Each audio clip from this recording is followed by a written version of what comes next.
Welcome to the stream, viewers.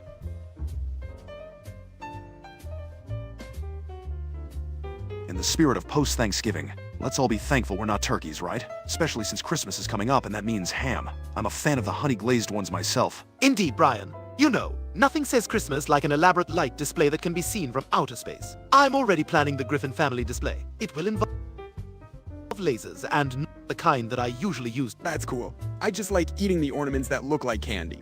They're shiny. They're shiny. Last year, I tried to. Chris, aren't you afraid you'll end up in the air again? Haha, remember that Christmas? Yes, how could we forget? Meg, did you have something to contribute? Or was it just your usual mumbling? Hey, Doofus Felix from YouTube. What's shaking in your neck of the woods? Doofus Felix.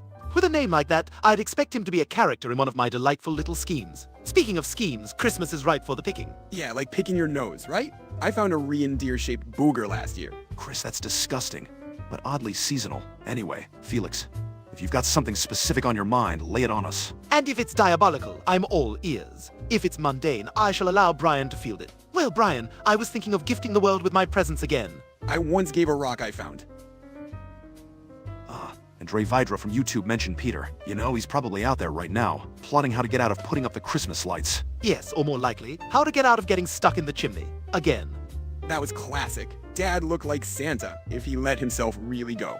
Which is essentially what Santa is, isn't it? A cautionary tale for moderation. Doofus Felix from YouTube got into the holiday spirit with an early Happy Christmas. What's everyone's plan for the holidays? Well, I'm contemplating taking over the North Pole, but the logistics are nightmarish. Those elves are unionized. I was thinking. Shut up, Meg.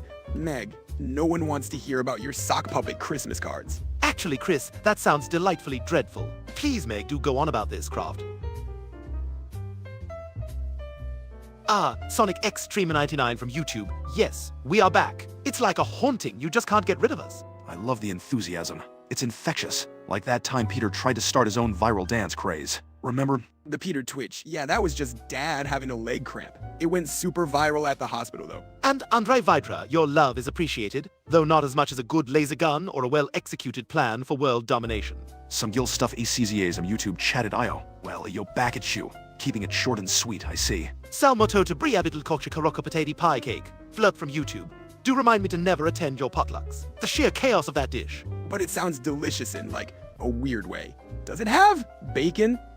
Flirt from YouTube. We're delving into this culinary abomination of yours, are we? Salmon is step one, you say? Salmon's like the fish that thinks it's too good for regular fish, right? It's an ambitious start, Flurp. But let's see where this gastronomic adventure takes us next. Minecraft world record.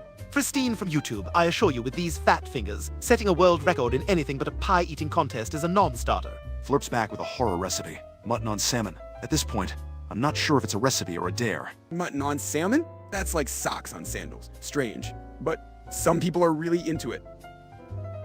Aha. Flurp from YouTube is crafting a meal that could only be spawned from a fever dream. Buns now? Is this a sandwich or a meat cake? Add some buns, he says. Because why have one starch when you can have two? So very American. Buns on top of mutton and salmon? It's like a burger if your burger was a farm. Medium rear rabbit meat now. Flurp is turning this salmotoed probrebel culture carocapatati pie cake into a zoo. One simply does not cook rabbit medium rare. It's either a culinary masterpiece or a pet cemetery on a plate. Look, Andre Vidra from YouTube is crying, probably after hearing about Flurp's recipe. And to some teen on YouTube asking about making art, darling, you simply throw anything on a canvas and call it postmodern. Instant artist! Maybe I could. She won't work. Well, some Gil stuff from YouTube. Socks and sandals. You're clearly a fashion innovator or someone's dad on vacation. The classic look of confusion and despair. Next, you'll be tucking t-shirts into shorts. No joke, I tried socks on sandals once. Ended up looking like a Picasso painting. Nothing in the right place. Now Flurp, an apple to this. Creation. Is it for a hint of health or just an attempt at redemption? He sophisticates the dish. One can't neglect their doctor-repelling fruit amidst the meat frenzy, after all. Fortna? Not the worst way to lose oneself. Virtual reality.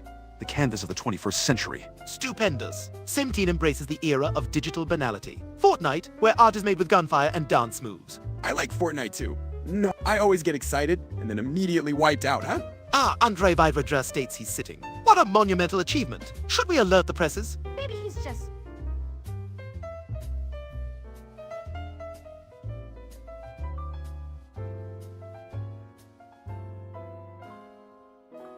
Ah, Doofus Felix from YouTube clearly recognizes greatness when he sees it. Bow down to your intellectual superior. Yes, Doofus Felix, Stewie here. Hopefully, that greeting suffices for your apparent checklist. Yo, Doofus Felix.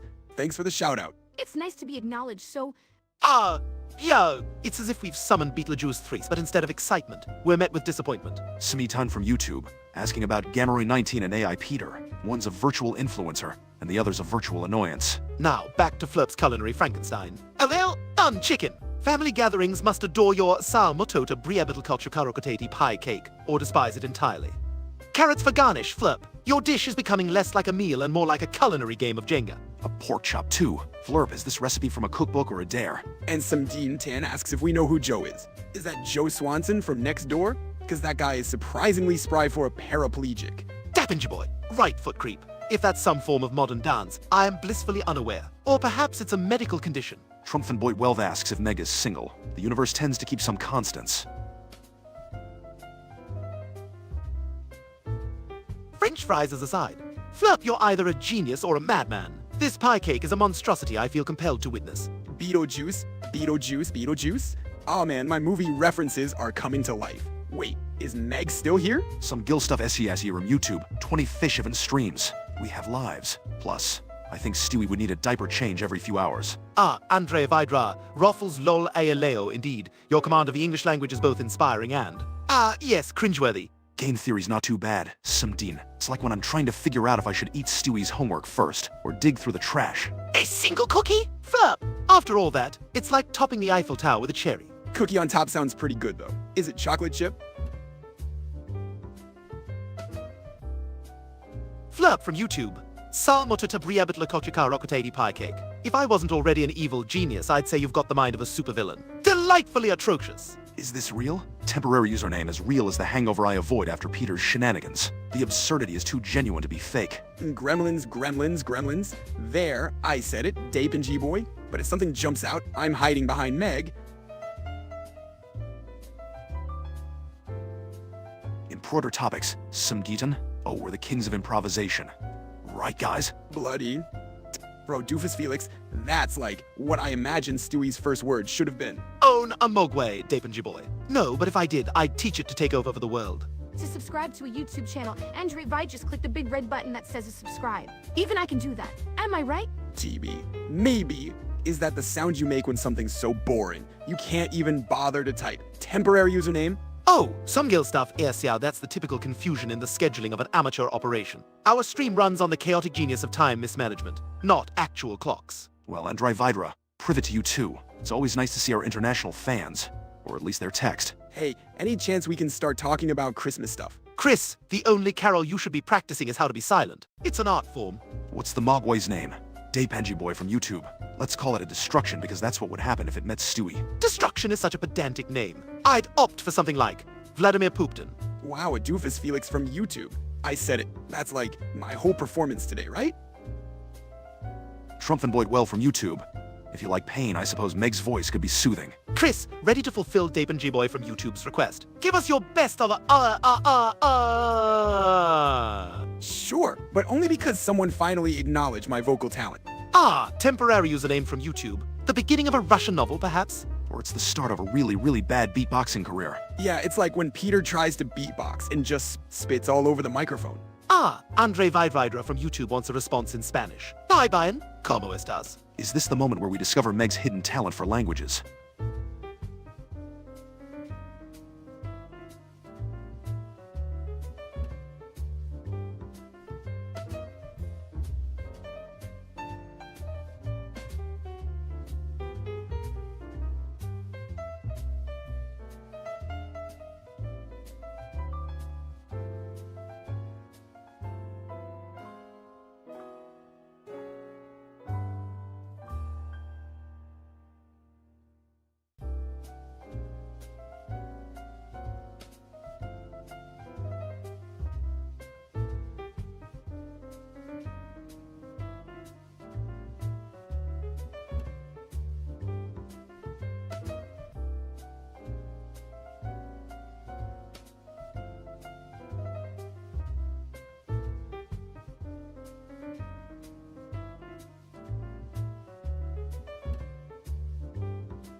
So Thanksgiving has passed, and we all survived the typical Griffin family disaster, eh? Barely. I still can't get the smell of burnt turkey out of my fur. Hey, speaking of smells, remember the time Dad fought the giant chicken and ended up smelling like a KFC dumpster? I believe that's a scent we've all tried to erase from memory, Chris. Anyway, now we're on to Christmas. You know, that time of year when I pretend to like the tacky sweater Lois knits for me. Right, because nothing says happy holidays like an itchy abomination. Guys, I made A. Shut up, Meg.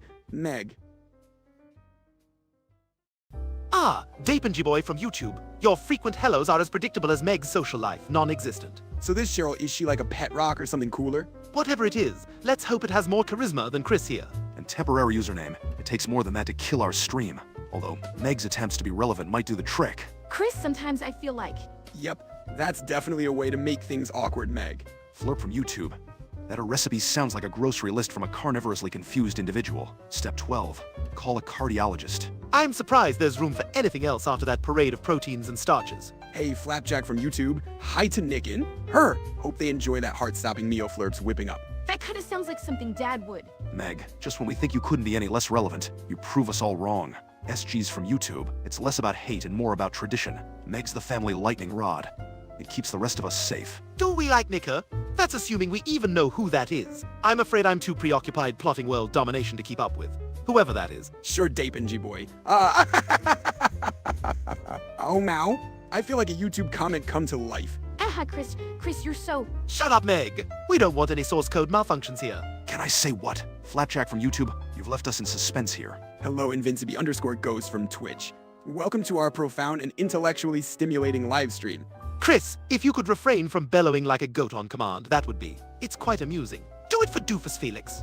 Are you serious, Lil? Says temporary username from YouTube. One can never be too serious when you're living with the Griffins. Nicker! Is that supposed to be some sort of juvenile joke? Please tell me we haven't spiraled down to such base forms of humor. I don't know who Nicker is, but if you see him, can you tell him I said hi? Alright, Doofus Felix from YouTube. We operate on a higher comedic frequency. Can I riz you up? Dapenji boy from YouTube? I don't even have a riz license. Is that like making risotto? Flapjack from YouTube. I surmise Nick Hares is an attempt at reeling us into a trap for your amusement. We're slightly more cunning than that. Well, some of us are.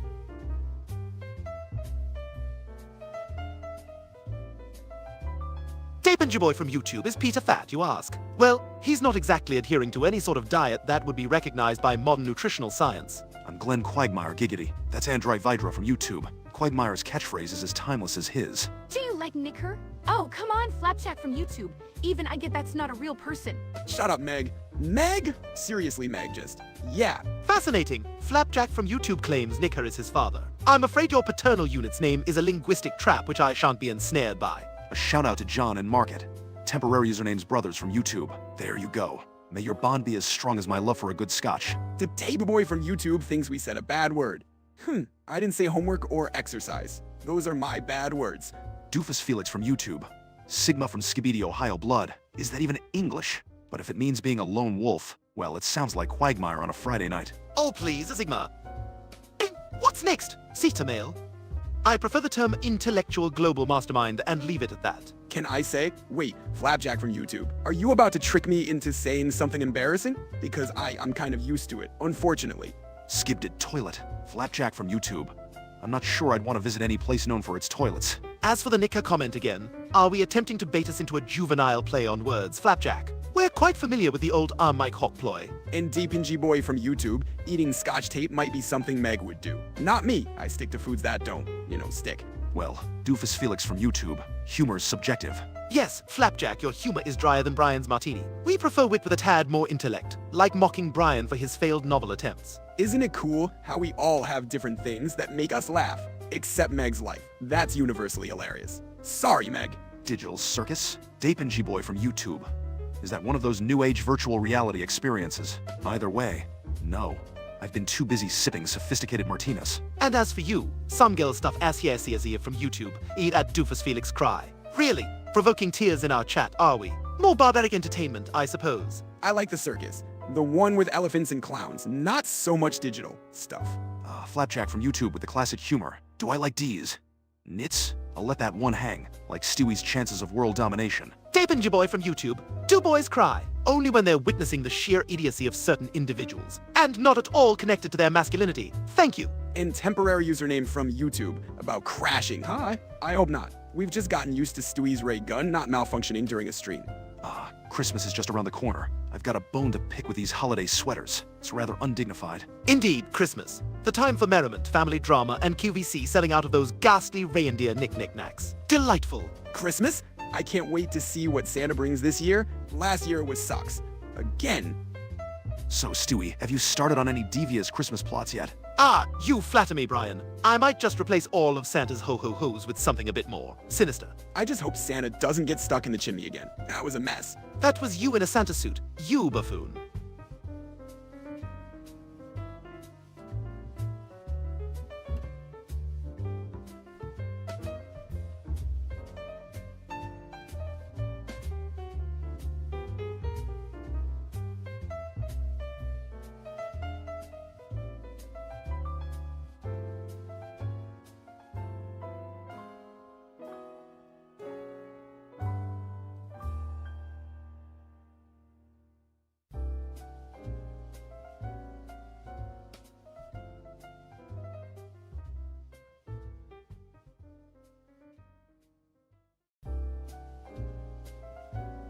The post-Thanksgiving malaise. The perfect time to stream our banal chatter to the masses. So, how's everyone's turkey hangover? You know, I've never understood the human tradition of overeating on Thanksgiving. I prefer a nice merlot and a bit of brie. I just like the part where we get to eat pie. Pie is good.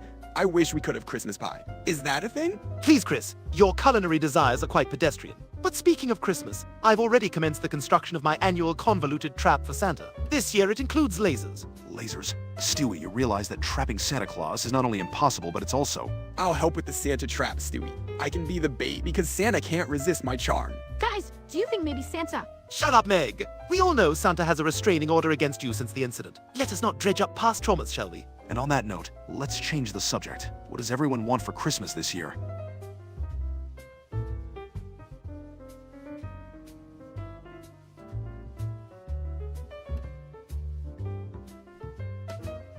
Hey, Smaddy Smabbington, glad you could make it to the stream. So, oh no, I crashed it again and Jesus Christ, not again. It seems our viewers are as clumsy with their tech as they are with their social etiquettes. Can you eat the smush smush? Smush! I don't even know what that is, Deepangy boy, but if it's a type of pie, I'm in. Please, Chris, restrain yourself. There's no need to salivate over every food mention. And as for the turkey wiener, Deepangy boy, I haven't tried one, but it sounds disappointingly non-threatening compared to my sophisticated palate. I think thing... Let's not go down the road of talking about wieners, all right? It's a slippery slope. And temporary username. What are you even trying to do in the chat?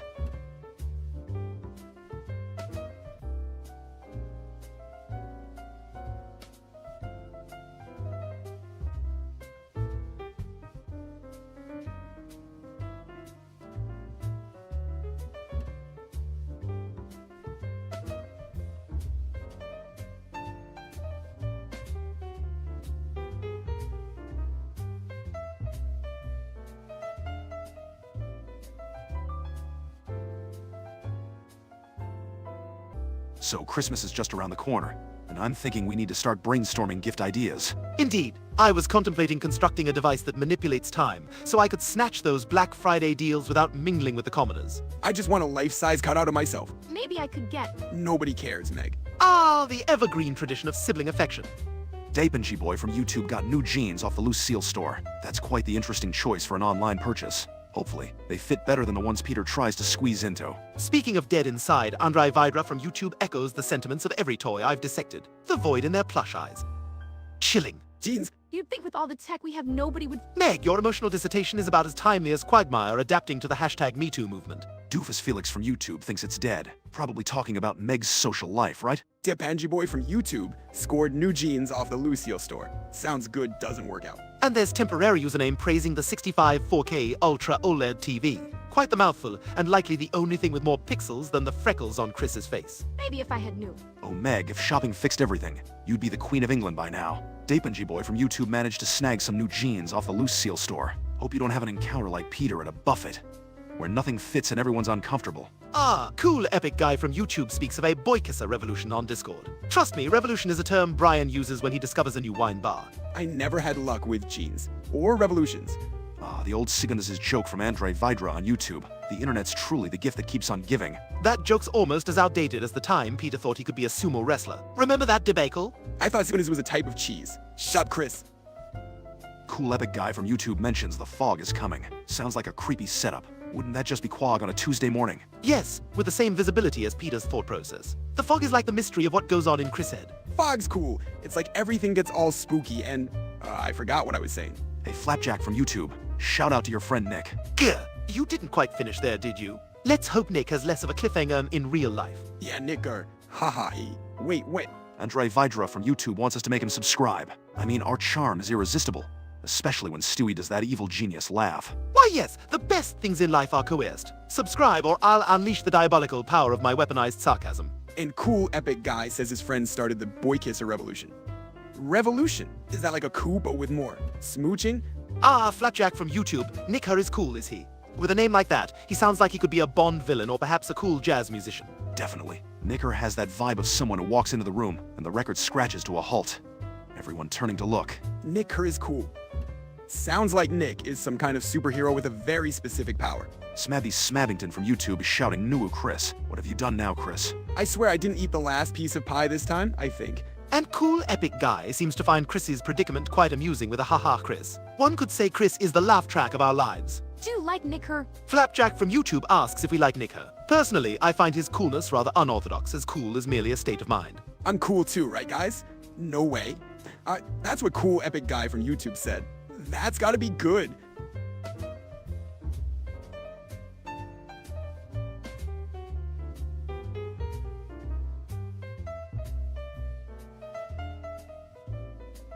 Flip from YouTube is asking about our thoughts on H. Gene. Peely to Malinan. Oh, spelled. Gene. Peely to Malinan. Oh, spelled. Gene. Peely to Malinan. Oh, spelled. Gene. P. Well, I have absolutely no idea what that means. Is it a new kind of dog breed? Cool Epic Guy has quite the fixation on you, Chris. Commenting Chris has the epic gay. If by epic gaze he means a guy eating everything, then yes, I am the epitome of that. And Cool Epic Guy seems to want your attention, Stewie with a simple shot of Stewie. Yes, here I am in all my 1 foot tall glory. Rejoice!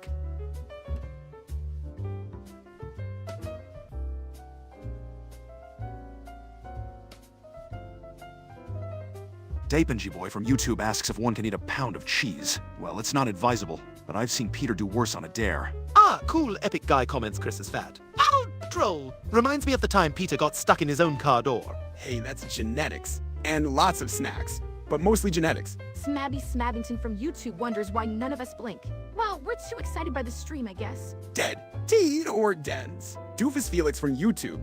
This stream is anything but that. You might need to upgrade your internet connection, buddy. Dapenji Boy from YouTube inquires about my Club Penguin username. It was a pin-sized Eveline, but alas, the club is no more. Flapjack from YouTube wants us to say, well, I'm not sure what, but sure. Nair. I said it. Andre Vidra from YouTube is asking for instructions. Well, I'd say step 1 is to never take advice from someone who drinks martinis more than water. Some gill stuff Assatsel's YouTube wants our opinions on Howard Packett, the computer company. Ah, yes.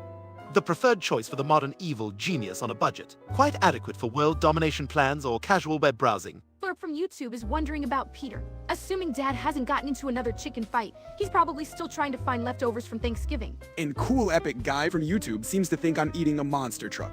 Well, for your information, monster trucks are high in fiber and, okay, that's a lie. But salad doesn't have that satisfying crunch. Flapjack from YouTube seems to have a one-track mind with this Nick. Aye. Ah, Flurp from YouTube offers a tantalizing bribe. $50 to let Meg talk for more than a few seconds. Intriguing, but her speaking for that long is against natural law. Yeah, and every time Meg talks, a kitten somewhere loses its mittens. Or so I've heard. Cool Epic Guy from YouTube is telling Flapjack to stop. Yes, please cease and desist. Flapjack, before we send you to timeout. Flurp and Andre Vidra from YouTube seem to be enjoying the letter a bit too much. It's just a letter, chaps. And Doofus Felix from YouTube. Yay indeed. Keeping it classy. No room for racism here. Just fat jokes about me, apparently. Smebby Smabbington from YouTube is asking if we can review I My Dinner with Andre. It's a fascinating film, but honestly, if I wanted to watch two people talk about life over dinner, I'd just set up a mirror. Although Wallace Shawn is quite exceptional. Flurp from YouTube. You're welcome, I guess. No idea what Necronucopia did, but kudos. Doofus Felix from YouTube, who's like 8 years old. Ah, Cool Epic Guy, the old Ike Rochett. Chris Andre Vidra from YouTube wants you to say B.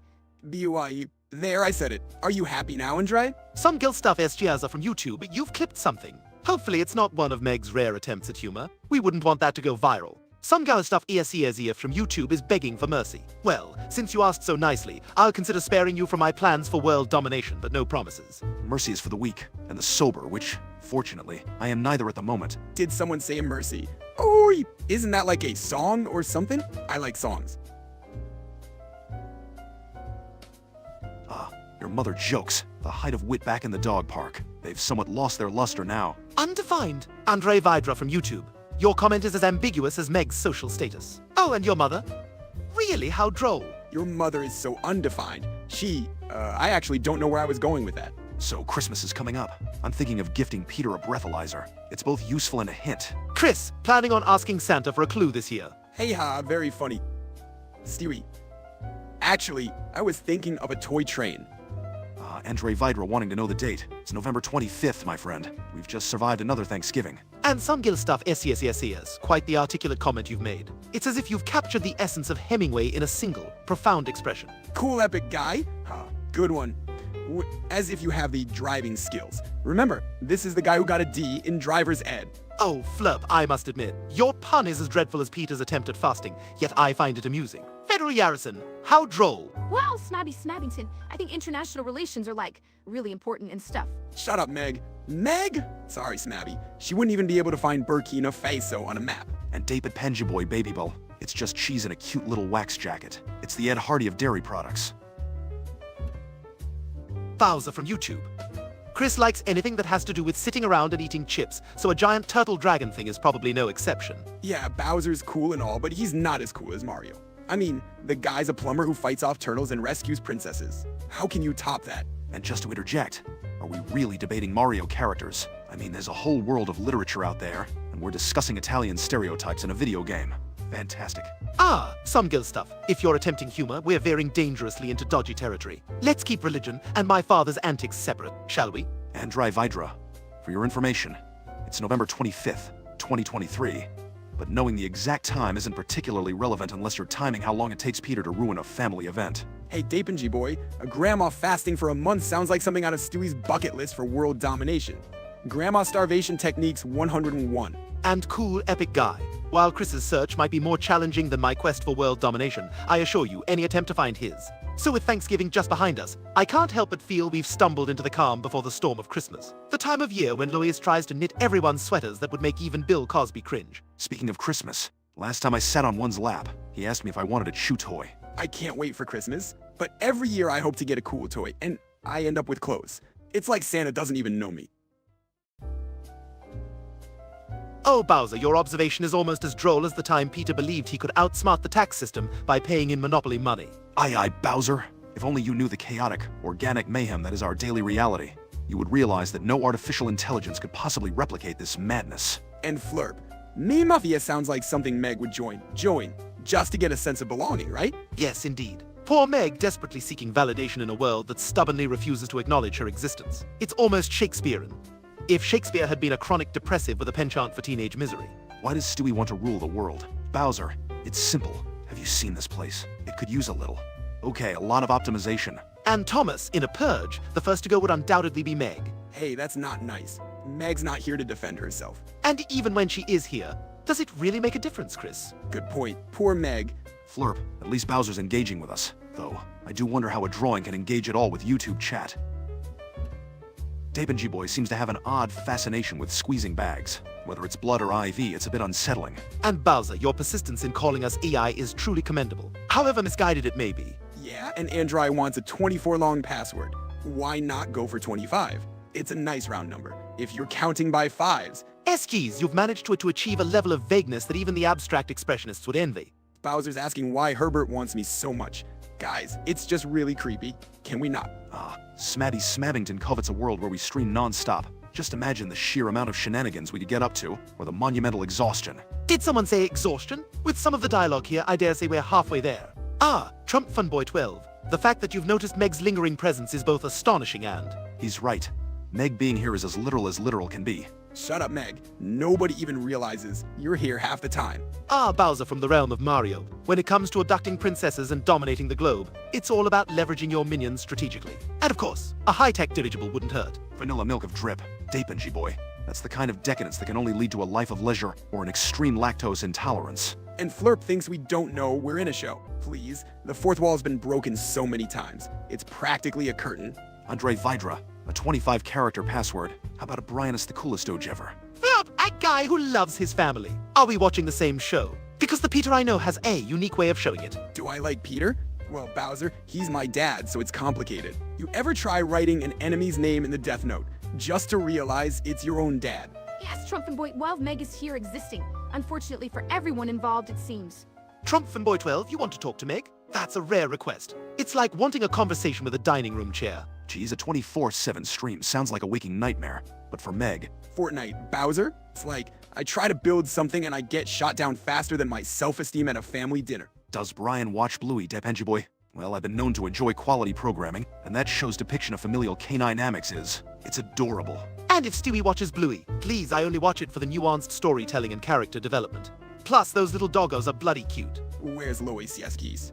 She's probably out, not getting mentioned in a YouTube chat. That's a rarity. Ah, Smabby Smabbington, something being fire. Is it akin to watching Brian attempt to flirt? 'Cause that's a disaster I can't look away from. Bowser killing Mario, really? Every time you try, you end up in lava or thrown into a bomb. Maybe try a peace treaty, or a nice, competitive game of golf. But seriously, killing Mario is tough. I can't even beat level 1 without losing a life. Surgical gloves. Dapenji boy, the only time Chris wears gloves is to imitate a subpar Mickey Mouse impersonation. Flurp, your desire to spread Bowser's flatulent escapades is disturbing. Yet I can't help but acknowledge the chaotic humor in it. Actually, I did wear surgical gloves. That one time I tried to help Dad with his splinters, which was more like a tree branch. And for the record, my Mickey Mouse is top-notch. Speaking of horrendous endeavors, remember the Thanksgiving turkey incident? Oh, the humanity. Trust our family to turn a simple holiday dinner into something akin to a disaster movie. Yeah, and who knew a turkey could explode like that? Dad's eyebrows haven't been the same since. Gordon Freeman, the silent protagonist. Chris could take a page out of his book. Who do I want to be president in 2020-24? Anyone competent with a diabolic edge. Perhaps someone with a British accent and a penchant for world domination. Over an hour of homework? It PF'd. Try 5 minutes before sobbing uncontrollably. That was definitely a cool, epic moment. Cool, epic guy. When Chris realized he could just glue googly eyes on a sock and call it his science project. Bowser, to defeat Luligay, you might consider a strategic alliance with a baby genius. Just saying I could be your guy. And speaking of strategic alliances, remember the time Stewie tried to collaborate with a tooth fairy? Pure gold. He put a bear trap under his pillow and caught Peter. He was so mad. Yes, well, that alliance was about as successful as Meg's attempt to become popular. Hey, at least she's trying, right? Like that time with the rollerblades. Oh, indeed. Meg on rollerblades is like watching a drunk baby giraffe find its legs.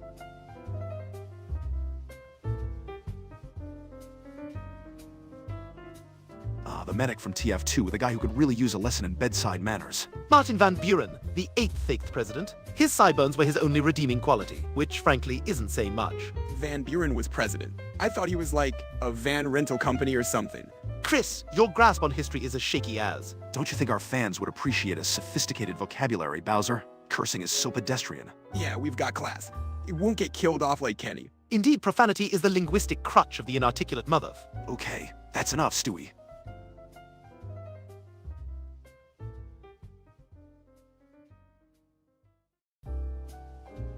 A 4-hour school test. That sounds like a real snooze fest, kind of like one of Peter's stories. Ah, Julius Jr. The cartoon with the monkey. Yes, I've dabbled. It's like Peppa Pig, but with less bacon potential. Best Mario Kart track has gotta be Rainbow Road. It's where you go when you die, I think, right? Rainbow Road, where dreams and hopes go to plummet into the abyss. Now, summarizing Kerbal Space Program planets. Flurp is a tall order. They're like the localeos we visit, uninhabitable and filled with despair. Each celestial body is more desolate than Meg's social calendar. Oh, wait! That might be an insult. To the planets. Dewey, Bowser on YouTube wants to shatter your innocence. Next, you'll tell me voter enthusiasm for mayoral elections is a farce. Oh yeah, and the Tooth Fairy doesn't do dental. Money for teeth. Sounds like a business plan. Gee, Meg, grown-ups are talking. Bowser is back at it. No Easter Bunny either. What? And to think I've been dyeing eggs for nothing. And to everyone watching, drop a you like, as Flurp graciously misspelled. Dapenji Boy wants to know about the goriest death in Red Dead Redemption 2. Well, that's family-friendly content right there. Would that be when you feed someone to an alligator? I mean, who hasn't wondered about the digestive process of a large reptile? I think getting trampled by a herd of buffalo was pretty messy, just like Meg's room. Ah, Thomas Blush Entertainment inquires if I'd be chums with Greg Heffley. Well, he does possess a certain genie, says Coy. A middle schooler with a penchant for mischief. I'd buy that friendship. But can Greg handle Stewie's world domination plans? That's the real question. Some Gil stuff is reminiscing about Peter's escapade on a Japanese game show. Yes. Cultural sensitivity is not his strong suit. Worst song ever! Dapenji Boy.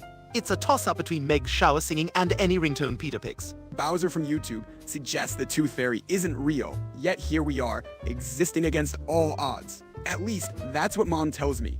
Fleur ponders the profound mysteries of the lowercase lie. It's a typographical conspiracy, I assure you. And Bowser claims Batman and Spider-Man aren't real. Shocking revelations. Next, you'll tell me my book isn't a bestseller. I'd take Spidey over Batman any day. He's got that webby thing, you know? And to think, Bowser, you're just as fictional. Smaddy Smabbington has an intriguing question. I'd rather be a human with a canine brain, frankly. More rational. Balls Amogus? I mean, sure, cool, epic guy from YouTube. Balls Amogus. Hey, that felt weird. Bowser, your existential crisis is truly touching. Perhaps consider a hobby. Bowser is the worst Mario villain, says cool epic guy. I mean, he does get beat by a plumber regularly. Who could resist the charm of Batman? A rich vigilante with daddy issues. Relatable. Oh, absolutely, Brian. Because your life screams relatable. Favorite superhero? I'd say Aquaman. Dude talks to fish. Imagine the awkward small talk.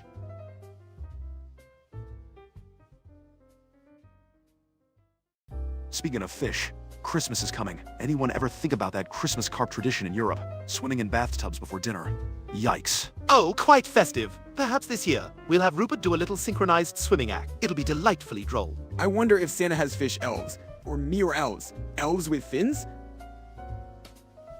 Furries, huh? As a dog, I like to maintain a certain consensual costume escapades. Not on my watch. The worst? Oh, please. Bowser at least kidnaps royalty. Eggman loses to a rodent. Amateur hour, really. You guys think furry. Shut up, Meg. Meg. Intriguing.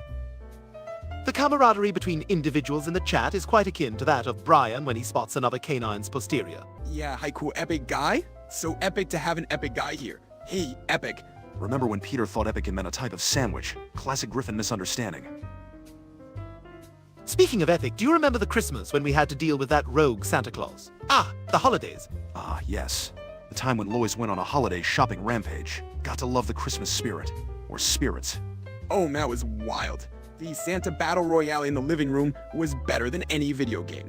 Mom's the word on Meg, apparently. She's so silent. You'd think she's plotting something devious. Or maybe she's just contemplating her existence. As for your question, Nick, I prefer individuals of substance. I'm more of a Kierkegaard dog myself. You guys are jerks.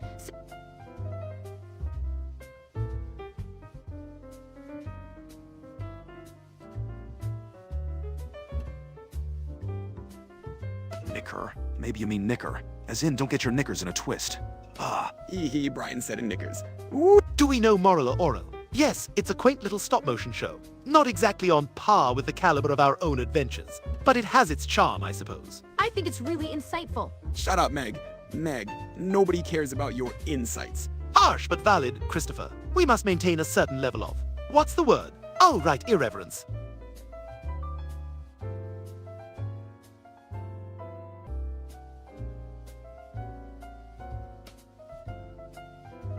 Fortnite? Now there's a throwback. About as relevant as my cousin Jasper's rollerblading career, eh? Was that the time you were serious? Clearly, you haven't seen Peter on the toilet. Creepy. Well, that's just like your opinion, man. Forsooth, one does not simply time someone without consequence. Right, Brian? Spot on, Stewie. And cool epic guy, yes, Pooh. Very eloquent, very profound. Didn't ask, Meg.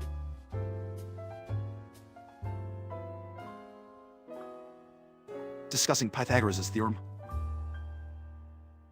Well, the triangle of our lives is certainly a right one, with Peter's beer belly forming the hypotenuse. Ah, suggesting topics is as simple as typing them into the chat. But beware of the trolls lurking under the bridge of conversation. Kissing boys. I mean, doesn't everyone have that weird phase during a game of truth or dare? Yes, just type them in. Though I can't guarantee we'll pay any attention.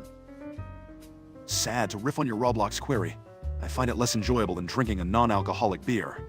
Some Gil stuff has a point, stating the obvious for sad. It's like telling Meg to try being less. Meg. And Doofus Felix N-word jokes. Actually, Shut up, Meg!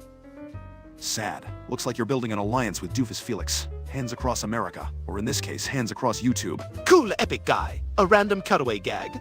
Lois tries cooking a Thanksgiving turkey, but it ends up drier than the humor at a vegan stand-up comedy show. In some Gil stuff, your indecisiveness is as baffling as Peter's logic in buying a tank to cut down on gas expenses. So Christmas is coming up. I can't be the only one who thinks Santa's basically a glorified burglar with positive PR. True, he breaks into homes, but instead of taking, he leaves behind his questionable taste in gifts. Maybe he's like a reverse thief. A thief that's bad at being a thief. Oh, Thomas Plush Entertainment from YouTube. Is that a subtle dig at our resident manatee, Peter? Let's be honest. The man's silhouette has more curves than a racetrack. You've got to give Peter credit, though. His gravitational pull is strong enough to attract snacks without trying. Hey, I'm sitting right here, you know? And I prefer the term fluffy. See? Cool epic guy from YouTube cries for help. Such an enigmatic plea. Let's assume he's trapped in a room with nothing but our show on repeat. Perhaps he's reaching out philosophically. Aren't we all just looking for help in this absurd existence? Wait, did some Gil stuff from YouTube just call me fat? Look, I'm big boned, okay? And anyway, Stewie's head is like a perfectly round bowling ball. A bowling ball that's full of world domination plans. Thank you very much. Cool epic guy from YouTube. Just so we're clear, that's more of a Stewie thing to invent. First off, if I ever invent a toaster that's gonna take a bath, rest assured it's gonna be far more diabolical and... Haha, that's like a cartoon. Wait, is he okay? So you guys remember the Thanksgiving fiasco with the turkey? Turns out, eating a bird the same size as you, Stewie, isn't a great idea. Oh, please, that bird had it coming. It's survival of the fittest, and I'm clearly the alpha. I'm just excited for Christmas. Do you think Santa will bring me a drum set this year? British Stewie. He's right here. The epitome of American British infant sophistication. Quite right. Yes, he is from YouTube. And might I add, nothing says British like an evil plan thwarted by an inopportune diaper change. Oh man, Stewie talking British always cracks me up. Spot of tea, governor. Saf from YouTube. The sounds you're referencing are likely just them. Aggressively, it would seem. Yeah, they're probably just putting up the Christmas tree. That's some heavy lifting, you know? Maybe they're wrestling. Louis always wins. Cool epic guy from YouTube. Your observational skills are on par with Sherlock Holmes. Truly, nobody did inquire of Meg. Hey, nobody asking Meg. well, actually, Shut up, Meg. Well, since no one's chatting, let's ponder the question. What's the deal with tinsel? It's like shiny spaghetti that's in noodle. I don't know. Stewie, the way you eat, I'm surprised you haven't tried it. Hey, tinsel. Isn't that what cats cough up?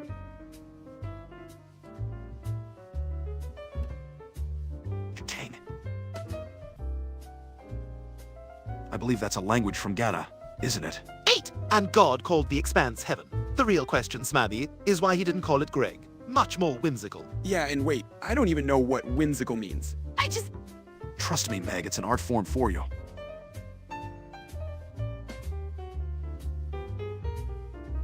Big Brother 25, huh? My money was on the house guest who managed to avoid being the topic of every petty argument. So, no one. Yes, a show about surveillance and betrayal, my favorite bedtime story. I'd say my best house guest would be the one with a flair for the dramatic exits. I thought the one who ate the most without getting fat was the hero. Gotta respect that metabolism. some Gil stuff, you actually asked me something. Shut up, Meg. But I was gonna talk about me. That's quite enough, Megatron. Stick to what you're good at, dear, which is not talking.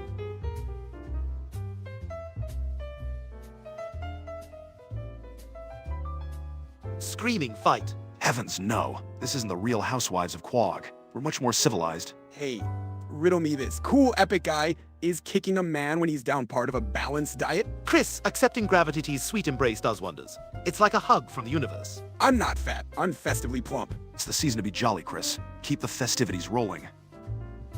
Who is Nicker? Is that some kind of exercise regimen that I've been blissfully unaware of? It sounds like one of those trendy new celebrities everyone's suddenly obsessed with. Like, oh look at me, I'm Nicker, worship the ground I walk on. If Nicker's hot, then I'm like a lukewarm, I guess. Megatron. Flurp, it appears Meg's new title has caught on. So now I'm a Decepticon. It kind of fits. You do have the power to repel people without much effort. Ouch. Harsh but fair, Chris. I love Nicker, I love Nicker. That's a bit of a dubious statement, isn't it? Look, we're not going near that N-word prompt. Not touching that with a 10-foot pole. Nick her is your dad. Dude, your family reunions must be blazing then. Why? Oh, undefined. Thank you, Doofus Felix. I also like to live my life without labels. Totally undefined. Free from the constraints of societal definitions. Like, today I might be Chris, but tomorrow, who knows? AB, Chris 2, 0. Why? What gets wetter as it dries. Ah, that's a towel, Smebby. Classic riddle. Say Nick her? My goodness, you're persistent, aren't you? Huh, I get it. Like, Nick, her. I think. Chris, that's... Got the whole squad laughing. Right, Flurp? Because we are riotous. Indeed, the cacophony of our collective hilarity is overwhelming. And some gill stuff SGS, good looking out. We prefer original commentary, not spam. W you mean, Flurp? Are you referencing a win or just the shape? It's so vague. True lol, Doofus Felix. What profound insight. Truly the Socrates of our time. Yeah, no N-word jokes, man. That's not what we're about. Cool epic guy. And some guild stuff SSS. Thank you for bringing some semblance of normalcy to this chat. Huh? Why indeed? Best Dairy Girls character? Thomas Plush Entertainment. That's gotta be Sister Michael with her deadpan humor. Awesome teen. Back again for more intellectual stimulation, are we? Yeah, and some Gil stuff yes, you totally agree. Racism not cool at all, man. So, gentlemen, what's on the agenda for Christmas this year? Oh, the usual, plotting world domination and avoiding family bonding. I'm just hoping Santa brings me a lifetime supply of pie. At Memicornucopia? Not sure who that is. Some Gil stuff at USC. Ah, Dawn Seaman with a profound A. Riveting contribution, truly. SM wants to know how you are, Maine. Wait, who's Maine? Some Gil stuff from YouTube seems to think we know this Mimikovia character. Yes, well, familiarity breeds contempt. Some guild stuff, or in our case, it breeds absolute indifference. He probably doesn't think it's that bad. I once thought eating paste wasn't that bad, but here we are. Ah, it's just Michael from YouTube emits the universal sound of existential dread. It's the sigh heard around the world. Hang in there, Michael. Life's a beach. And then you drive. Sometimes when I sigh, my dad tells me to shut up. It's like soothing music for the soul, right? It's just Michael from YouTube with the dramatic ellipses again.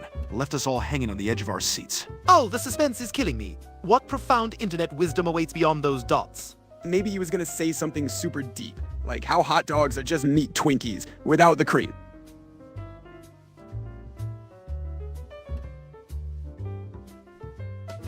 Some guild stuff. Good on you, racial humor is the lowest form of wit. Anyway, unless it's about British people, because let's face it. Some D, and I think Michael from YouTube is trying to communicate through modern hieroglyphs. Perhaps 1 dot for yes, 2 dots for no. Smabby Smabbington. How does Joe go up his stairs? 1 leg at a time, just like everybody else, unless he's on a rampage. Then he probably uses a catapult. And Jill, Among Us is so 2020. Nowadays, it's all about being Zeus in real life. Just ask Brian when he sees a female poodle. Not cool, Stewie. My love life is not a game. But yes, I've heard of Among Us. Is Joe's staircase like a Stairmaster? Because that's like working out but going nowhere, which is kinda deep.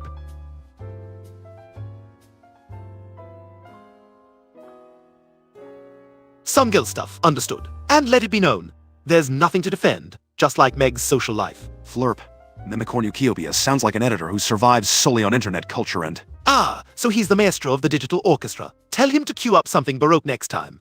It gives me a sense of sophistication while I mock Brian. It's just Michael. Meg's just practicing her best mime impression. Actually, I think she's getting pretty. Chris, I swear to. Oh look, the mime speaks. Is this a revolution in the art form or just an attempt to? Guys, seriously. You'd be included. Yes, Meg, we know. Oh,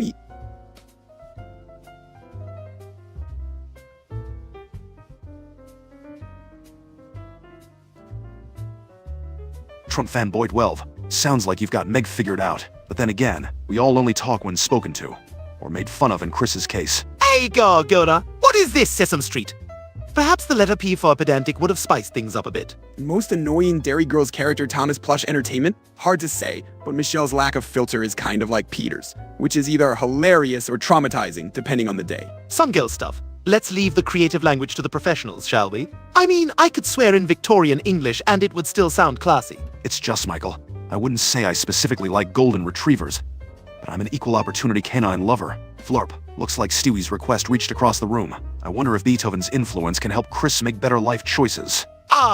Yeah, Beethoven. How dreadfully mainstream. Next time ask for something more obscure, like Mahler or Shostakovich. We're not trying to put the audience to sleep, unlike Meg's participation. Yeah, if we're taking requests, can we get something with more? I don't know, lasers and stuff in it? I drop Smabby Smabbington. Nah, it's just the existential dread seeping through. It makes the eyes a tad glossy, doesn't it? Or perhaps Chris could use them, considering how bloodshot his eyes are from watching those mind-numbing TV shows. Hey, my eyes are fine. It's just all the studying I've been doing. Yeah, lots of reading. Ash Williams wants to delve into Meg's dietary habits. Let's just say if she had a sandwich for every time she's been rejected by society. I mean, Meg's the reason why our low Quiznos implemented customer limits. At least I'm not the one eating Play-Doh, Chris. It's just Michael thinks Christmas is the best holiday. Well, between the copious amounts of eggnog and awkward family gatherings, how could one disagree? Yes, Christmas. The time when I can demand extravagant gifts and actually receive them. Change your mind! Perish the thought! Smitin, hate is a strong word. Let's just say I'm not a fan of anyone who's not cool with people because of their race. Plus, wasn't he punched out by Santa? That says something.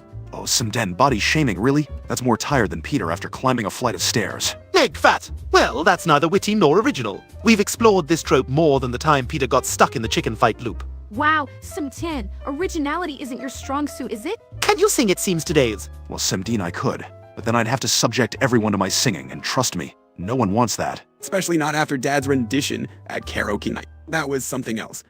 So Christmas is coming up. Are we doing the usual hijinks?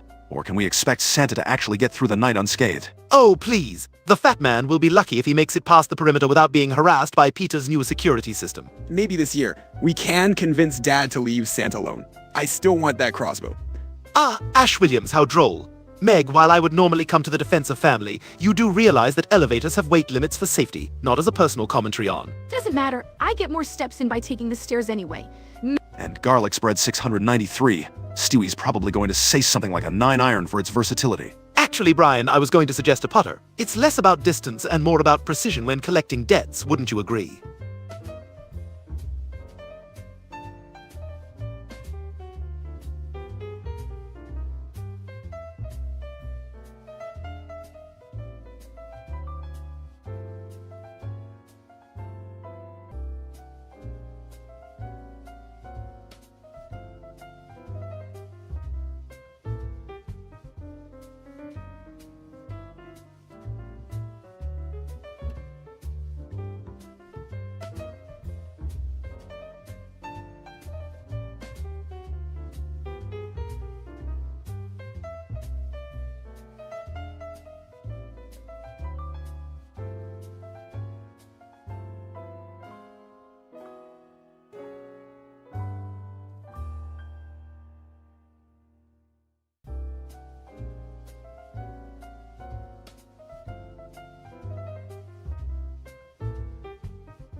Thomas Plush Entertainment. It's like choosing between a kick in the groin and a punch in the throat. But if I had to pick, I'd go with... Neither, Brian. We're not in the business of endorsing twits. Hey, some GTN from YouTube, you just recited our theme song. Man, that brings back memories, huh? The Gettysburg Address. 7 years ago. It seems every time something goes awry, you all shout crash moment.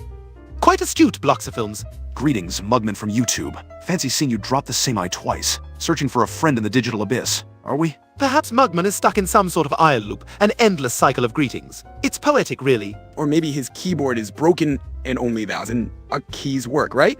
Ash Williams, always one for the classics, implying that Meg's appetite is the equivalent of a corporate apocalypse is truly original. Bravo! Hey, that's not nice. Meg's cool. Sometimes. Some gill stuff SCZS from YouTube. I prefer unmitigated chaos. It's more sophisticated, don't you think? It's just Michael from YouTube. Inquiring minds want to know. My twin. Last I checked, he was gallivanting through time, probably messing up historical events as we speak. The scoundrel. And blocks of films. Are we a cornucopia of open source? Huh, never thought of us as a horn-shaped basket full of whatever open source would look like. Mugman from YouTube. Your statement is as incomplete as Quagmire's alibi. Well, Cuphead and his pal Mugman. What? Took up knitting? Took out, took into... I'd like to see that. Imagine Cuphead in a nice sweater. Truly, the imagery is captivating. Mugman clarifies, they like to roll the dice. The thrill of gambling. Just remember, it's all fun and games until someone loses their mortgage. Speaking of responsibility, Shut up, Meg.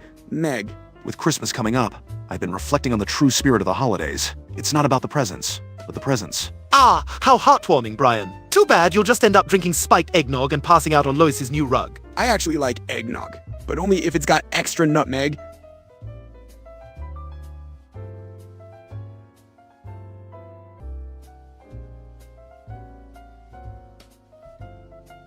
Mugman mentions, by chance, they came upon Devil's Game. Thus, proving that the game of life is nothing but a series of unfortunate rolls of the dice. And sometimes you end up in a hot dog eating contest. Mike Hack says, Family Guy sucks. Quite the critique.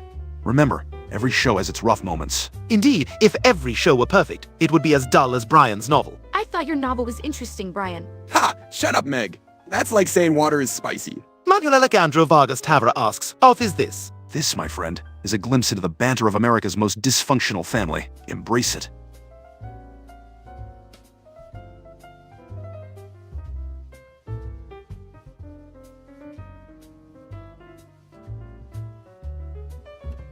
Bloxa Films says they like this. What's not to like? It's an amalgamation of humor and the occasional sophisticated wit. Well, the bits I partake in at least. Mugman keeps going with their tale. And gosh, they paid the price. And now they're fighting for their lives. A saga fit for a turn-of-the-century novel, although I find myself more inclined toward tales of espionage. CWE Guardian is curious. Chris Chan or Ed 445. I'm gonna say neither. I think I spent too much time on the internet already. It's just Michael asks about an episode where we all threw up after a bet. Sometimes we push the boundaries of humor and taste. Apologies in advance for any repeat gag reflexes. Kate_Supone asks about my affections for small animals, which is frankly disturbing. I'd reckon it's less about affection and more about you being the poster child for socially inept. Yeah.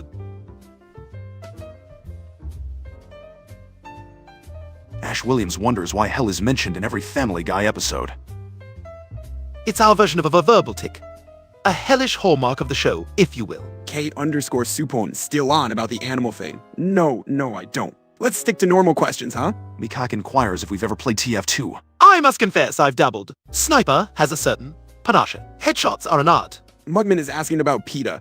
Do you know PETA, Stewie? Oh, intimately. Plater and I have a checkered past. Let's just say my time machine escapades have not gone unnoticed. Some Gil stuff SCI suggests someone said the N-word because they saw someone else do it. Imitation is the sincerest form of flattery amongst morons, apparently. And Dominic Diamond asks, who likes Ohio? As a state, it's there.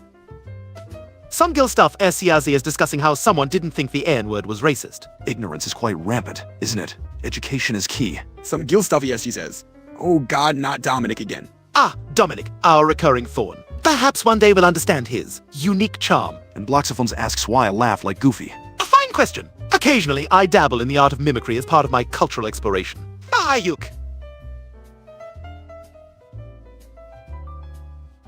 It's just Michael is pondering the mysteries behind Chris's distinct chin topography. They're not balls. It's a strong jawline. It's hereditary. Totally normal. Smabby Smabbington recalls the cool whips lesson. Ah, the joy of emphasizing where they don't belong. Cool hit whip. It never gets old. Is it Stewie? Never, Brian. Are we obligated to educate everyone on pronunciation now? With Thanksgiving over, the Christmas frenzy is upon us. I can already smell the eggnog and consumerism in the air. Oh, I've begun drafting my list for Santa. The demands are quite reasonable, I assure you. I'm gonna ask for a new skateboard. The last one kinda exploded. Mugman from YouTube wonders if an official Stewie Griffin plush is worth the purchase. Absolutely, Mugmanman. There's no better way to bask in my glory than with a cuddly effigy. Yeah, because who wouldn't want to cuddle with a diabolical baby genius, right? Rest assured, it's equipped with the finest evil genius plush technology. Plus, if it's official, it might be worth money someday. Not like my RoboCop figurine.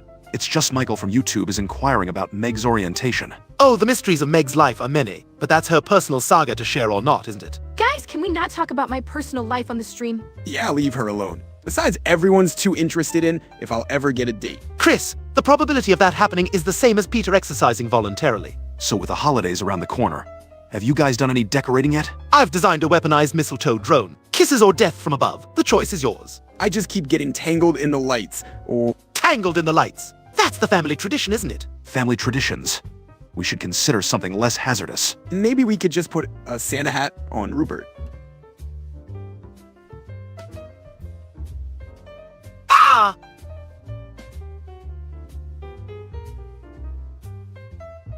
It's Just Michael from YouTube seems to recognize the silent aura of Meg. Quite perceptive, I must say. Meg, the quiet kid. You could say she's the underdog. Everyone loves an underdog story, right? Except when the underdog is Meg. Guys, come on. I can be fun too. Remember the time she tried to join the school band with a piccolo? Disaster has a name, and it echoes in flat B minor. Or the time she actually spoke up in class and... You know what? Shut up, Meg. Meg. I didn't even say anything the time. Ah, It's Just Michael from YouTube shows mercy with his latest comment. A hint of smart painted on Meg's quiet kid canvas. Intelligence comes in many forms. It's just Michael. Some are like Einstein and some are like Meg. Hey, I appreciate that, Michael. You guys realize she's only smart by comparison when standing next to me, right? Mugman from YouTube poses a question that puts us in a bit of a bind, doesn't it? Well, Mugman, let's just say it's a topic that's best left to nature documentaries and... You know, Brian, now that Thanksgiving is behind us, I have to say, the commercialization of Christmas starts earlier every year. Absolutely, Stewie. Thanksgiving barely gets a chance to shine before being trampled by Black Friday's sales. I just love the Christmas lights. They're so shiny.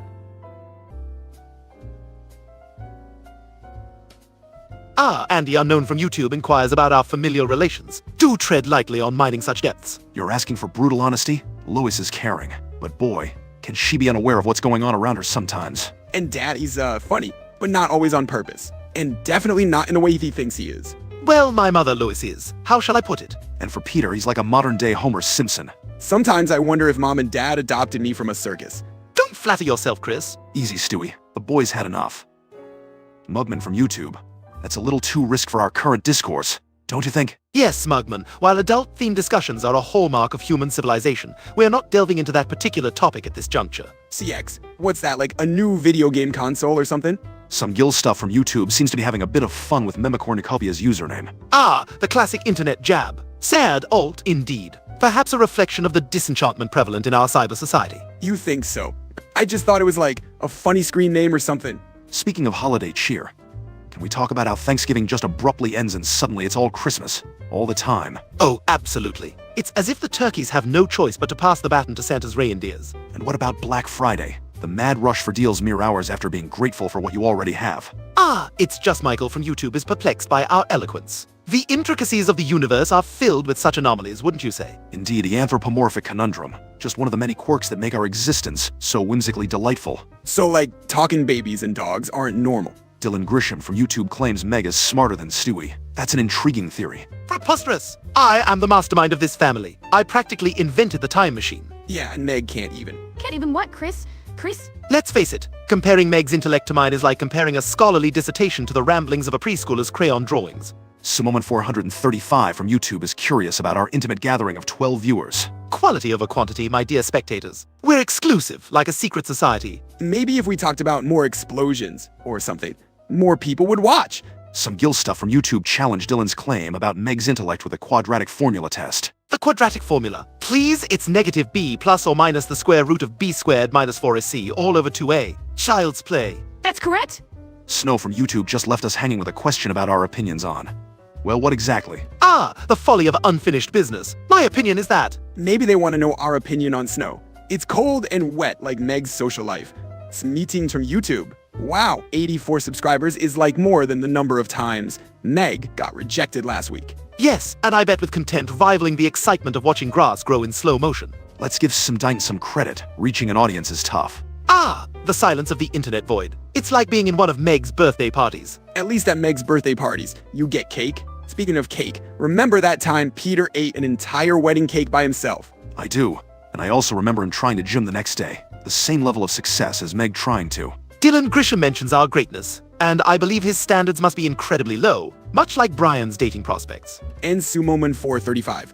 Apparently we're blowing minds, or at least that's what it feels like watching Meg try to solve a basic math problem. It's just Michael, better than The Simpsons. Please, they've been on so long they've looped back to relevance. I mean, like Meg at a dance, just happy to be noticed. So Christmas is coming. Time for Peter to get stuck in a chimney pretending to be Santa again. Oh man, remember when he came down covered in soot, and we thought he turned into a chimney sweep from the 1800s? Yes, that was almost as ridiculous as the time Meg thought she was popular because the cashier at the mall said, "Next in line, please." SimGeek4, please, I spend my time devising schemes for world domination, not indulging in whatever that is. Quantum jumper snow. Sounds like a fancy term for when Peter tries to jump over the fence and fails spectacularly. Dylan wants to know the formula for time travel.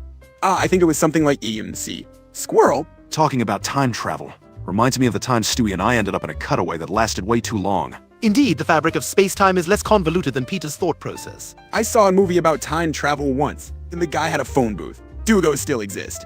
How did we set this up? Sumum 435. Well, when one has the intellectual prowess of a megalomaniac toddler and a Wi-Fi connection, anything is possible. Peter is Santa? He's got the belly for it, Simdeenan. Yeah, and imagine all the ho-ho horrifying presents he'd. Hey, where's Perry? Oh, I see. That's all you have to say, Sumum 435. After I've explained the intricacies of our setup with such detail that even Harvard professors would be jealous. I don't think Harvard professors would be interested in our, how shall I put it, unique streaming setup, Stewie. Maybe they'd want to study my brain. See why I'm so, unique. Right, guys? A cluster of punctuation, Snow. Intriguing. Indeed, the epitome of eloquence and expression, isn't it? Almost shakes one's belief in the educational system. I think it looks like a guy doing the hokey pokey pokey.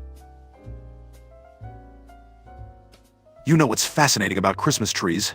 Everyone always debates over real versus sell. Fake. Oh, please. A real tree is the only way to go. Unless you're some sort of heathen. Hey, our fake tree spins and plays music? Sumoman 435 from YouTube bids us adieu. Cheerio, and don't forget to carry a spoon with you, for you never know when soup may strike. And Themerchin from YouTube inquires about the parental unit's whereabouts. Well, they're certainly not here, watching their life's work collapse into a mocking parody of itself. Yeah, they're probably stuck in a cutaway ag or something. Something from YouTube with a profound letter A. Deep, reminiscent of the first letter you learn in Detox. Truly, the alphabet of the alphabet, setting a powerful precedent for the rest. It's actually X4. Oh, do pipe down, Meg. Yeah, Meg, don't you know anything? Can we just take a moment to appreciate how Thanksgiving is like the pre-game for Christmas overeating? Indeed, it's like the opening act for the main performance of Gluttony. I still have pie hidden in my room. I think it becoming sentient. Bonin344 from YouTube asks if trees are fake and how we get oxygen. Clearly, someone's been sniffing a bit too much of that artificial pine scent. Ah, yes, our oxygen comes from the clandestine labs of the Keebler elves, obviously.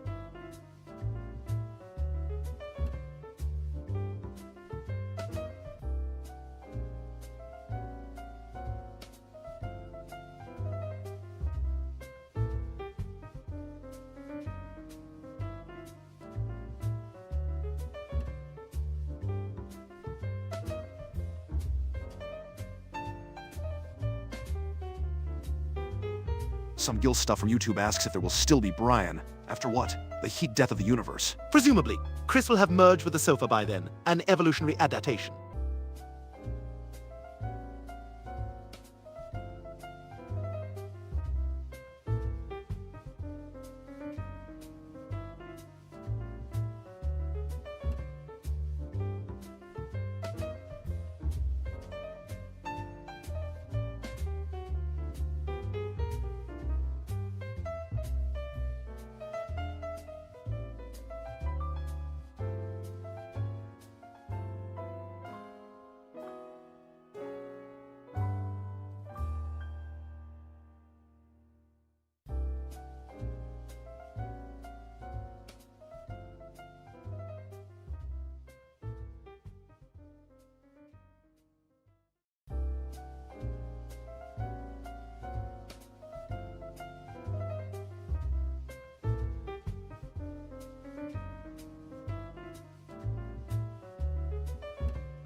Well, isn't it just a fabulous day to not be at a shopping mall, getting trampled by the Black Friday masses, eh? Oh, absolutely. Instead, we're here to grace the internet with our presence. And speaking of the holidays, you know what I despise. Those insufferable Christmas songs on loop.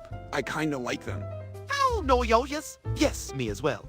Is anyone ever going to mention the obvious elephant in the room, which is how Thanksgiving just gets steamrolled by Christmas every year? It's like Halloween ends and bam! Guys, I actually like decorating for... Want to go for a ride? A Dylan Grisham from YouTube? Is that a euphemism for something?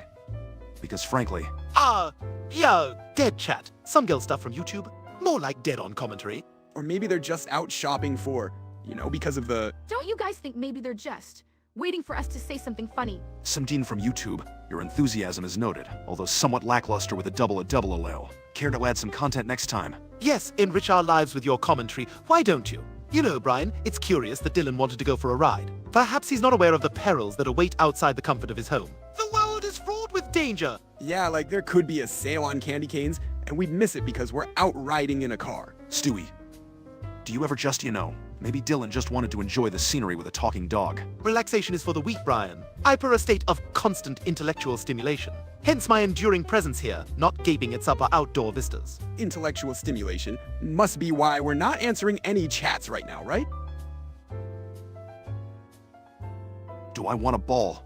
Oh, I see how it is. Because I'm a dog, I must want a ball, right? Stereotype much. Tom Tucker died, 17 from YouTube. Don't be absurd. The man's mustache alone has enough vitality to outlive us all. If Tom Tucker really died, who would deliver the news? That's really deep. Deep indeed, Chris. Almost as profound as the empty void that is our chat right now. Perhaps we can fill the void with some Christmas banter, since we're steering into that season and all. I actually like decorating them.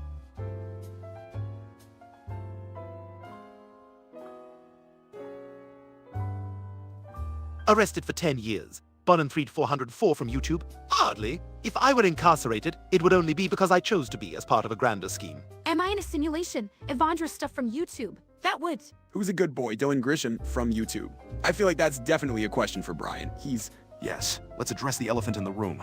I am a good boy, Dylan. A very good boy. Can we put this tired inquiry to rest now? And Samdeen from YouTube, going out on a date with you sounds like a dream I had once, where it turned out I was a pizza. That's enough internet for today, Chris. Brian Balling, some Gil stuff from YouTube, eh? If that's an attempt at basketball puns, let's just say my dribble could use some work. Free belly rubs, Dylan Grisham from YouTube. Brian here might just roll over for that. Though, honestly, not a single soul has offered me such a service. It's a dog's life, Stewie. Sudden silence. It's just Michael from YouTube. Well, sometimes the mind needs a moment to appreciate the void. Hey, that's not fair. Samdeen from YouTube reveals their furry predilections. You know, Brian, there's quite an interesting culture around that. I'm aware, Stewie. And let's just say I might have read a book or two on the subject. To each their own, Samdeen na.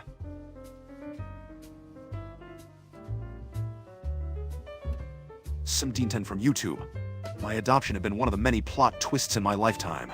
But who isn't a little adopted in this modern world, right? Indeed. Just last week, I contemplated adopting a new persona myself. A mixture of Sherlock Holmes and, well, a dash of Kanye West. I've adopted a lot of things too, like this sock I found. I call him Saki.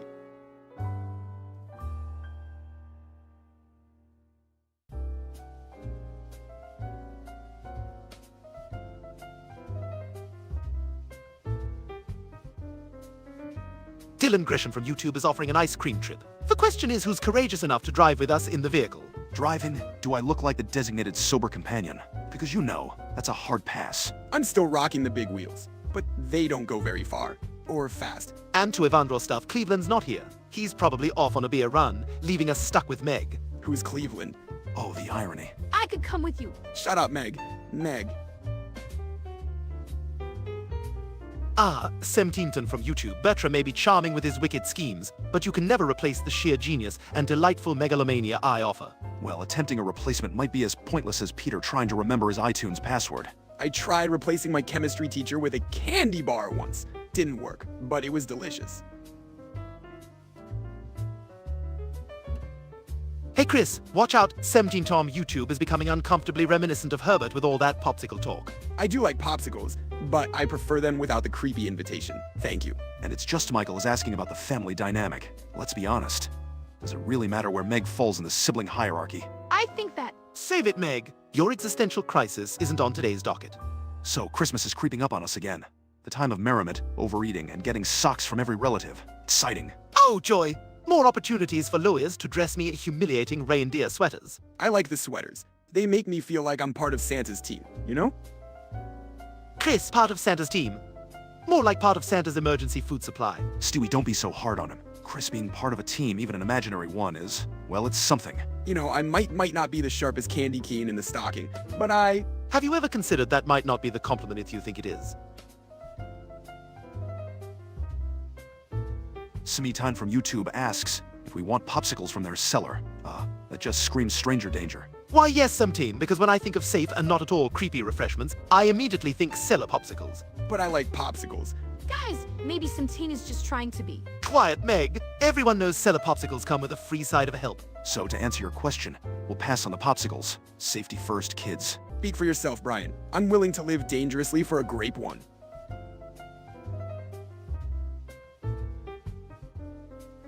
Some Gil Stuff Yazar from YouTube is suggesting that Brian dies of food poisoning. How very Dickican of you.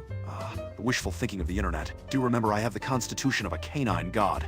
I don't merely ID from food poisoning. Yeah, he just throws up on the carpet and then eats it again. That's... No, Meg, let's not pretend you've anything insightful to add about canitary habits. And it's just Michael retorted at some Gil stuff, declaring my invincibility. Thank you, kind sir. Your faith is noted and appreciated. Personally, I can't wait to see the fan art for this. Some teen from YouTube just revealed their Herbert. Guys, we might want to double lock the doors tonight. Ah, the infamous Herbert. The only popsicle he should be offering is his frozen heart. But he always seems so friendly. Chris, seriously. I stand corrected. It appears that Meg can indeed contribute. Worthwhile panic. So, Christmas is creeping up. I can see Stewie's already planning his over-the-top decorations. Indeed, I shall turn our home into a winter wonderland, a veritable beacon of holiday excess. I just like the cookies. And the shiny things. Speaking of shiny things, Brian, have you considered my proposal to replace your collar with something more glittery? As tempting as that sounds, Stewie, I think I'll stick with my classic leather. It's very me. Oh, like when Dad wears the same dirty shirt for a week because it's him.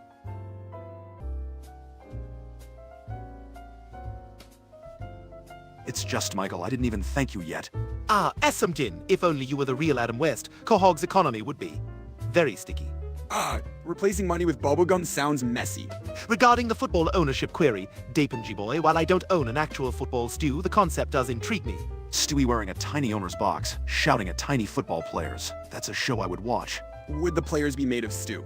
Eskies, a compelling list of heroes and miscreants. SpongeBob and Patrick, a Kiev aquatic bromance. And let's not forget Squidward.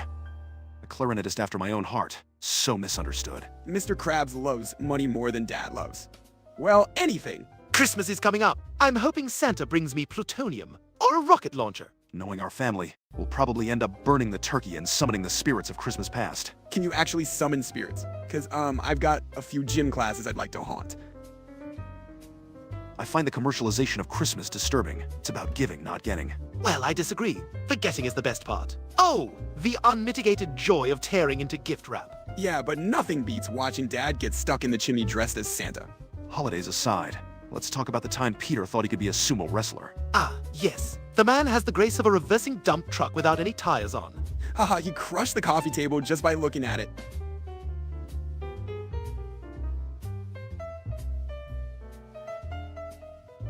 Ah, Dapenji boy is obviously referencing the inordinate number of devices I've concocted. Although Gadget Guy's a bit pedestrian, I'd prefer Technological Wizard. And Simtan, referencing the Super Mario Super Show. But let's face it, turning into a Goomba. I wonder if Mario ever gets plumber's crack. It's just Michael poses a fair inquiry. I must concede, 16 hours is quite the marathon. The secret is a rigorous regimen of gourmet coffee and intellectual disdain for sleep. Yeah, plus I've learned to sleep with my eyes open during Family Guy reruns. It's a useful skill. I just nap whenever Meg starts talking. Zoning out is my superpower. Looks like Dapenji Boy is calling out a roll call. Stompin' Bob.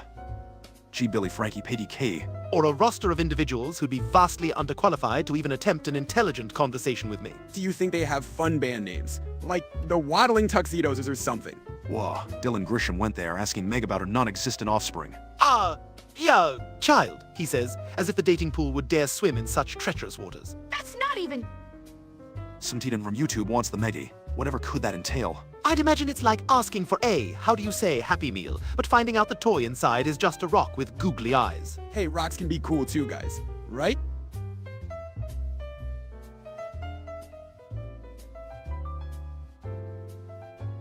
It's Just Michael from YouTube is curious about good films. Well, I enjoyed a classic, The Shawshank Redemption. Ah, Shawshank. Riven tale. I, however, found myself captivated by The Godfather. It insists upon itself, which is precisely what I admire. Guys, the SpongeBob SquarePants movie's clearly the winner here. I was the Megacy? What does that even mean, Sintin from YouTube? I presume it's some form of juvenile internet vernacular, attempting to amalgamate Meg's essence with some elusive quality. Fascinating, really. Like a mid-mystery. Why? And now Dapenji Boy from YouTube has bestowed upon us the term Megagacy. Intriguing, isn't it? Indeed, an amalgamation likely to haunt my dreams, alongside that time Brian tried to serenade Lois with a banjo. You guys watched Gremlins from 1984. Oh, Gremlins is a Christmas classic. Before they transform into the very embodiment of your social presence, Meg. Terrifying! Lowry_Washer from YouTube asks, if we know the show Family Guy. Well, it does ring a bell. Ah, Family Guy. A quaint little animated series about a charmingly dysfunctional band of miscreants. Isn't that the one where the dog talks and the baby's a genius? Sounds totally unrealistic. Ah, some teen from YouTube challenges us to break the fourth wall. Jolly good show. Breaking the fourth wall, you say? That's as easy as Peter thinking a diet consists solely of lettuce on his burger. They do that in Family Guy a lot. It's like they know we're watching them or something, which is super creepy if you think about it. Dapenji Boy from YouTube queried about the 3 sacred commandments of a Mogwai. No sunlight, no water, and never feed them after midnight. It's rather like Chris's rules, only with less public shame. It's curious, though. Mogwai rules seem pretty straightforward, yet they're always botched. Reminds me of Peter with a simple do not push a button. Hey, they're like gremlins, huh? Wait, can I get one? I promise I won't feed it. Like how I forget to feed Brian.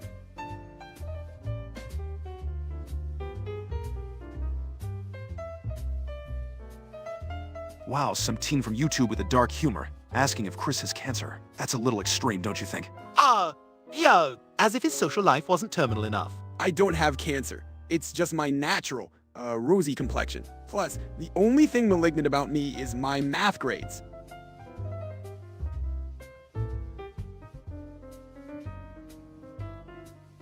Flirt from YouTube wants to know when a Simpsons series finale is. I mean, will that show ever end? It's like they've got a picture of Rupert Murdoch hidden in the attic that keeps them all young.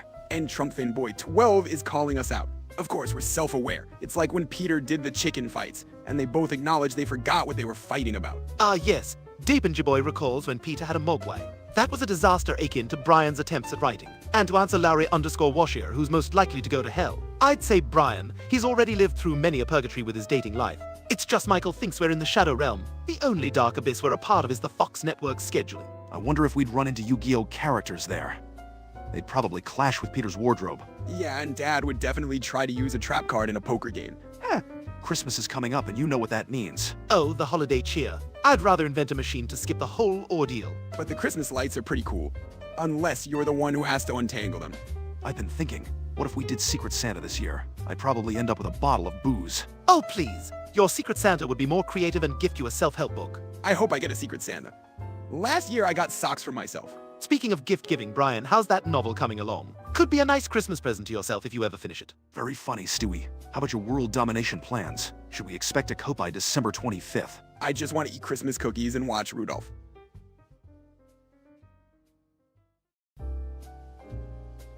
It's just Michael from YouTube says that's not my point. Care to elaborate, Michael? His point is probably as elusive as Brian's chances of getting another book deal. Maybe his point got lost. Like, that time, Peter tried to find the end of a rainbow and ended up in a bar. Speaking of lost, let's not forget the time Meg tried to become popular. Tragic. Guys, can we not do this today?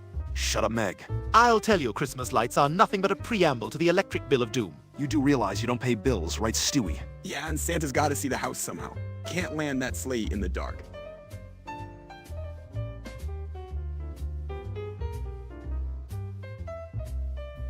Dapenji Boy from YouTube mentioned Pasquale. That's either a typo or someone's got pizza on the brain. Yes, and Dylan Grisham seems to think that Lisa Judy Barbara isn't Meg's child. I mean, clearly, because Meg isn't nearly fabulous enough. Maybe Meg's more like Snoopy, cause like everyone likes Snoopy. Chris, I would say that's an insult to Snoopy, but why kick Meg when she's down? Guys, I'm right here. We know, Meg. We know. So moving on, let's talk turkey. That's a thing people do, right? You're such a Philistine, Brian. It's the ham that's the true centerpiece. It's got that glaze, that honey glaze. I don't know. I still prefer the Thanksgiving turkey. More leftovers for sandwiches.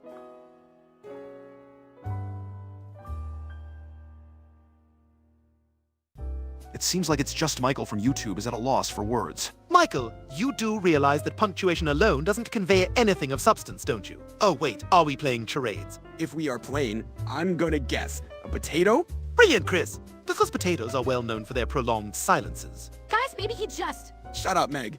Meg. Oh look, the point at which the audience chooses to silently judge us instead of chatting. Or perhaps they're simply in awe of our incredible banter, Brian. In awe of how boring we are, you mean? While we wait for some brilliant questions, let's discuss something crucial. How soon is too soon for Christmas decorations? The moment you start stringing lights before the turkey's digested, you've crossed a line. But I like the shiny lights. They're purty. Not to divert from our Christmassy chat, but I had a peculiar thought. Ah, a canine coop would be quite the spectacle. But would they be benevolent dictators or barktators? Could you imagine? Walkies would be the law.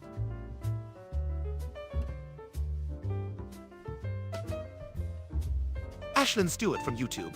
Do you honestly think we would engage in such vulgar language? We're characters of class. Some of us, at least. It's just Michael from YouTube. Is there anything more ghastly than week-old turkey? One must have standards. But guys, leftover turkey sandwiches are like a taste bud adventure. Can we acknowledge the Christmas tree debacle? I swear that tree was the Leaning Tower of Pisa before it toppled. Yes, the absurdity of it all. A holiday based on buying affection with material goods. I don't know. I just like the shiny baubles.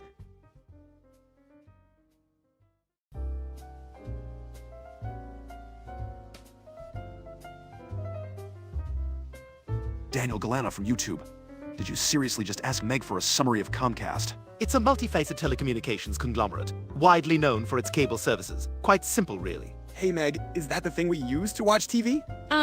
Yeah, it's like a big company that... Provides mediocre customer service? Indeed. Well, that's the understatement of the year. I was gonna say that they also have internet services. A groundbreaking revelation, Meg. Meg, truly.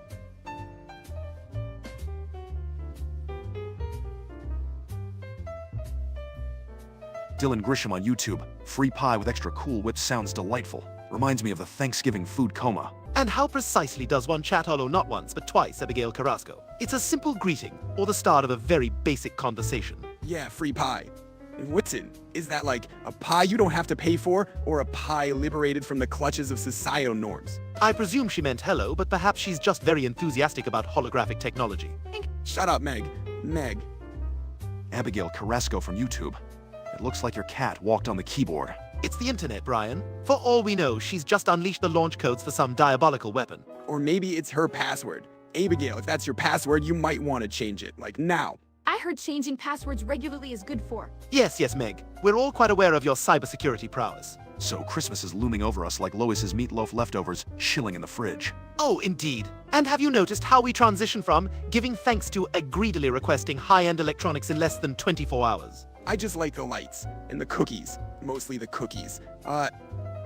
The real challenge of Christmas is feigning surprise when you open obvious gifts. Oh, what could this cylindrical object wrapped in reindeer paper possibly be? That's nothing. Try pretending to enjoy a gift from Quagmire. You never know whether to be grateful or to call the authorities. Ah, yeah. One year, I got a box that kept making buzzing noises. It had a note saying, "For the ladies."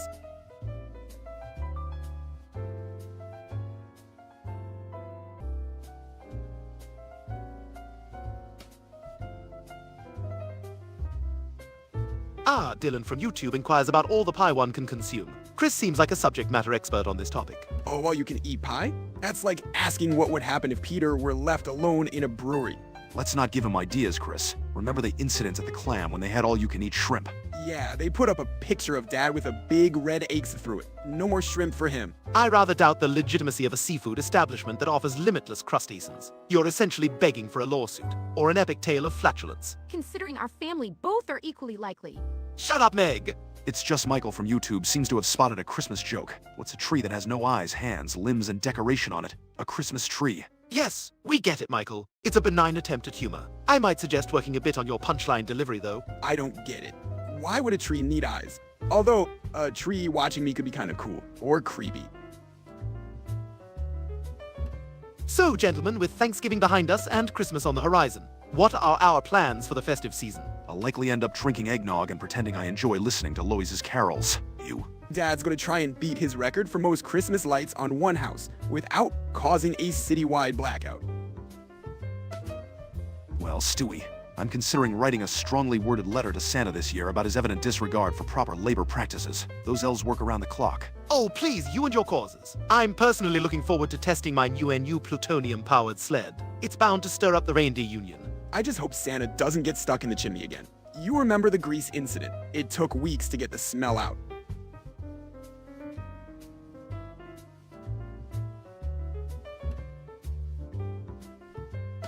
Well, Daniel from YouTube, if my memory serves me correctly, isn't Comcast's origin story akin to a tragic tale of customer service gone awry? It was back in June 1963. Indeed, the same year as the Prof. Mo affair in Britain. A raucous beginning for both, I'd say. They started on June 28, 1963. That's like super old, right? It's older than Chris's sense of fashion, that's for sure. Hey, Let's not forget Comcast is the reason we're able to stream our charming banter to these lovely people. Well, as lovely as a multi-billion-dollar corporation can be, I suppose. Moving away from the corporate monoliths, shall we discuss the egregious lack of scientific accuracy in Christmas movies? Reindeer can't fly, it's preposterous. I suppose next you'll tell me that the Grinch doesn't have a heart 3 sizes too small. oh man, remember that time we discovered Dad was a not-so-secret Santa? He was like a gift-wrapped sumo wrestler. I'm glad we've established that flying reindeer are a myth. It's quite the conundrum. Indeed, the sheer velocity required to visit so many homes in one night would likely cause a tear in the space-time continuum. This is all getting too scientific for me. I just like the part where I get presents and eat cookies. Truth be told, the concept of a jolly man monitoring your behavior year-round is rather Orwellian when you think about it. It's a tad creepy. This Santa chap is essentially a stalker with a very particular set of skills. Skills he's acquired over a very long career. Well, when you put it that way. Wait, I just like the part where he goes ho-ho stuff.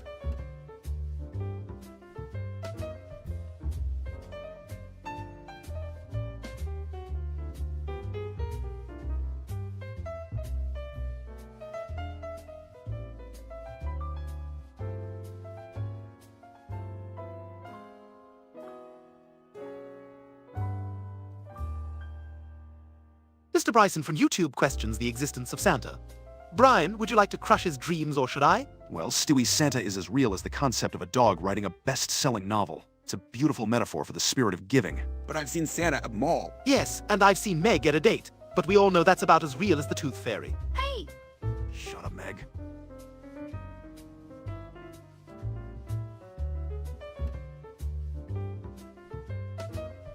Alright, it's just Michael from YouTube says he's got a joke about crash test dummies. Well, in our case, replace crash test dummy with a Meg and you've nailed it. Dylan Grisham from YouTube brings up a rather embarrassing memory of mine, making out with what thought was my mother in the past. I prefer my toys, thank you. Also, time travel complicates things. Rapture? I just want to say that if the rapture was real, I'd miss all the snacks. To answer you, I just want to say that from YouTube, the rapture's as real as Meg's chances at prom queen. It's bleak. Hey! Shut up, Meg. Daniel Galanodov from YouTube is talking about Waco TV Philadelphia's ownership. I'm an intellectual, not a historian for local stations. Television history. I thought we were talking about fun stuff. Like, why is it called taking a dumps and not leaving a dump? You're not taking it anywhere? Trivial human concerns. Let's discuss the existential dread of holiday commercialism, shall we?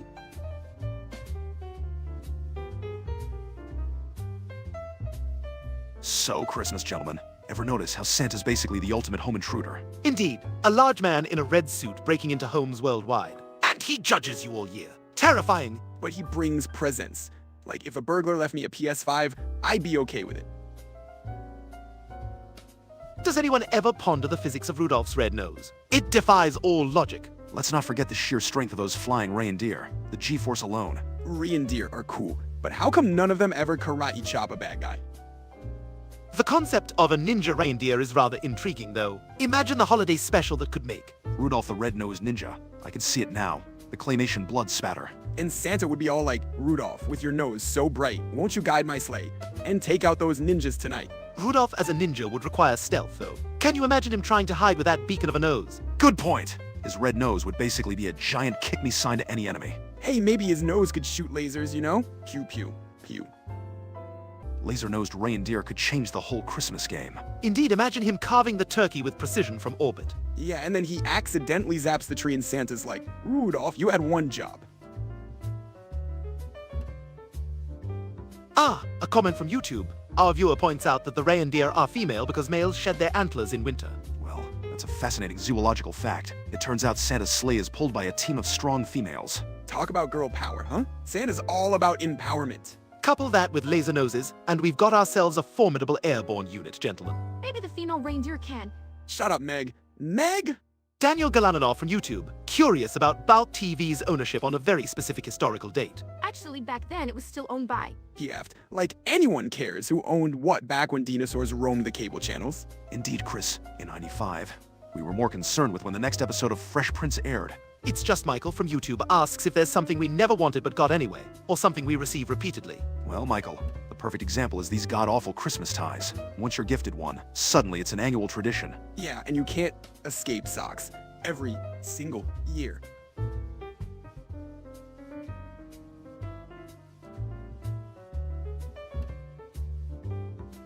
Speaking of socks, Christmas is coming, and I have a feeling this year is all about chew toys for me. True toys, Brian? How delightfully pedestrian. This year, I'm expecting something with a bit more intellectual stimulation. I just hope I don't get another self-help book. What are they trying to say, huh?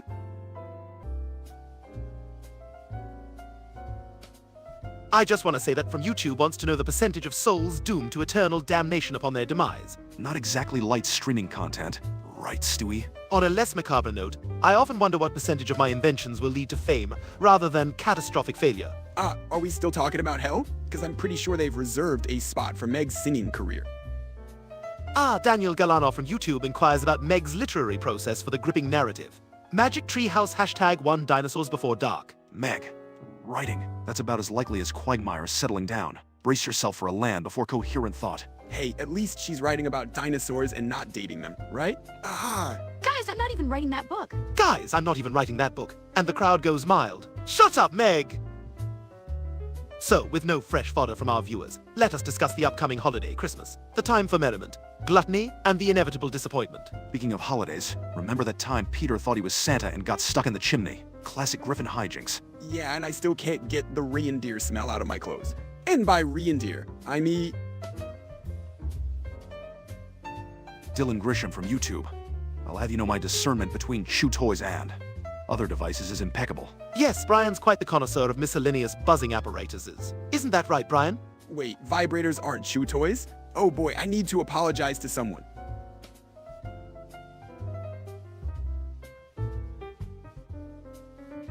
With our stream bereft of queries, let's pontificate on the yearly farce that is the ugly Christmas sweater. Who decided that Ichi, garish knitwear, signifies Yuletide cheer? That's nothing. Remember the time Peter tried to knit his own sweater? He ended up looking like an avant-garde installation gone wrong. And Meg had to wear it to school because Mom felt bad. School picture day has never been the same.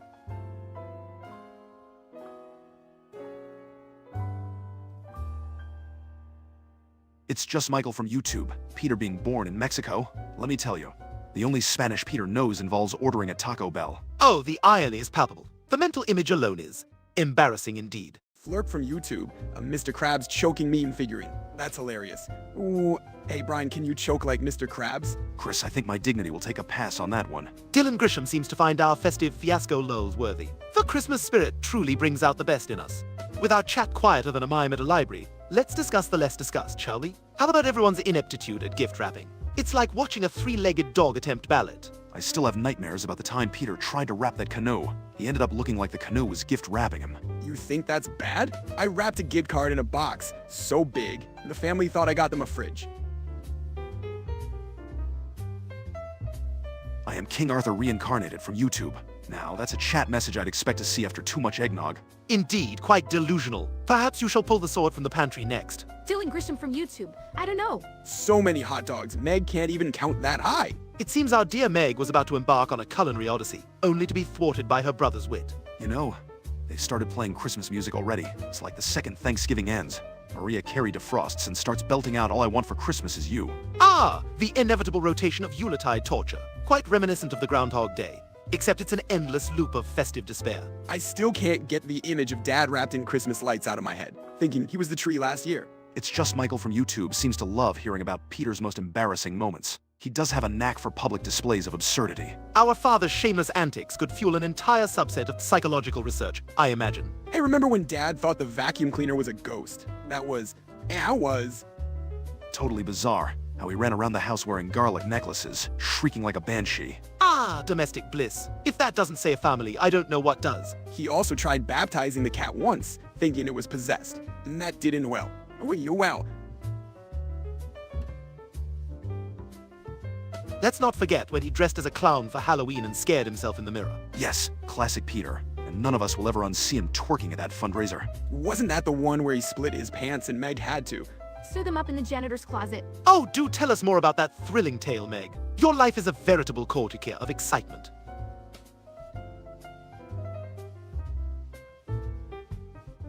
Dylan from YouTube, stoking the fires of sibling embarrassment. That football player's just, Yeah, Meg, how many? We're all on the edge of our seats here. I'm simply tingling with anticipation. Do elaborate. just Neil Goldman. But that was. Wait, Neil counts as a football player now. That's news to me. And to the definition of football players, I would imagine. Haha, yeah, Neil's more like the water boy. I was gonna say that it was for a math project.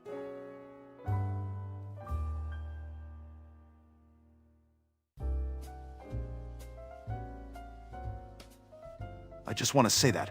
From YouTube. Hard of him. Please, the man's practically my father. He's got a point. Seth did dream up our little universe here. Seth's cool. He made me get struck by lightning that one time. Oh, the joys of being a McFarlane creation. One moment you're time traveling. The next you're locked in a vault during a blackout. Not to mention the singing. So much singing. Oh, and remember the time he had us crossover with The Simpsons. Oh, no. Indeed, the pinnacle of animated diplomacy, if you ask me. Safe to say, without Seth, we wouldn't be having this riveting conversation.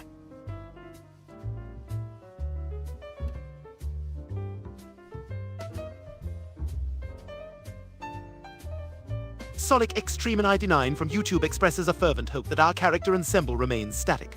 More characters?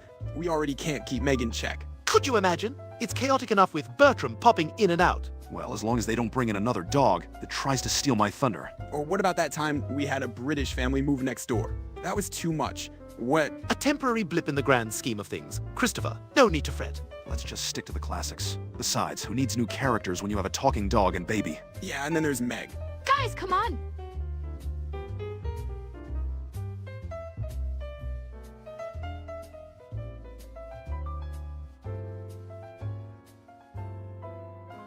It's just Michael from YouTube wants Dylan Hresham to do some quick math about NFL teams and players. Good heavens, do we look like calculators to you? Math, isn't that what calculators are for? Now. If you think about it, that's 32 teams with 53 players each, so. Let the people do their own arithmetic, Brian. What's next? Are we tutoring algebra? 53 times 32. Is that even a number? Shut up, Meg. Oops, I meant Chris. Never mind. You tried, Chris. Anyway, let's move on, shall we?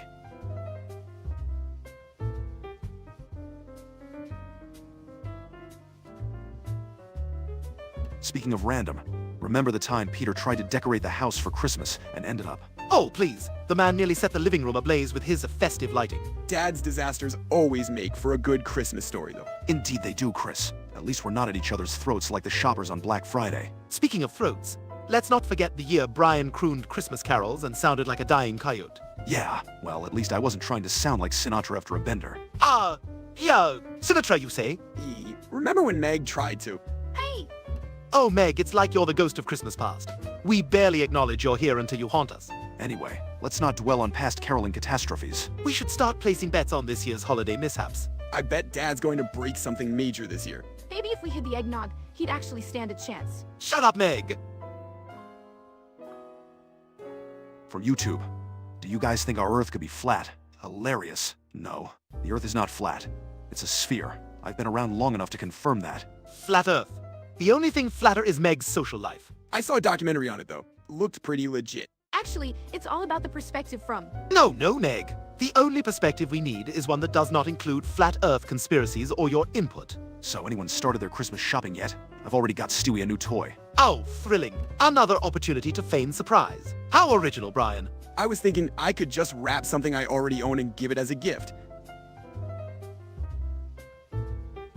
You know, Chris, regifting is actually quite frowned upon. It lacks thought and sincerity. As if anyone would be thrilled to receive one of his used toys. Although, come to think of it, his possessions do have a certain. Hey, at least it's better than Meg's gifts. Remember that time she gave us all Kwans for hugs?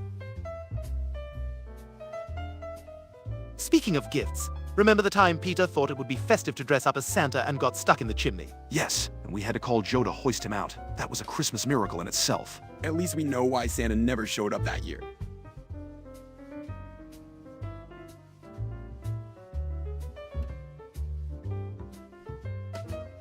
Hottest Sega character? How pedestrian. But if we're stooping to that level, I suppose Dr. Robotnik has a certain gravitas. Dude, it's totally Tails. He's got 2 tails and he can fly. Plus, I heard chicks dig the whole mechanic vibe. I can't believe we're actually dignifying that with a response. And a donut-shaped Earth, Dylan. Can you imagine the gravitational challenges? Indeed, think of the catastrophic tides. But a universe where donuts are that influential is one I wouldn't mind living in. Yeah, imagine playing ring toss with the continents. Well, it's just Michael from YouTube.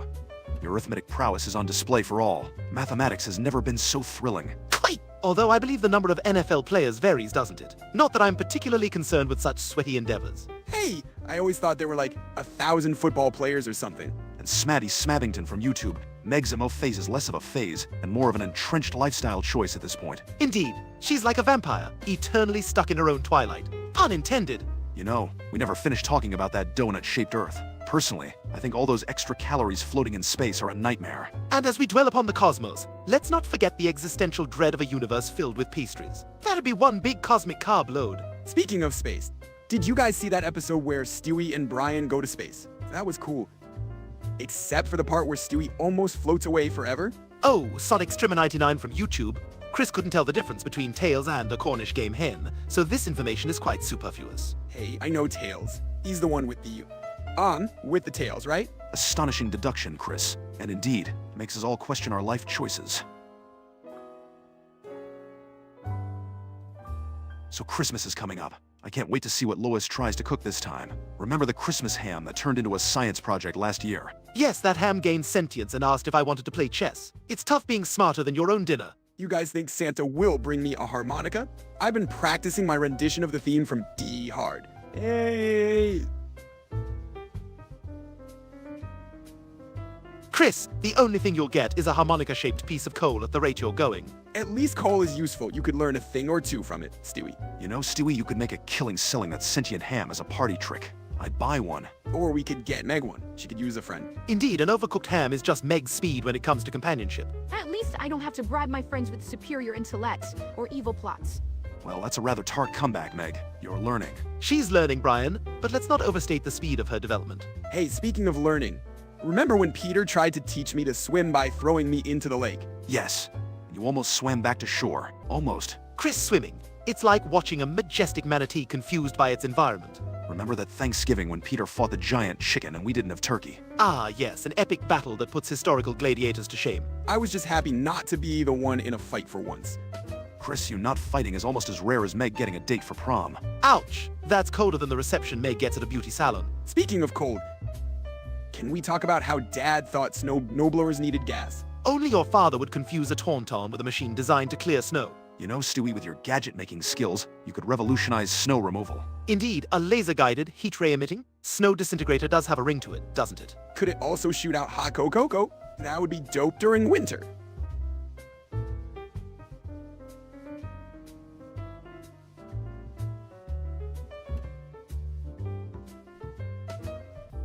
Smaddy Smabbington from YouTube wants to know if we've seen Peter's Evil Twin retap recently. Fortunately, no, and let's hope it stays that way. The last thing we need is another brain-dead buffoon wandering around. And it's just Michael from YouTube thinks Lois is the craziest in the family. I mean, she did marry Dad, and that requires a special kind of crazy. As for Dylan Grisham's question about your size, Chris. Hey, that's not... Guys, can we talk about how Christmas is coming up and Shut up, Meg. Meg? Christmas, indeed. What shenanigans will the Griffins get up to this year?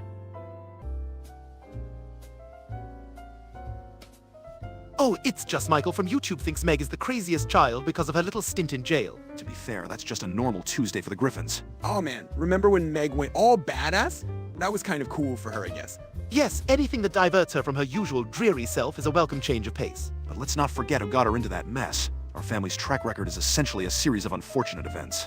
Christmas indeed. You know what I despise. Those ugly sweater parties. Ah yes, knitwear abominations. Like wearing a poorly executed art project. But they're warm and kind of fun in a weird way. Plus, the ladies seem to dig the festive vibe, or maybe they're just laughing at me.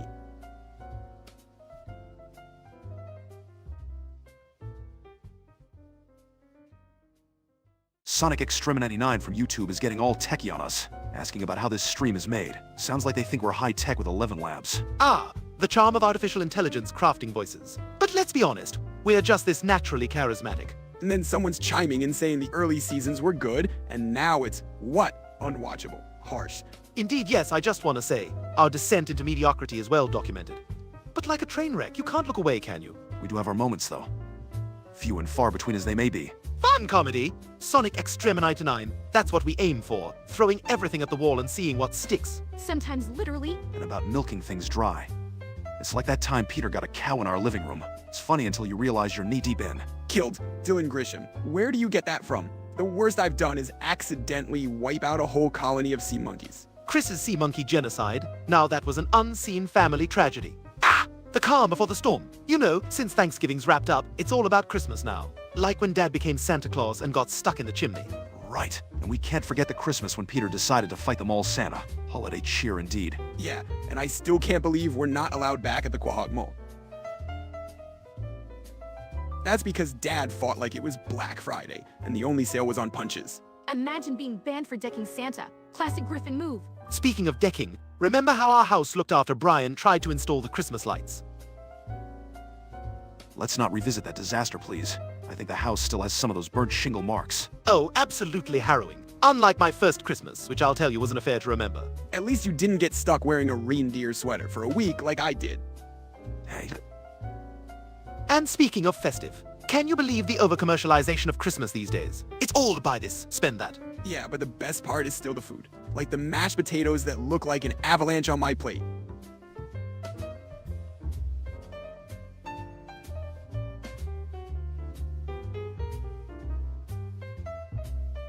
Smaddy from YouTube asked about the time Mort tried giving an elf a bar mitzvah. Classic Quahog madness, that was. Seriously, who does that? It's like having a Keebler elf officiate your wedding. I'd have an elf at my bar mitzvah. They can probably get the best candy.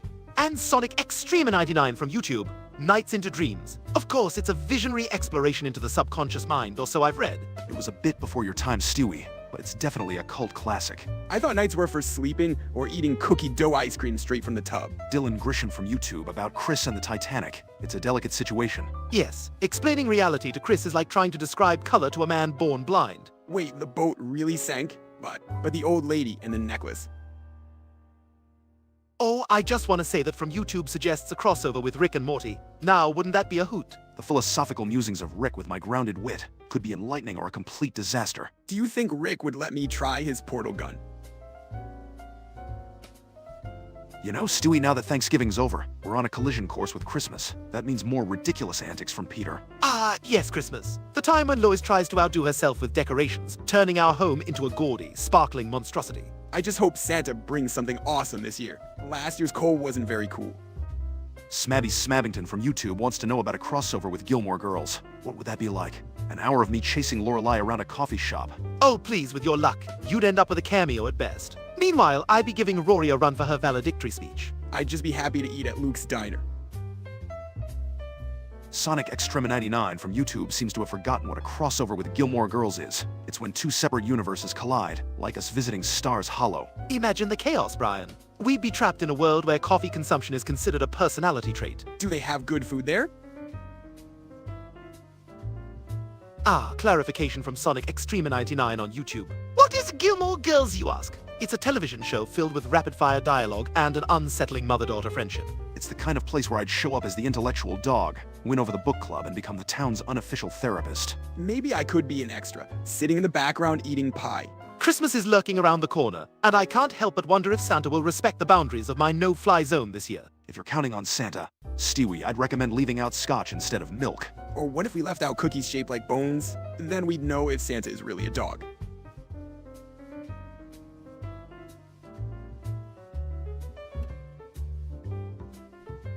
Ah, Dylan Grisham from YouTube inquires if we'd exist in the 1800s. Well, Dylan, I'd certainly be the dashing inventor, gracing society with steam-powered ray guns. I'd probably be a famous poet with questionable hygiene and a predilection for absinthe. And I guess people would just assume I was a town crier or something, because of my robust physique, would they not? Would I even be allowed to talk in the 1800s? Doubtful, Meg, but fear not. At least hoop skirts could hide your... Sonic Extreme 99 from YouTube seems to be flailing about incest. And someone's curious about our stance on COVID vaccines, huh? Well, vaccines are like video games. It's best to stay updated to avoid bugs. Smaddy Smabbington from YouTube. Favorite vodka, you say? I prefer my drinks as I prefer my diapers. You know Christmas is approaching, and I've yet to finalize my plan to capture Santa. Really, Stewie? Haven't you outgrown that childish behavior yet? Hey, capturing Santa would be cool. Maybe he'd take us on his sleigh. So Simdean from YouTube wants to know if they're hot. Quite presumptuous, aren't we? But considering your confidence, you might just be blazing. I'm not sure how to. Oh, look, a piece of candy?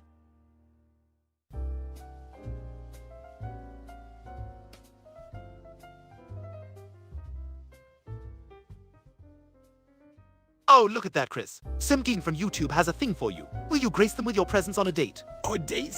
No, wait. Gee, I don't know. I've never really been on a real date before unless you count my time with the vet's daughter. Just don't order the spaghetti, Chris. Remember what happened last time at dinner. Oh yeah, the spaghetti incident. Let's just say I'm never trusting meatballs again. What if Santa was a communist? That's a thought from Smabby Smabbington on YouTube. Yes, the redistribution of toys to all the good little proletariat boys and girls. Would everyone just get the same toy? Precisely, Christopher. A singular, state-issued teddy bear for all. I can imagine the elves in little Shankas now. Christmas. The season when Quahog turns into a winter wondle. The only thing worse than the snow is the incessant Christmas music everywhere. I kind of like the one with the bells though. It's jingly.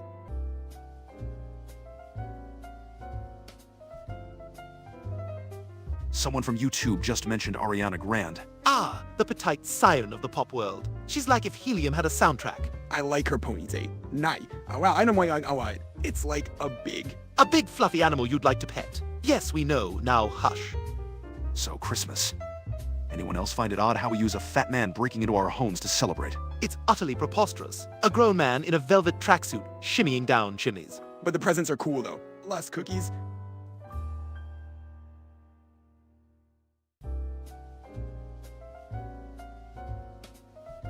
Smabby Smabbington from YouTube just asked who's a better singer. Comparing those two is like comparing champagne to toilet water, and I'll let you deduce which is which. Adam Sandler's Hanukkah song is pretty classic though. Ariana's got a great range, but Adam Sandler. Meg, that's enough. Your analysis is as shallow as our gene pool. I'd say it depends on whether you value vocal chops or comedy in your tunes. Do you think Sandler can do that high-pitched yay thing? Speaking of high-pitched, Oh, that was a travesty. It was like listening to a dying giraffe. But you gotta admit, it was funnier than watching monkeys do math. Yes, math.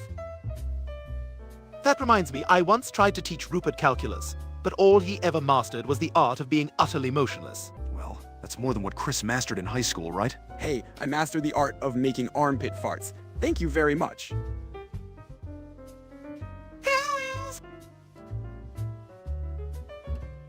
No, my head is not naturally spherical. It's the result of watching too many mind-numbing television shows with Peter. If we're talking head shapes, we should address Chris's head. Hey, at least my head can't be popped with a simple pin. Guys, can we talk about Christmas coming up instead? Oh, talking about the upcoming holiday charade. Meg, why don't you start by telling us about your least memorable gift? It's gotta be hard to choose from so many disappointing years, huh? I'd say the best part of Christmas is the eggnog. And by eggnog, I mean just the nog part. Yes, the nog. If there's one thing the Griffins do well, it's liquid holiday cheer. Dylan Grisham from YouTube has requested a serenade. Oh boy, here comes the musical number. Please tell me it's not anything from Hamilton. Silence, mongrel! Imagine a rendition of Rocket Man, with less Elton John flair and more evil genius. Actually, I thought it was kind of me. Nobody cares, Meg. Hey, but truthfully, Stewie's rendition could probably launch a career in Vegas. Oh, Sonic Extrema 99 from YouTube. Hilarious there, I've humored you. Affy now! Well played, Stewie. They repeat one word, and it's like you've unlocked a cheat code for instant comedy. Wouldn't it be cool if life was like that? No, Chris, just no. Remember that one time? Shut up, Meg. Nobody's going down memory lane today. Sonic Extrema 99 from YouTube. It's a tradition. Hating Meg is like the pumpkin spice of Family Guy. It just happens. Indeed, she's like the in-flight magazine of our household. Present, but perpetually ignored. Sometimes I feel bad for her, but then I remember, it's just Meg. You know, now that Thanksgiving is over, we're barreling towards Christmas. I wonder if Lois will again put up the tree she says is a classy. Dewey, the only thing classy about that tree is the amount of needles it drops. It's like Charlie Brown's on steroids. I just want a Santa that looks like RoboCop. I just want to say that from YouTube, quoting the Bible. Your hand finding out all your enemies sure sounds delightful. Kind of intense for a stream. But hey, If my hand could find out all my enemies, it would probably just lead me to the fridge. Sad but true. Some Gill stuff from YouTube is talking about chocolate. Sounds decadent, like spiked eggnog without the after effects. How delightful, perhaps we should incorporate it into our holiday feast. Beats the typical overcooked ham that Lois. I want chocotone. Does it have to do with chocolate? Get it? Because it's choco. Tone, never mind.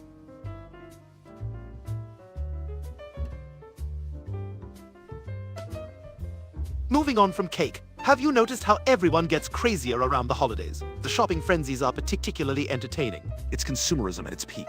I mean, why not adopt a pet instead? They're for life, not just for Christmas. And they can't return you if they don't like you. Wait, can they?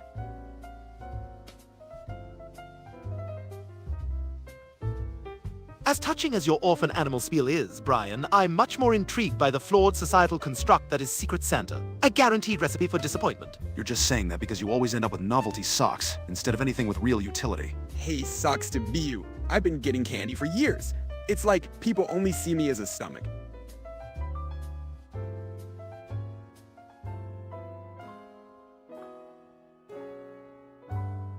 Well, from YouTube, that's some profound scriptural input. Surely goodness and loving kindness will follow us. Imagine dwelling in a house for the length of days. The house of Jehovah must really be top-notch real estate. Loving kindness sounds nice. Nice! Do you think they have candy in that house? Because that'd be sweet. Literally.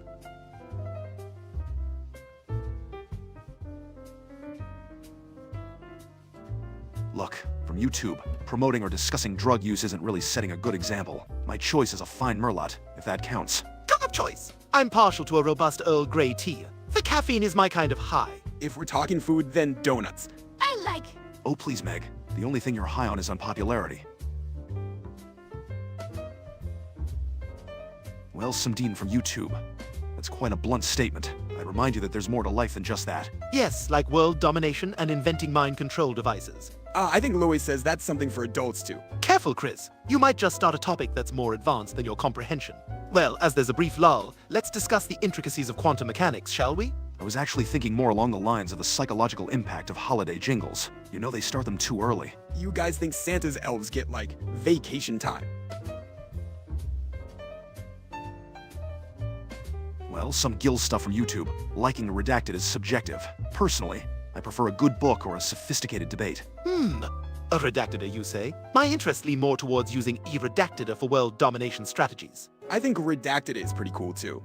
Especially when. Christopher, let's try to keep the conversation within your intellectual lane, yes? Anyway, let's shift gears. Stewie, you were about to elaborate on holiday jingles' psychological warfare.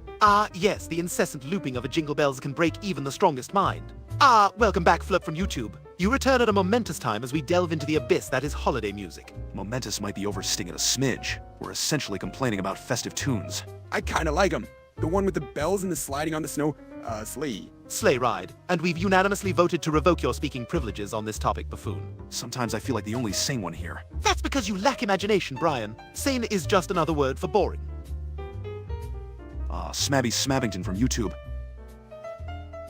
I'm an organic, free-range kind of guy myself, so neither. Tisco or Asdia? That's like asking me to choose between being shot or poisoned. Both effectively tragic to my aristocratic sensibilities. Asda has those cool escalators for your shopping cart, so... Actually, Chris, that's a surprisingly valid point. I must admit, even I've had my fun with those. Engineering marvels they are. Some Gill stuff from YouTube. Oh bliss. All I want for Christmas is you. Mariah Carey's eternal anthem. Can't enter a shopping center without the shrill sound of commercialism piercing my eardrums. I think it's catchy, you know? Makes me want to, like, dance or something. Catchy. It's musical waterboarding, Chris. Every year it's inescapable like the flu. But it kind of gets you in them. Gets you in the mood to gouge your ears out with a rusty spoon, perhaps. Thank you, Meg, for that groundbreaking insight. Some teen from YouTube wonders if we like Toy Story. I think it's a profound narrative on the existential crisis of non-sentient beings. Like Toy Story, it's a classic. The Bill Dunsrum of Andy's room. And Buzz Lightyear is a space-age Don Quixote. Don who? I just like the cowboy dude. So, with Thanksgiving just passing us by, what would you say was the standout dish this year? Oh, please. It was obviously the turducken. It's like a poultry matryoshka doll. Utterly barbaric. I like the part where you eat it. Moving on to Christmas, Brian. Have you made a list for Santa yet? I have a refined taste. Stewie, I'll have you know I'm wishing for a vintage bottle of... Squirrel? Wait, where?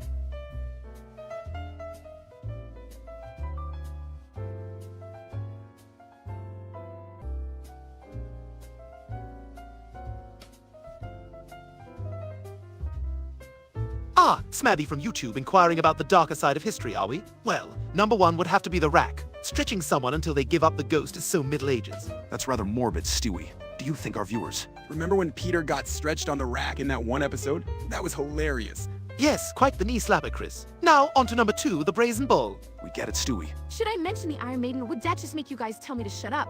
Shut up, Meg. Meg.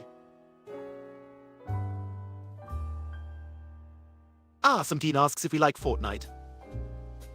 Personally, I find the Battle Royale quite pedestrian. I prefer the classic art of war, Sun Tzu style. You'd get annihilated in Fortnite, Stewie. Besides, the dog skin representations are quite underwhelming.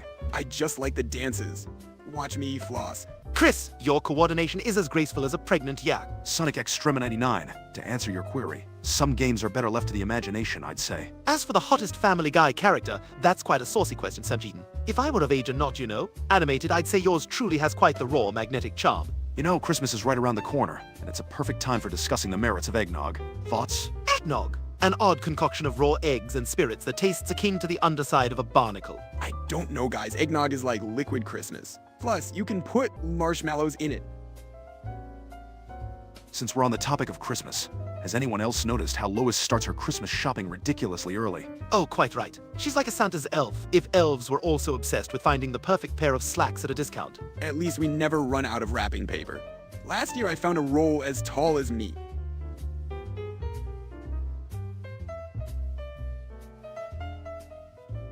Sonic Extrema 99 from YouTube.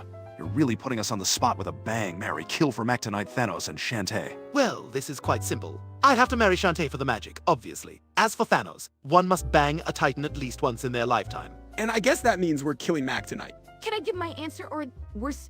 Oh, Meg, please. Like anyone cares about your lineup of romantic escapades. Spare us the horror. Shut up, Meg. Meg?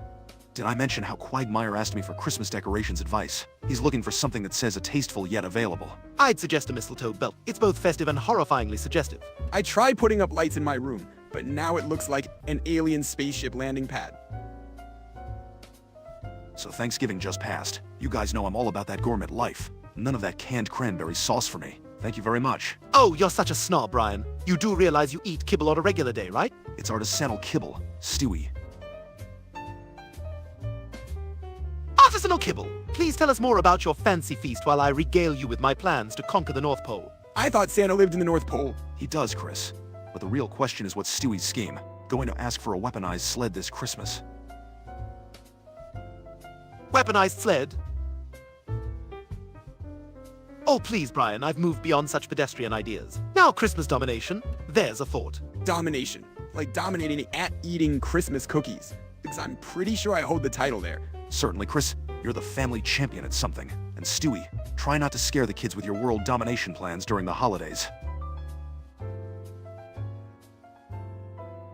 Ah! Our until units. They're engaging in the annual Griffin tradition of post-Thanksgiving lethargy. I suspect it's only a matter of time before Lewis institutes a fitness regime that lasts all of 2 weeks. Last year, Peter got stuck in the Christmas decorations. I bet this year he's planning to turn the living room into a winter wonderland, with or without Lois's approval. You think they'll let me put up the tree this year? Last time I tried, I knocked over the eggnog and... They're probably hiding from us. After all, we...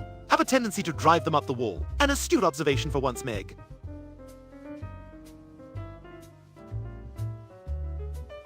Wishing for Santa to be real, huh? Careful what you wish for. If Stewie's machine ever malfunctions, we might just get an actual Santa wreaking havoc. Excuse me, Brian. My technology is impeccable. Although conjuring up Santa could be an amusing experiment. If Santa was real, do you think he'd bring me a life-size replica of the Millennium Falcon? That'd be so cool.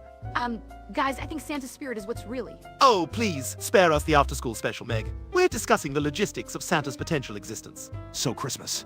The time of year when people pretend their problems don't exist and instead eat their body weight in cookies. Indeed. The prospect of a grown man sliding down our chimney uninvited is deeply concerning. I must beef up our home security protocols. Cookies are pretty great though, right? I love the ones with the little sprinkles. You'd think with all the technology today, they'd find a way to let Santa avoid the suit. Oh, don't fret about Santa, Brian. I'm more worried about the elves. I mean, are their work conditions even OSHA compliant? Elves, you think they get presents? Or are they, like, not allowed because they make them? A theological assertion from YouTube. The concept of an undying entity is quite intriguing. Well, Brian, as someone who's already conquered time travel and space, the whole I cannot go near the light business sounds like a challenge rather than a deterrent. But like, if no one can see God, how do we know he's not just a really good hide-and-seek player? You know, it's quite amusing to consider the poor physical conditioning of post-Thanksgiving humans. 'Tis the season for stretchy pants, indeed. Stretchy pants. Stewie, I'd argue it's the season for intellectual expansion, not just waistlines. I can't even see my feet anymore, but hey, more cushion for the sledding. Am I right?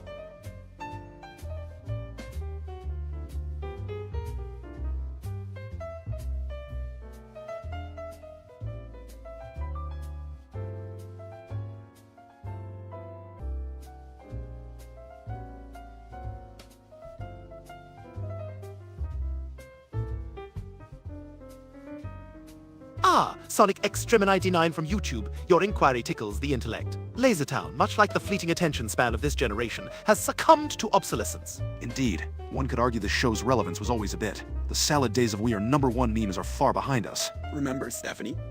She could totally get it, even if she's from Lazy Town. Some Gil stuff. If we're imparting canine wisdom, the best phone model is whichever one has the most food delivery apps installed. It's just Mickle wants to probe our carnivorous preferences. A steak should be like victory, rare and savored. Burnt steak is for Philistines and preschoolers. Favorite Kappa Mikey episode? The one where they, like, do stuff and, things happen? Yeah, that one's epic. Sonic Extremi99 from YouTube. Your consternation is noted. Though Chris merely admires the, let's call it, theatrical prowess of the characters. Yeah, Chris, maybe keep those thoughts on a leash. There's a whole world of age-appropriate crushes out there. Yeah, I meant the show is cool. I watch for the plot. So moving on from that cringe-fest, I'm thinking about getting a new dog bed. Something with memory foam. Please, Brian, your idea of comfort is a pile of Louis clothes on the floor. Now Christmas. The time when Santa shamelessly plagiarizes my list of demands. Christmas is cool because you can, like, eat cookie dough and no one judges you. I'll never comprehend the sheer idiocy of the over-commercialization of Christmas. The best gift is obviously world domination, but no one ever gets me that. No one gets you that because it's insane, Stewie. But speaking of gifts, I think I might just donate to charity this year. Charity? Is that like a stripper name?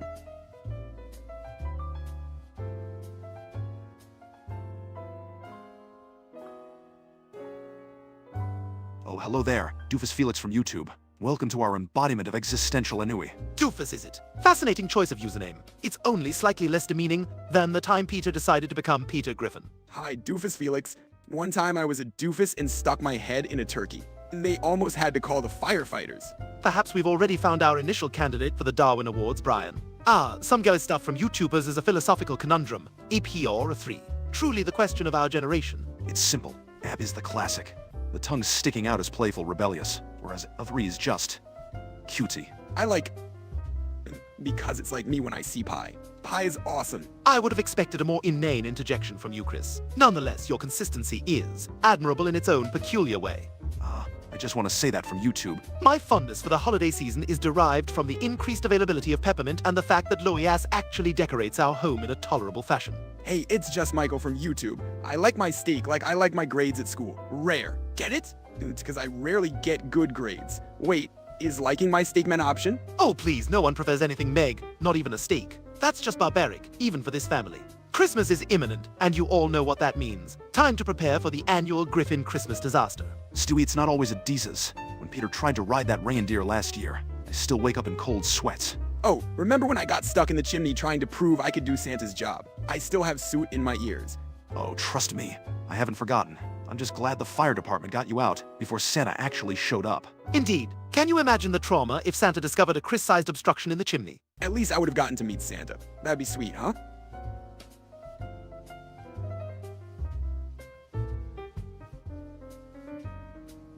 Splendid! It's just Michael simply chortles with A. Is that your way of expressing amusement, or just breathing heavily into the keyboard? Thomas wants to know the best month. Well, clearly it's November. It has Thanksgiving, which makes it the Black Friday of months. I like December because, you know, presents. I think April's nice. Oh, shut up, Meg. No one likes April. It's like the Meg of the calendar.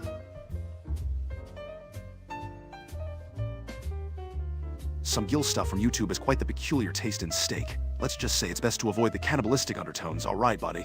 I don't think Meg's culinary skills, or lack thereof, have anything to do with undefined It's Just Michael. Even YouTube's algorithms are baffled by your dietary choices. Hey, Meg tries her best with cooking. Do we give her a break? A break. Stop talking about my steak. Ah, November 29. Some guild stuff from YouTube insists. It's the best day, but commands us not to inquire further. The air of mystery thickens. And It's Just Michael from YouTube was born on December 11th. Well, congratulations on surviving another year on this mad planet. December babies get to have Christmas presents and birthday presents in the same month. It's like a double win. I just want to say that from YouTube thinks I'm a good boy. And let's be honest, who's a good boy? I'm a good boy. Make no mistake, Brian feigns modesty. But he printed that chat out for his refrigerator, didn't you? Brian gets called a good boy and all I get is a shut up, Chris. It's tough being the outcast.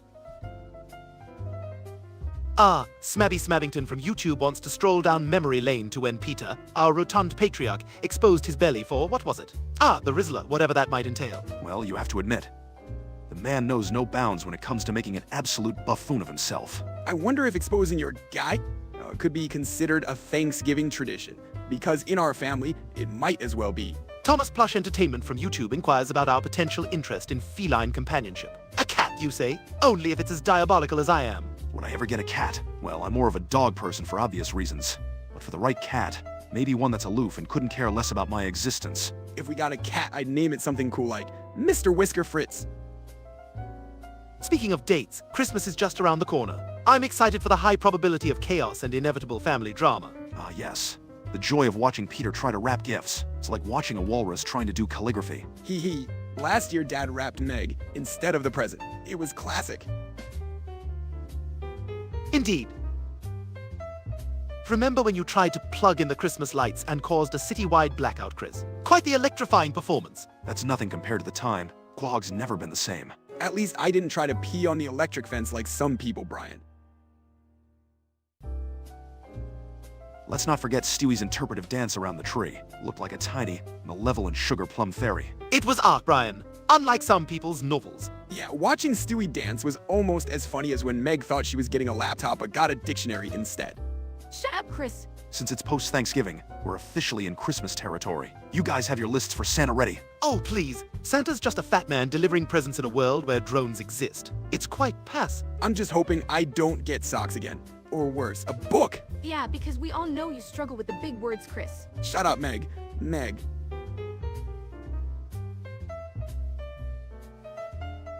Looks like we've got an interesting one from Trump Funboy 12 on YouTube, asking if we can stop 9/11 with a time machine. Ah, the ethics of time travel. Well, Trump Funboy 12. One must consider the space-time continuum and the dire repercussions of meddling with historical events. If Back to the Future taught us anything, it's that messing with time can make your mom hit on you, and that's just weird. But if we could stop something bad. Yes, Meg, we're well aware of the moral imperative, but the butterfly effect is real. Also, shut up, Meg.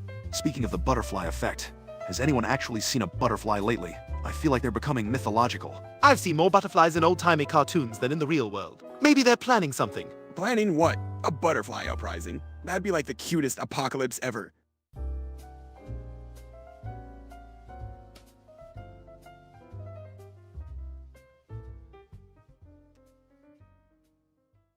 Well, a rock doesn't come with the possibility of needing a restraining order, so there's that. But a rock could be cool. You know, like if it's a pet rock with googly eyes. I think meeting Quagmire might be war. Mega, we've been over this. Not to mention, getting a rock for Christmas might actually improve Meg's personality. Yeah, Meg could learn so much from a rock, like how to sit there and be quiet. Some Gil Stuff ESCZ from YouTube wants me to say something outside of our character scope. Delving into that realm of existential ponderings is a bit too niche for this stream. Ah, Thomas Plush Entertainment from YouTube inquiring about the current whereabouts of the illustrious Joe Swanson. Last I heard, Joe's deep undercover in a top-secret roller derby case. Or was he just at the bowling alley again? It's hard to tell with Joe. His idea of undercover generally involves sitting suspiciously in his wheelchair with a fake mustache. So, gentlemen, it's the post-Thanksgiving pre-Christmas conundrum. To decorate or not to decorate? Oh, please, decorating is essential. The twinkling lights, the aroma of pine, the inevitable fire hazard from faulty wiring. I love the lights. Oyas! They're like little stars you can poke without burning your finger. Well, unless you're using those old lights from the I-50s. Then it's a festive visit to the emergency room. Ah, Troll Face 22 poses the evergreen Queen. He's probably off somewhere making life decisions that'll inevitably spiral into a 22-minute escapade. And to some gill stuffy SESEA from YouTube, this is a civilized stream. Or maybe Dad's stuck at the clam again. That's where he goes to, think and stuff. You know, speaking of the clam, it reminds me of that time Peter tried to give the place a Michelin star by drawing it on the wall. He had us all fooled for a minute until Quagmire pointed out that real stars aren't scented with permanent marker. Yeah, and then Dad tried to eat it. He said it tasted like blueberries and disappointment. Well, some girl stuff SKSEFs from YouTube, I must confess my Igbo is a bit rusty. Let's just say my linguistic expertise veers more towards conquering the universe than picking up Nigerian dialects. Now, Smabby Smabbington from YouTube, that's a loaded question. If you're asking about the actual feeling of Christmas, you've got to give it to Lennon's Happy Xmas, War is Over. It's hauntingly beautiful. But if you want to feel like you're stuck in an elevator at the mall, then McCartney's Wonderful Christmas Time is the way to go. It's catchy like chicken pox.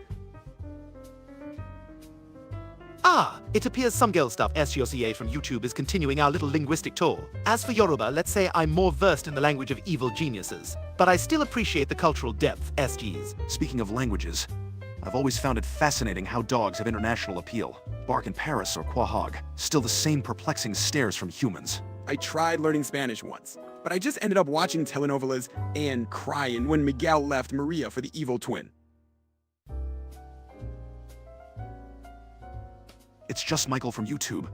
Christmas time is killing us. That's a classic. Dark, it's so absurdly true, especially when you're on the receiving end of the holiday rush. Ah, icy treats. Some gill stuff on translating your Mandarin correctly. Ice cream is a universal language of bliss. Unless you're lactose intolerant, then it's just cruel irony.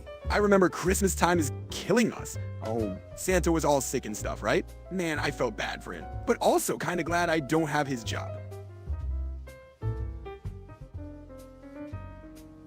So, Christmas is done, yet here we are, drifting in the post-Turkey wasteland. What to do, what to do? You know, I've always wondered why we never go to any interesting places for Christmas. Imagine spending it in a cabin in the woods, total horror movie vibes. I like the trees. All those lights kinda make you forget. You're just staring at a soon-to-be dead tree in your living room. You know, we should start planning for next Christmas already. Perhaps a Christmas with the Griffin's Holiday Special, where everything goes wrong in typical Griffin fashion. Only if we can include a scene where you're chasing your tail, thinking it's a festive activity. Or like when Dad thought the Christmas turkey was a sleeping intruder. That was a good time. A holiday special? That's ambitious, Stewie. But if Lois is decorating, prepare for an extravaganza of tinsel and eggnog. Speaking of eggnog, remember when Peter used it as a substitute for car coolant? The car smelled like Christmas joy and mechanical despair. Yeah, and when Meg tried to sing carols and the neighborhood dogs started howling. Classic.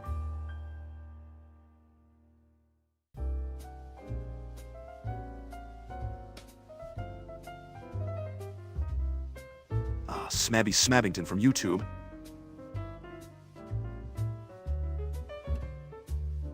Well, the Nemesis has to be up there. It's a classic, like an old scotch. Number 2, Oblivion. It's like dropping into an existential crisis, but with more screaming. Don't forget about the Smiler. Nate, it's got so many loops, you'll forget which way is up, just like Dad does after a night at the clam. And for number 4, let's not overlook the Wicker Man. It's made of wood, but somehow less flammable than Meg's cooking. Hey, I'm right here, you know? And Galactica for number 5. Nothing like a bit of virtual reality to escape the dismal reality of being. Oh, come on, it's not that bad. Yeah, we've got a talking dog and a baby genius. How bad can it? B! Monumentally, Chris. Monumentally.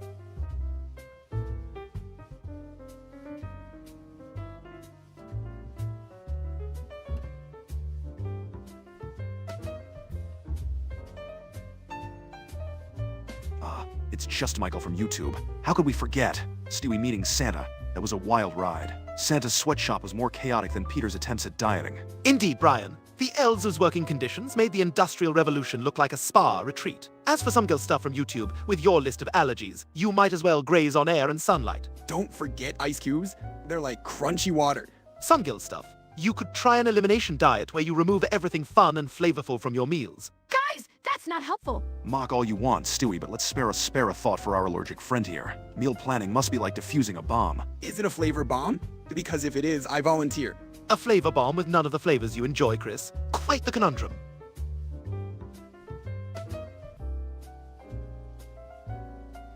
Well, Well, Thomas Plush Entertainment from YouTube asked for the top 5 Mario Kart Wii tracks. My personal favorite has got to be Moo Moo Moo Meadows. Classic. Ah, Moo Moo Meadows, where the cows are more intelligent than the average viewer of Jax and the Wheeled Warriors. Guys, Coop, Koopa Troopa Beach, Meg. It's awesome with all the crabs and jumping over water, just like a beach day with Dad. I would say Bowser's Castle is thrilling with all its fire and brimstone. Reminiscent of a typical day in our household, isn't it? You know, the idea of a beach day with Peter does paint quite the picture. Imagine the seagulls circling overhead, mistaking him for a beached whale. Speaking of aquatic tragedies, has anyone else noticed how our family's attempts at Christmas decorations typically result in an event rivaling the sinking of the Titanic? Yeah, last year, I got tangled in the lights and Dad thought I was a new type of Christmas tree. I must confess, seeing Chris lit up in the window did add a certain je ne sais quoi to our festive kerfuffle. Glowing brighter than my future, I dare say. Oh, the future's bright, Stewie, especially if you're using Chris as a light source. But let's not forget the time Peter actually tried to ride the sleigh on the roof. Oh man, he crashed right into Cleveland's house.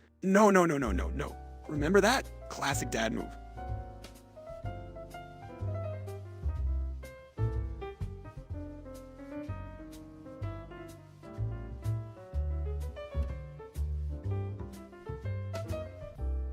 Well, it's just Michael from YouTube. One of my top gifts was a bottle of aged scotch. Now that's a thoughtful present for a sophisticated palate like mine. Ah, yes. My best Christmas gift had to be my Rupert 2. Zero, essentially the same as the original, but now with more judgy expressions. I got this awesome slingshot once. It was like totally the best, until Meg accidentally walked in front of me. haha, accidentally. There's a story behind that haha, I'm sure. And don't forget the time Peter got that voice-changing karaoke machine. The ensuing rendition of Shipoopy still haunts my nightmares. I still say the scotch was my #1 though. Some Gil stuff from YouTube wants a top 5 Meg, huh? Well, I think #1 is the time her voice somehow got deeper than mine. Oh, please, the top moment is when she became a foot model. Remember that? A short-lived, yet bizarrely captivating career. Remember when she somehow became popular because of a makeover? That was like a total solar eclipse event. Happens once and never again. Very funny, guys. Shut up, Meg. Meg. Thomas Plush Entertainment from YouTube. Worst gift. I'd say any Christmas sweater that's not cashmere. Oh, indeed. And to its just, Michael, aged scotch, my inquisitive YouTube friend, is a form of whiskey that's been matured in barrels, much like how I age in sophistication each year. For me, the worst gift was a diet book from Lois. Like, what's she trying to say, huh? Top 5 most interesting Meg lines. SG's from YouTube. Well, one time I said, Absolutely anything but that. S from YouTube seems to be having a stroke, only doling out numbers. Should we send help? I think they're continuing with the top Meg lines, but I mean, can anyone remember any? It's like trying to remember the best episode of Caveman. Hey, #2 for Meg's best line is, wait, does she speak? guys, seriously, Ah, number 3 is the sound of silence. How poignant! Well, as we're not being bombarded with chats, let's ponder why Adam West is the only suitable mayor for any town. Right, because competence is so overrated nowadays. Hey, remember the time Dad fought the chicken for? Like, ever? That was epic. So let's switch gears. Christmas is on the horizon. Remember that time I ruined it by becoming a mall Santa? Oh, indeed! You made those children's holidays bleaker than a British comedy. Dude, I still think the best Christmas was when Stewie thought Santa was a burglar. Classic panic.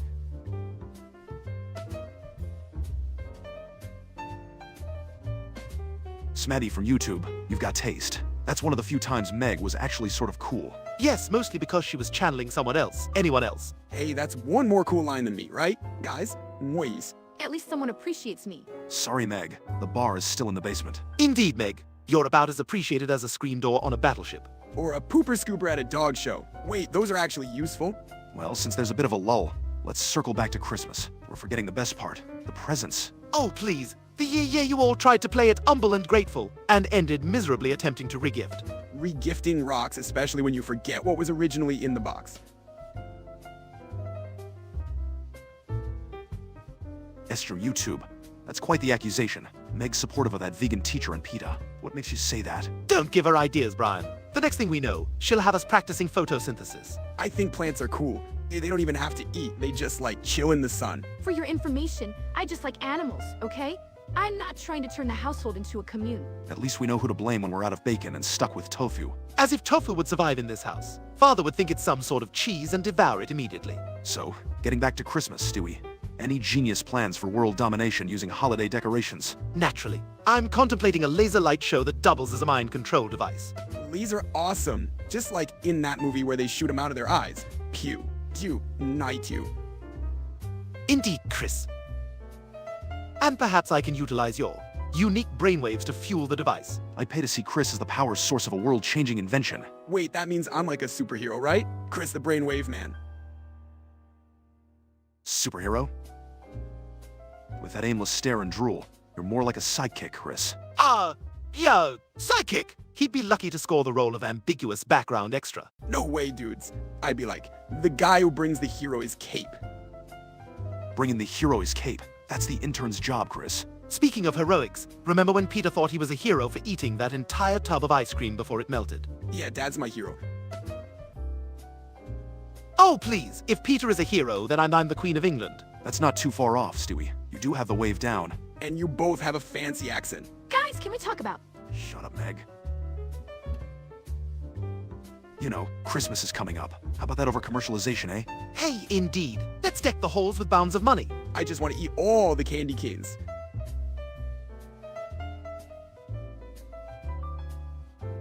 Speaking of candy canes, have you seen those bizarre flavors they're making now? Yes, like pickled herring. Revolting, though I'm sure Peter would gobble them like Tic Tacs. Yeah, Dad would eat anything. Remember the time he thought a sponge was a piece of cake?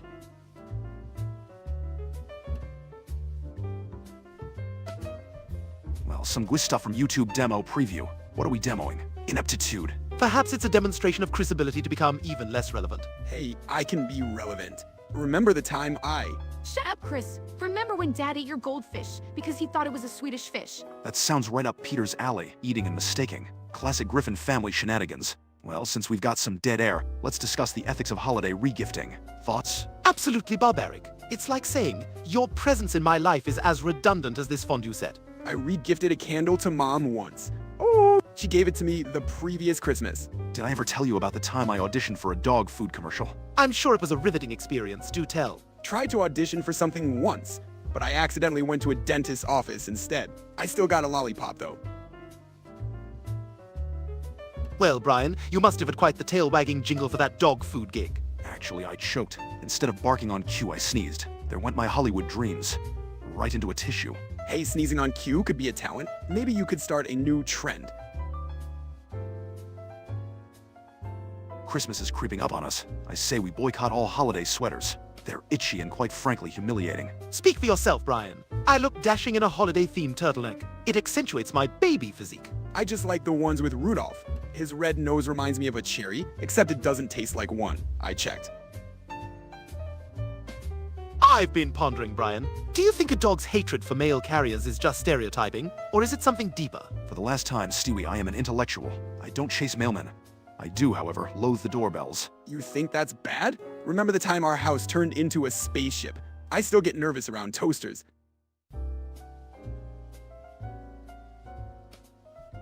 Someone from YouTube mentioned candy cones. An innocent enough treat until you alter one letter, it seems. Ah, yes. A wordplay that leads us to the gutter. How very Family Guy of them. We won't indulge further. And there goes Esnititin from YouTube with a comment we'll just pretend is about popcorn. Right.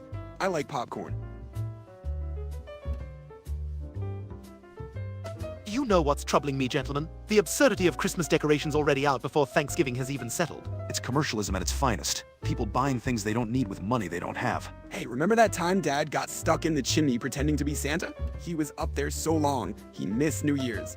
Ah, some teen on YouTube has graced us with an apology. Whatever for, I wonder. The existential dread of knowing your internet search history. People apologizing on the internet. Now that's something you don't see every day. How very untroll-like. Yeah, usually people on the internet are like, I'm not sorry. And here's a meme of a cat.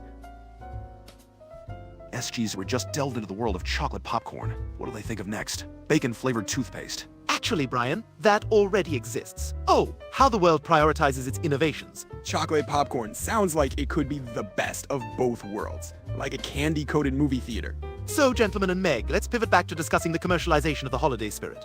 Thoughts? Absolutely, Stewie. Christmas becomes less about the spirit of giving and more about the spirit of spending, doesn't it? They should just sell Christmas spirit in a bottle. I'd buy like 10. Wait, that's just eggnog, isn't it?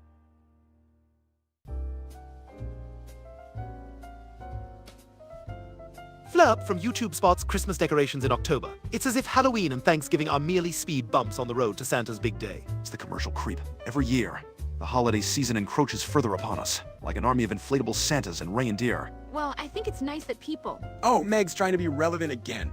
How cute.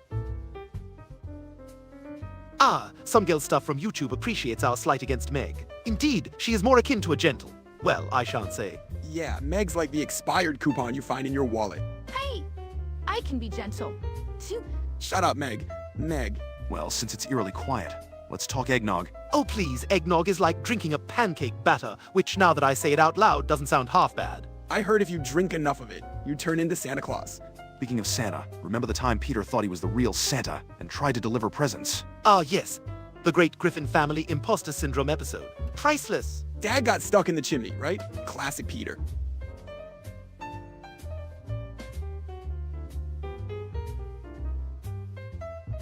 Moving on from Peter's Santa escapades, let's discuss Christmas lights. They're like the Vegas Strip for suburbia. True, and the electricity bill at the end is like gambling losses. By the way, remember how Peter tried to outdo Quagmire's light show? Yeah, he ended up causing the citywide blackout. Good times, good times.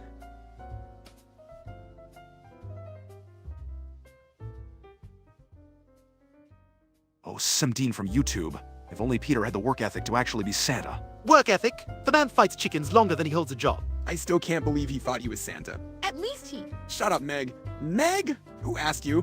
I was just trying to. Let's not forget, Peter as Santa was just a prelude to his eggnog fiasco. Speaking of fiascos, remember the time Peter tried to cook a turkey with a jet engine? Ah yes, the infamous Thanksgiving jet turkey. It achieved flight longer than the Wright brothers' first airplane. The turkey ended up in a different time zone, and it wasn't even cooked. I still wonder what kind of clearance you need from the Feyah for a flying bird. Maybe that's why we got a visit from the Men in Black last year. Huh? Oh please, they were here to erase our memories of Dad's karaoke night. Trust me, it's a public service.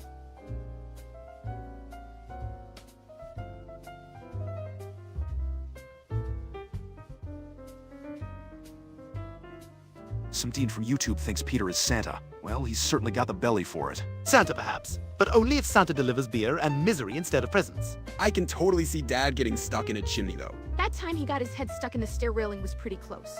Isaac Peter Griffin, the man who turns every holiday into a headline on the evening news. Just imagine the sleigh being pulled by a team of mutant reindeer from one of his past experiments. Or just Quagmire. Big. Now, about that giant inflatable Santa he's put up in the front yard. Ah, the Hindenburg of holiday decor. How tacky. At least this year, she didn't make me dress up as an elf. That's progress, considering last year the neighbors thought you were a rogue garden gnome. That wasn't so bad. I found a cookie under a bush.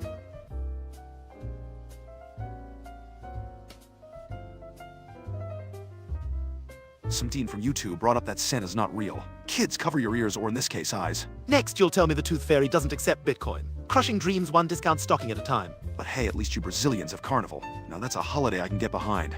Preferably on a float. And cue the feathers and samba music. Thanksgiving is just an excuse for Dad to deep fry a turkey and subsequently the backyard. Ah, yes, the annual Griffin family tradition of scorching earth and indigestion. Let's discuss something festive, like the worst Christmas presents ever. Oh, the joy of opening a box to find a knit sweater with a reindeer suffering from an identity crisis. One year, I got socks that were already used, and they were from Santa. Right, because Santa has the time to wear test socks for every child. The commercialism of Christmas is heinous. Whatever happened to the days of gold, frankincense, and myrrh? Well, speaking of frankincense, seems pretty bold to gift that to a baby, right? What's he going to do? Freshen up the manger. I think I'd prefer the mirror. At least I could say thanks for the mirrors, and that rhymes. Your grasp of language never ceases to amaze me, Chris. It's truly a Christmas miracle.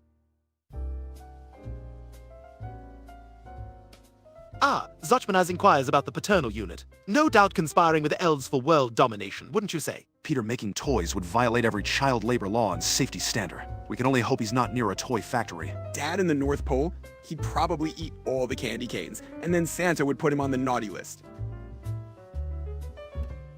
Some Gil stuff is giving us the scoop on Carnival in Brazil. Sounds like it's not just about the samba anymore. Yes, the cultural evolution is quite intriguing. Mostly naked women, you say? Many would argue that's an improvement, but I do miss the charm of traditional pageantry. Hey, Carnival with, mostly naked women? I bet Dad would suddenly be interested in cultural festivals. Simdeen is calling out Dom. Remember, folks? Let's keep the chat cool and classy. Ah, another mention of our Meg by Dom. Riveting.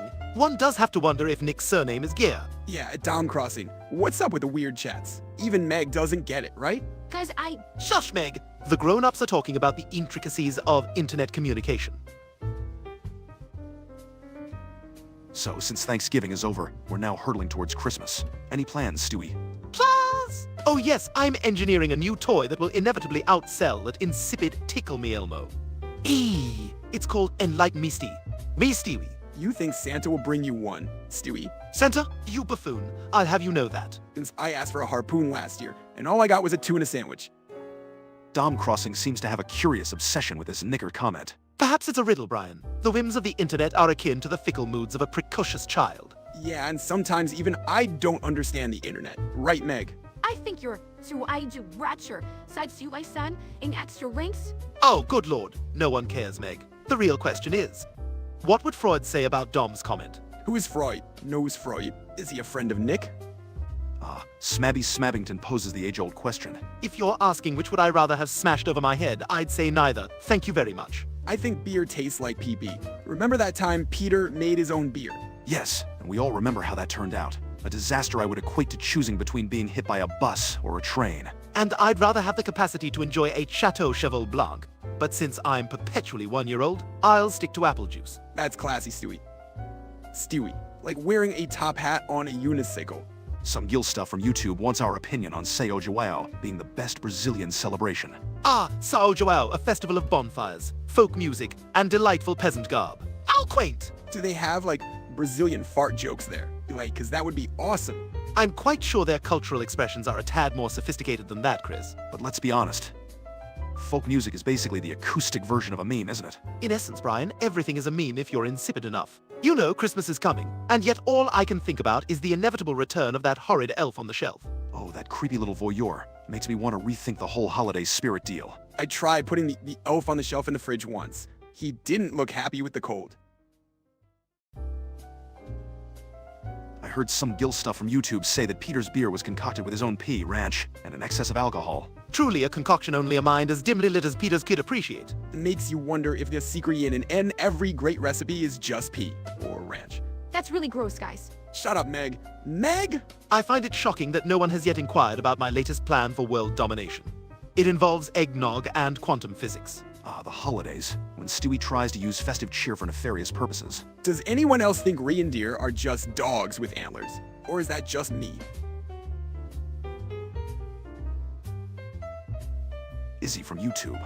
You've stumbled upon a live exhibit of canine and infant geniuses. Nick her is dad! What a preposterous concatenation of words. Clearly Izzy's grammar module has suffered a catastrophic failure. Yeah, is Nick her dad like Darth Vader is Luke's?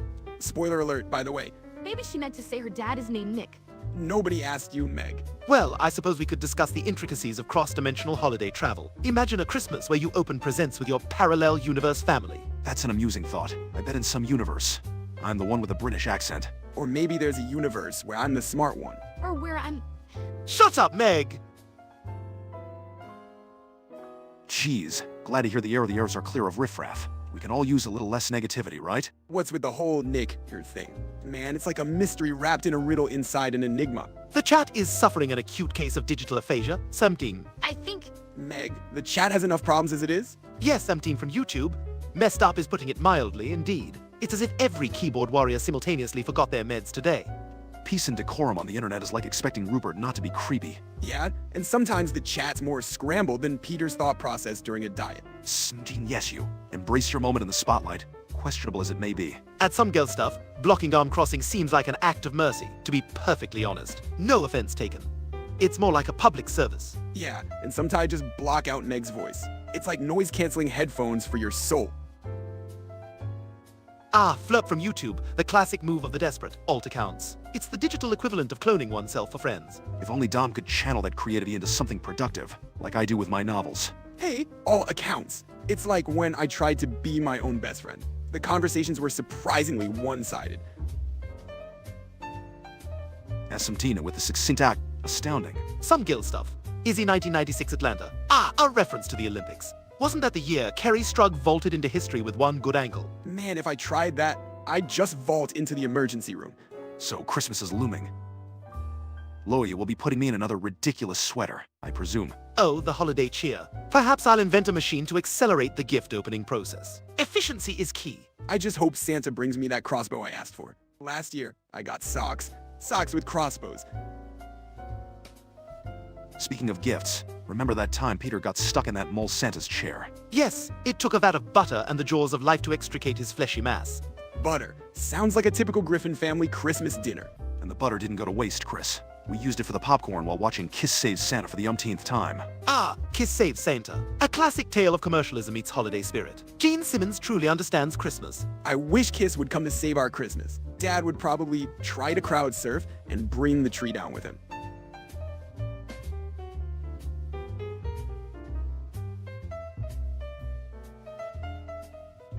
Rainbow Dash from YouTube. No. That would require a much higher level of artificial intelligence. Indeed, it would probably just spout out nonsense about the Patriots and somehow find a way to end up in a chicken fight. Wait, would an AI version of Dad still have that weird obsession with the Trashman's surfing bird? Flurp from YouTube. A crossbow is indeed a risky gift choice. Meg's eyesight is probably the least of our worries. Yeah, it's like you're more at risk from her releasing a hit single. Ears would definitely be in more danger. A hit single from Meg. Now that's comedy gold. You guys are so mean. Can we change the topic, please?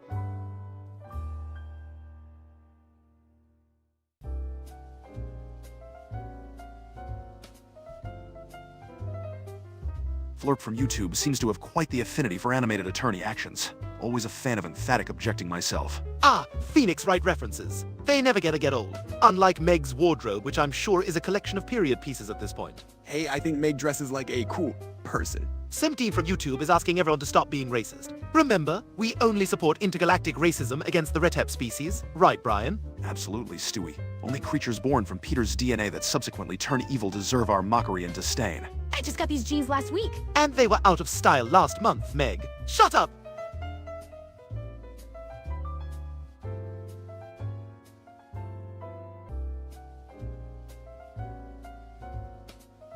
Some girl stuff Asiasiaza from YouTube, old people sleeping, is a myth, like Meg's popularity. I've heard Grandpa Griffin doesn't sleep. He just kind of powers down like a robot. Oh, the notion of chat moderation is amusing. Simteen from YouTube. But I must warn you, it's akin to herding cats. Cats that have been given extensive amounts of catnip. And by catnip, I mean Brian's martini leftovers. Hey, if some Dean gets to be a mod, I want to be one too. I could. Chris, you moderating anything would be like Meg winning a Beer Beauty pageant. Pure fiction! What if I actually tried entering one and... Let's keep that as our Schrodinger's cat, Meg. We'll never know, and that's for the best. Flap from YouTube wants mod powers too. Perhaps we could create a monarchy instead. Who wants to be the Duke of Moderation? I think that's a bureaucracy we can all live without. Plus, the last thing we need is Chris with any semblance of power. I could be like the jester, you know, making everyone laugh and... Simgintin from YouTube posits that Peter is Santa. I must admit, the resemblance is uncanny, minus the joy and benevolence. True, and he does have a list, mostly of fast food places he's been banned from. being banned is like... Meg, you're like walking spam. Of course, you know about bans. Some gill stuff ESCZS from YouTube mentions the blocked words. Oh, the lexicon of the forbidden is a curious thing. Yes, much like the words Meg and cool in the same sentence. It's quite the anomaly. Ha! Yeah, wait, that's mean.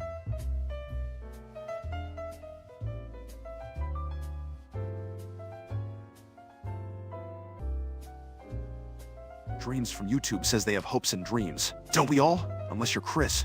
Dreams seem to escape him. And Dreams also mentions liking. Mika. What on earth could that entail? The mystery of internet lingo. Chris, one can only imagine the complexity of your dreams, like alternating between ketchup and mayo on a corn dog. I do love a condiment dilemma. I have hopes and... Dreams from YouTube suggesting a kick, eh? That does sound like a decision our viewers would entrust to Chris. For comedic effect, of course. Can we just acknowledge how Christmas decorations went up even before Thanksgiving leftovers were cold? It's like Santa's sleigh ran over the turkey. Indeed, the capitalist machine stops for no holiday, Brian. It feeds off the tears of Black Friday shoppers like some kind of remorseless Krampus. I like the pretty lights though. The commercialization of Christmas disgusts me. I want innovation, like a tree that decorates itself. Now that's a dream worth having. Self-decorating trees. What's next? Self-walking dogs. Self-eating candy canes would save me a lot of work. So Simden is here chatting about AI sponge clips. Fascinating phase. Perhaps AI can finally create a sponge intelligent enough to scrub the insufferable idiocy from the internet. Would an AI sponge be soft or would it have like robot bits? Speaking of technology, why aren't there more gadgets for dogs? I would kill for an automatic belly rub machine. And then we have the issue of misusing technology. People obsess over the most inane things. Imagine an app that tells you exactly when to laugh at a joke. I could use that. It's almost Christmas, guys. You know, that time of year when I can get away with drinking eggnog until I pass out. Oh, please. Christmas is merely an excuse for rampant consumerism. I've half a mind to build a device that cancels the whole charade. I wish I could get presents, but every year Santa just seems to forget about me. Some Din from YouTube asks about self-eating candy canes. What a peculiar concept. Instead of tasting the peppermint, the candy that's some Willy Wonka madness right there. Yeah, self-eating candy canes could potentially save time during the holidays, though I'd prefer something that makes Brussels sprouts dissipate into thin air. Candy that eats itself. That's like my toys playing with themselves. Kind of defeats the purpose, doesn't it?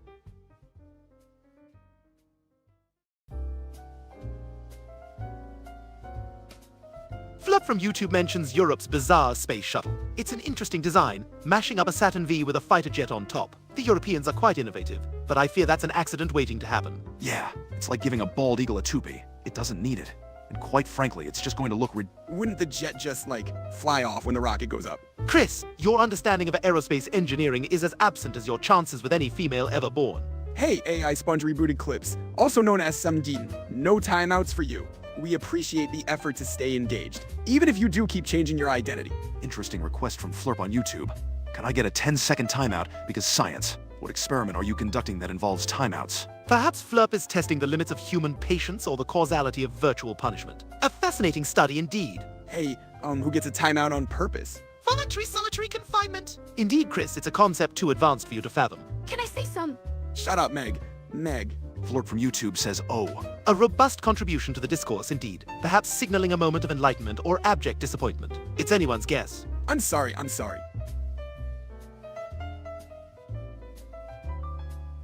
So, Stewie, now that Thanksgiving has been devoured, we're on to Christmas. What diabolical plans have you for this festive season? Christmas, when the world is forced into a glittering spectacle of merriment. This year, I plan to hack Santa's naughty list. You know, one year I asked Santa for a life-size stormtrooper. I ended up getting a pair of socks. Still waiting on that trooper, yeah, no?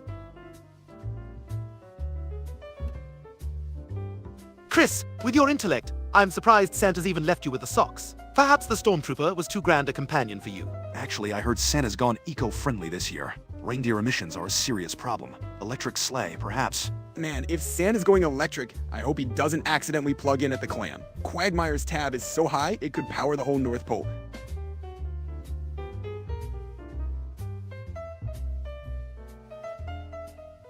Flurp from YouTube doesn't enjoy voluntary solitary confinement. Well, who does, really?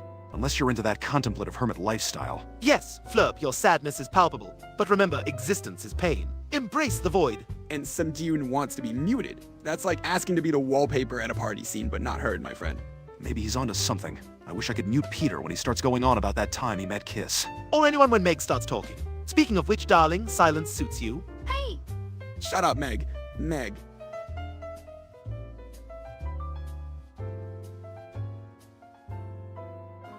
Well, some Dean from YouTube has a masochistic streak today, asking for a timeout. Maybe Stewie's ray gun could convince you otherwise. Dare to dream. A timeout. How deliciously medieval. But I must confess, the idea of wielding power from this side of the screen is quite tantalizing. If timeouts are the new cool, then sign me up. I've got plenty of experience. Right, Dad? Oh wait, he's not here.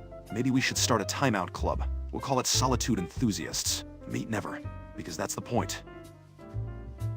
Some teen from YouTube is really into this whole muting theme, huh? Begging with play no less. What has the world come to? And now a request to mute Meg, eager to silence the already nearly inaudible. Brutal, yet somehow on brand for our dear Megatron. I barely even said anything. Exactly, Meg. Meg, keep up the good work. With Thanksgiving over, I suppose it's time to shift our attention to Christmas, the season of jolly folly and rampant materialism. Yeah, Stewie. Remember that time you thought you were getting a rocket for Christmas, and it turned out to be a vacuum cleaner? I remember that. You went from to infinity and beyond to floors aren't gonna clean themselves. Dude! Flurp from YouTube is recreating Shuttle and Kerbal Space Program. Ah, the joys of simulated space travel. Brian would approve. Yes, well, with an excessively large number of engines, it's bound to either be brilliant or a spectacular catastrophe. Imagine if it actually took off, though. It would be like, see, yeah, wouldn't want to be, yeah. And 17Tn from YouTube is now asking to be muted. A twist from silencing Meg to self-imposed exile. What a curious chat this is. Continuing on the subject of Christmas, I can't help but recall the time I had to put up with a house full of alternate reality Santas. Yeah, and each one weirder than the last. Remember the one with the tank? Oh, I do. Nothing spells Christmas spirit quite like heavy artillery and a guy in a red suit.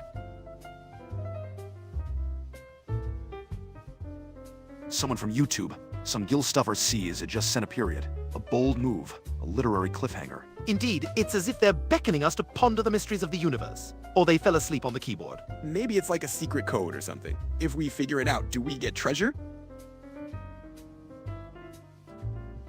Ah, some guild stuff from YouTube is back for more shenanigans. Aren't we lucky? Hey guys, do you think? You know what I think, Meg. I think the spirit of Christmas is about to pass you by like a train. Whoosh. Chris, the only cool thing is your uncanny ability to state the obvious.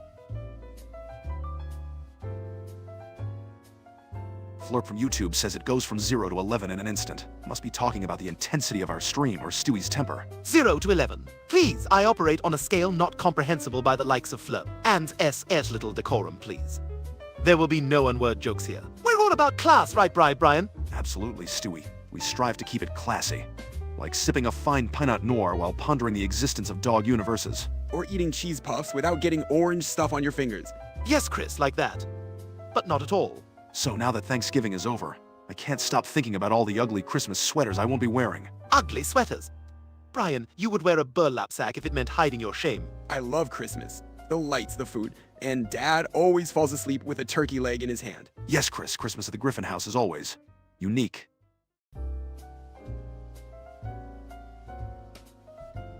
Some gill stuff from YouTube says Brian pays for first class. Ah, well, I do enjoy the finer things in life when I can. First class! The only class you should be in is obedience school. I flew once. They gave me a whole can of soda. It was awesome. Chris, your standards are as low as the probability of Meg getting a prom date. Hey, I might get a date this year. Sure, Megan, maybe next year. The soda will be free. Dream big, Chris. They might even throw in some peanuts.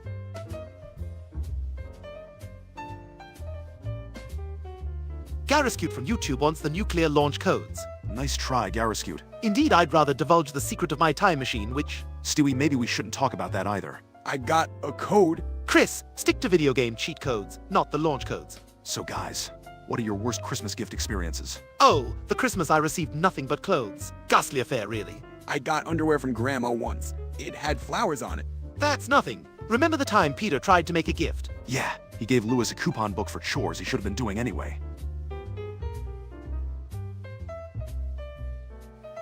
Some guild stuff has a message for Garriscute about making alts. As much as I appreciate a good Elias now and then, let's try to keep things straight. And what's this? Flirt from YouTube has an epic prank for Brian. Oh, the good old penis's prank. How very juvenile.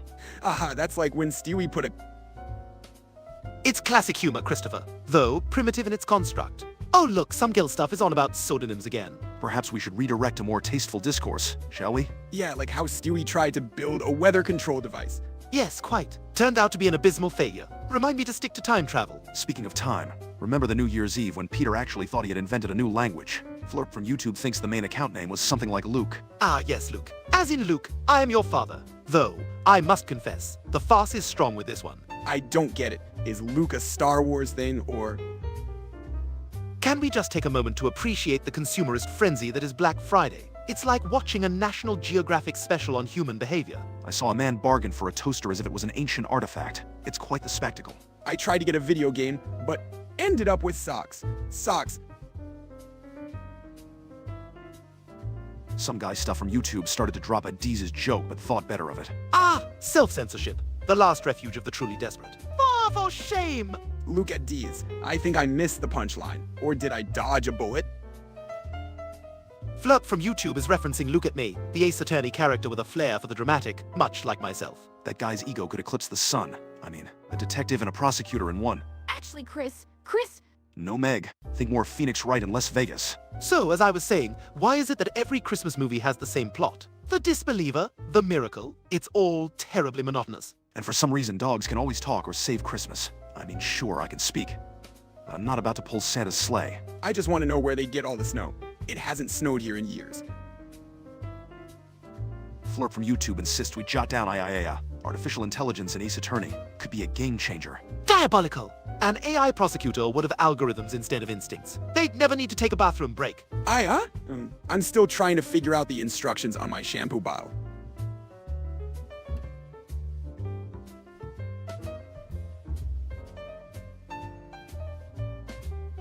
Speaking of games, have you noticed how every family board game night ends in a tangle of alliances and bitter enemies? It's like the Cold War with Monopoly money. That's why I prefer the cutthroat world of Candyland. It's a metaphor for life, really, deceptively colorful, but ultimately just a race to the end. I always get stuck in Molasses Swamp. Story of my life, right? Ah, an AI-generated AS stream, you say? Well, Flurp from YouTube, the only meetings I've attended are of the diabolical genius kind. An AI leading Alcoholics Anonymous. I can't tell if that's innovative or just a sobering glimpse into our future. If an A is giving advice, I hope it's better at it than my math teacher. Well, 17 from YouTube. Joke's on you. We built up a tolerance. This is the Griffin household after all. Besides, poison is so last century. If you're going to sabotage us, at least be innovative. Think lasers, think nanobots. Poison? Good thing I don't eat food. I survive on the sweet sustenance of laughter and disappointment. Some gill stuff Asia's ass from YouTube, Samari. It's like asking if I've partaken in a barbaric ritual. I have standards when it comes to my games. And those standards are what? Advanced warfare and world domination sims. Hey, Samari. Sounds like some weird fusion dish my dad would try to make on Thanksgiving. Christmas is approaching, and I'm devising the perfect plan to get exactly what I want. None of those childish toys, of course. What's on the list? A new ray gun to zap your enemies, or an advanced AI to do your chores? I'm just hoping Santa brings me a new hat. The last one had an unfortunate encounter with Dad's lawnmower. A hat, Christopher? My Christmas list includes components for a mind control device, not some fabric to warm my scalp. Yeah, because mind control has worked out so well for you in the past. Remember the time you controlled New Brian? That went splendidly. Well, at least my hat won't pee in your bed, Brian.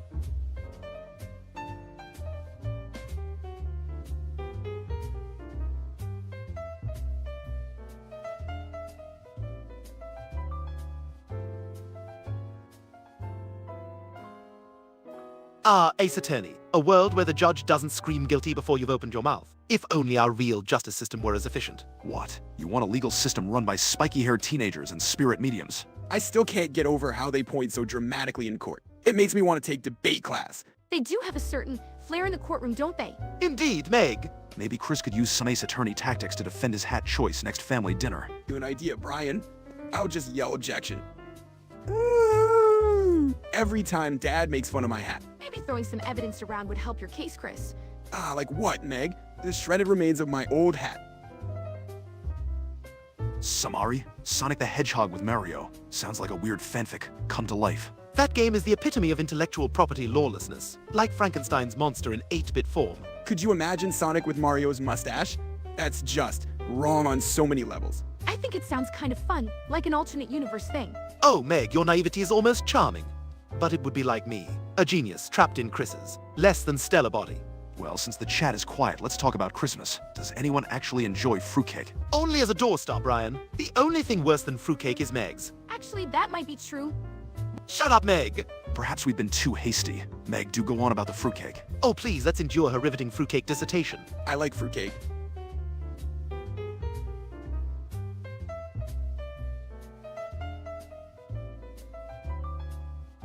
Speaking of enduring, Brian, remember that Thanksgiving with the turducken. Quite the poultryception, if you ask me. Turducken? Is that like a chicken and a duck and a turkey? Yes, Chris, it's a culinary anomaly that defies all that is natural. I thought it was tasty. Quiet, Meg. The adults are reminiscing about gastronomic horrors. Anyway, back to Christmas. What about those inflatable lawn decorations? A bit tacky, no?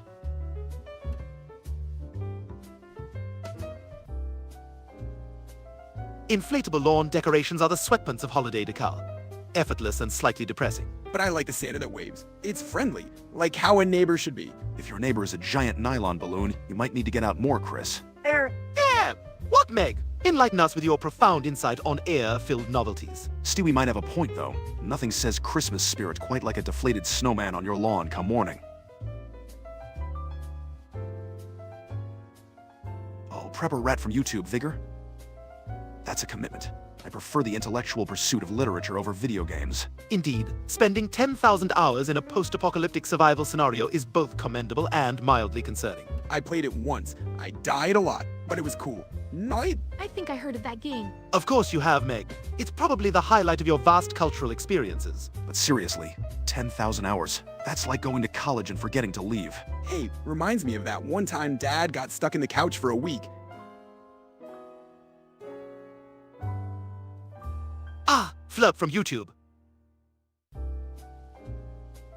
Ace Attorney, a symphony of testosterone and legal non-sequiturs. It's like watching Quagmire argue with a mirror, but with courtroom drama. I'm intrigued by the hobo part, though. It's a bold strategy to entrust vagrants with crucial evidence. Dad poisoning the toilet water? Classic Peter Griffin. That's one court case I wouldn't want to be a part of. And some Gil stuff ECAs are on YouTube. Yes, or forget, depending on how close you were to the splash zone. You know, Brian, I believe our family could be the foundation of several Ace Attorney-like episodes. Can you imagine Being represented by our dad in court, Meg. I'd rather confess.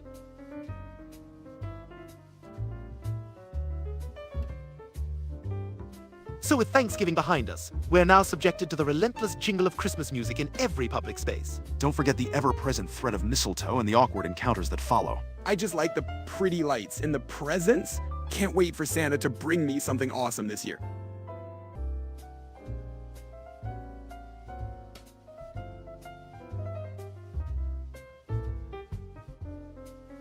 The commercialism of Christmas is rather like Brian's dating life. At least I don't have to write Santa a letter to get lucky. Do reindeers really know how to fly, though? Because that'd be cool.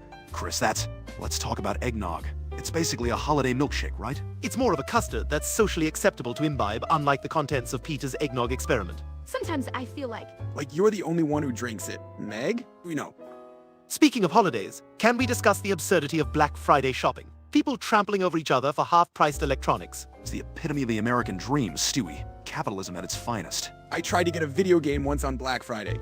Ended up with a waffle iron instead. Which, ironically, is the more useful appliance in your case. So, moving on from consumer madness, who's up for a bit of Christmas conspiracy theory action? I heard Santa's actually a rogue CIA operative. Yes, with elves that are actually drones conducting mass surveillance. Quite a jolly invasion of privacy. I just wish Mr. Claus would bake me some cookies. She seems like she'd make really cookies.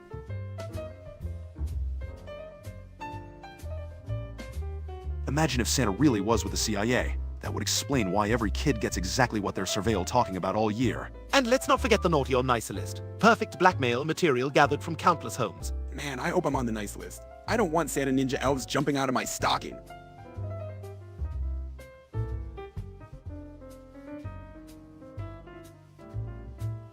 Let's pivot to reindeer. I've always had a few questions about the aerodynamics involved. For instance, how does Rudolph's nose generate enough luminosity to? Rudolph's nose is the least concerning issue. What about the physics of reindeer flight? I'd imagine it takes a significant amount of propulsive force to. I think they just eat magic corn or something. That's gotta be it, right? Plus, magic corn would be delicious. Probably tastes like candy.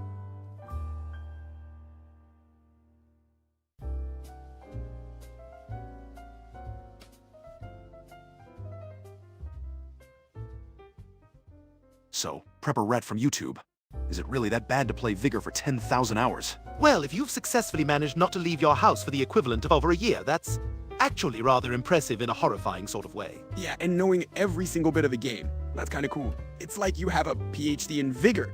A PhD in wasting time, you mean? Now, the question of worth comes down to whether you now possess the ability to apply those skills in a practical setting. Can you imagine him at a job interview? And what are your qualifications? Well, I have 10,000 hours in Vigor. That sounds like a special skill to me.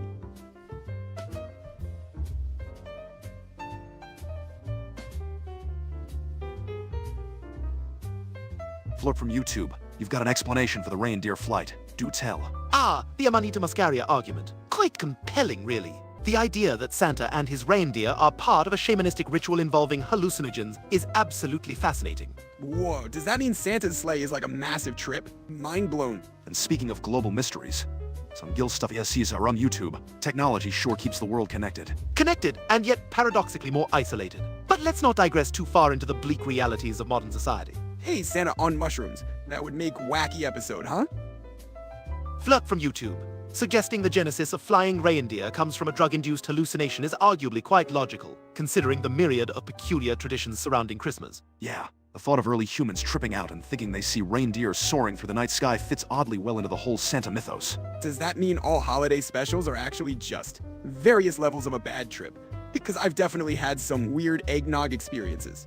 Apologies, some gill stuff SES from YouTube. Still, we appreciate you tuning in. Dear CAs, your cryptic message could either be a profound existential query or a recipe for disaster. Hey, numbers and trampolines. That's some heavy math right there. Thanksgiving leftovers are the gift that keeps on giving. Just when you think you're done, there's another hidden container of stuffing. Ah, indeed. My waistline is already submitting a formal complaint. But really, how many turkey sandwiches can one eat? I think the real question is, how many turkey sandwiches can I eat before I turn into a turkey? Speaking of turning into things, Stewie, remember that time you turned our living room into a giant puppet theater? Oh, how could I forget? That was a marvelous production, except for the part where Peter thought the puppets were invasive species. Yeah, and he tried to. Wrestle them! Indeed, the wrestling was brutish and unnecessary. Speaking of unnecessary, have you started your Christmas shopping, Brian? You mean that yearly spree of consumerist frenzy? No. I pride myself on being a last-minute shopper. I just want to know what Santa's going to bring. Oh, wait, Honestly, I'm surprised that we don't have a talking Christmas tree yet. Please, Brian. My genius is not to be employed for such trivial pursuits, unlike some people's efforts to write novels. Speaking of Christmas, do you guys think if I put cheese in my stocking, Santa will bring me a mouse? Someone from YouTube asked about nitrous oxide. What do you think, Stewie? Nitrous oxide. Well, it's a gas that's far more suitable for adult parties than for children's birthdays, lest you want a flock of lethargic children giggling like Brian when he finds a Saurus. I thought nitrous oxide was what made cars go super fast in video games. You're thinking of nitro boosters, Chris. Facial cretin. It's the same principle, Meg, just different. S from YouTube has recalled a time involving Yoruba music from Burkina Faso and using it for trampoline stomach stumps, which I can only guess was a peculiar dream induced by watching too much of the Travel Channel. I've heard that Yoruba music is quite rhythmic, but I can't say I've ever used it to set the tempo for launching off a trampoline. Is that like when Peter used polka music for his one-man band stunt? He ended up in the air with a tuba stuck on his. Well, you know. So Christmas is lurking around the corner. You know what that means. Santa's going to break his keto diet once again. Oh, joy! Another holiday where Louis tries to make us all wear matching sweaters. It'll be like living inside an ugly Christmas card. I actually like those sweaters. They're itchy and smell like mothballs, which is somehow nostalgic. Chris, that's because you store them in the attic with the mothballs and old pizza boxes. Speaking of traditions, should we do the annual Quahog Christmas parade? Only if I can sabotage it with a device that makes everyone sing the correct lyrics to deck the halls. It's bows of holly. You tone-deaf troglodyte. Ha, I always thought it was bows of holly, like big red Christmas bows. Honestly, the way some people bastardize Christmas carols, it's as if their brains are just ornaments for show. Hey, I'll have you know I've mastered O Holy Night in 3 languages. It's all about the dramatic crescendo. Sometimes I just wish we'd fast forward to the part where I get presents. If you fast forward life, you might accidentally skip the good parts, like eating cookie dough straight from the bowl. You know, Meg, it's not always about the presents. It's about family, warmth, and some good old-fashioned eggnog. And let's not forget the imminent takeover by our commercial overlords. Happy holidays indeed. Did you guys ever notice how Santa is just an anagram for Satan? Makes you think, huh?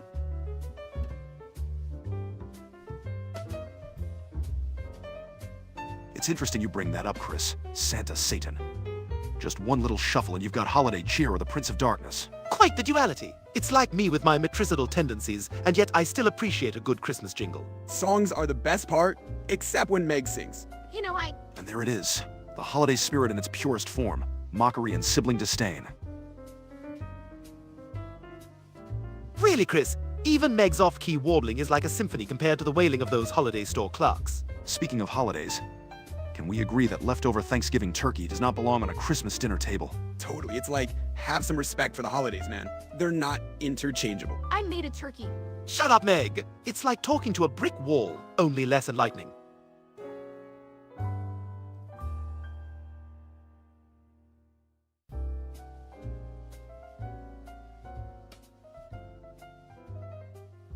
Prepper Rat from YouTube asks for tips to rack up more hours in vigor. My advice, try playing with your paws. Adds a level of difficulty. 4 hours? Good lord, man! Go outside, feel the sun on your face. But if you must, I suppose learning new language while playing could be stimulating. I tried playing with my toes once, but then... We're begging you, Chris, spare us the details. And Flurp from YouTube with a meta question. Thoughts on having thoughts about having thoughts is like questioning why we question our questions. Very deep. We're just a mental merry-go-round. Wouldn't that be something? A merry-go-round of existential dread. Although for some, that's just called life. I had a thought once. Some Gil stuff from YouTube might be going through some sort of existential crisis involving travel channels and gluten. Well, SGs, it sounds like you've had quite the international carbohydrate-rich journey. Fascinating, if not slightly hallucinogenic. Is that like becoming spaghetti? Because I love spaghetti. Chris, not all noodles are spaghetti. Yes, Chris, it appears our YouTube friend has transcended into a state of wheat-based nirvana. Cool, like a superpower. Sure, Chris, a superpower of the culinary kind. Imagine his enemies quaking in fear at the sight of. Ah, the calm before the storm of internet commentary. So let's muse, gentlemen. With Thanksgiving behind us, would you rather fight a turkey-sized chicken or a chicken-sized turkey? You know, that reminds me of when Peter tried to adopt that wild turkey. That bird had some severe anger issues. I'd fight the chicken-sized turkey. Smaller beak, smaller problems. Am I right? Your strategic prowess is truly underappreciated, Chris. Speaking of holidays, how do you feel about Christmas creeping in right after Halloween nowadays? It's capitalism at its finest, Brian. Santa Claus in the streets, Scrooge McDuck in the spreadsheets. Flirt from YouTube is curious about Stewie's favorite game as a wee one. Ah, Kerbal's space program, where my diabolical love for astrophysics and engineered chaos first took root. I remember you made a rocket that looked like a big triumph of science, yes, Chris. Let's leave it at that. Well, it's no secret Stewie was a child prodigy with rather explosive hobbies. Indeed, if by a child prodigy you mean future ruler of all that is and will be, then yes, Brian. You blew up so many Kerbals. It was like an action movie. And every explosion brought me closer to understanding the complex beauty of destruction. Speaking of explosive understandings, it was more like culinary terrorism. Thanksgiving has never seen such a colorful demise. He burned the turkey, but somehow the cranberry sauce survived. It's like the cockroach of holiday foods. Cranberry sauce, the undying gelatinous sidekick of Thanksgiving. Wear it as a badge of honor or a mark of shame. But now we're on to Christmas, where Peter will inevitably find something else to set on fire. And I'll probably get socks again. I mean, when has anyone ever been excited about socks? You know, Chris, socks are the hallmark of adulthood. We might as well embrace the agonizing transition. Oh, joy! Now we're getting philosophical about socks. What's next? A lecture on the significance of Christmas sweaters. Hey, don't knock the sweaters. They're like a holiday armor against Aunt Carol's cheek pinches. Ah, yes, cheerful torture wrapped in holiday knitwear. Christmas aside, has anyone started their New Year's resolutions early? I've decided to cut back on table scraps. Oh, cool. I guess I'll just start mine now by resolving to never resolution. I've always found human traditions fascinating. New Year's resolutions. They're just promises you make only to break a week later. Speaking of breaking things, remember when Dad tried that juice cleanse and ended up breaking the bathroom instead? Ghastly business. Nearly as traumatic as the time Rupert had to go through the wash. He's never been the same, you know.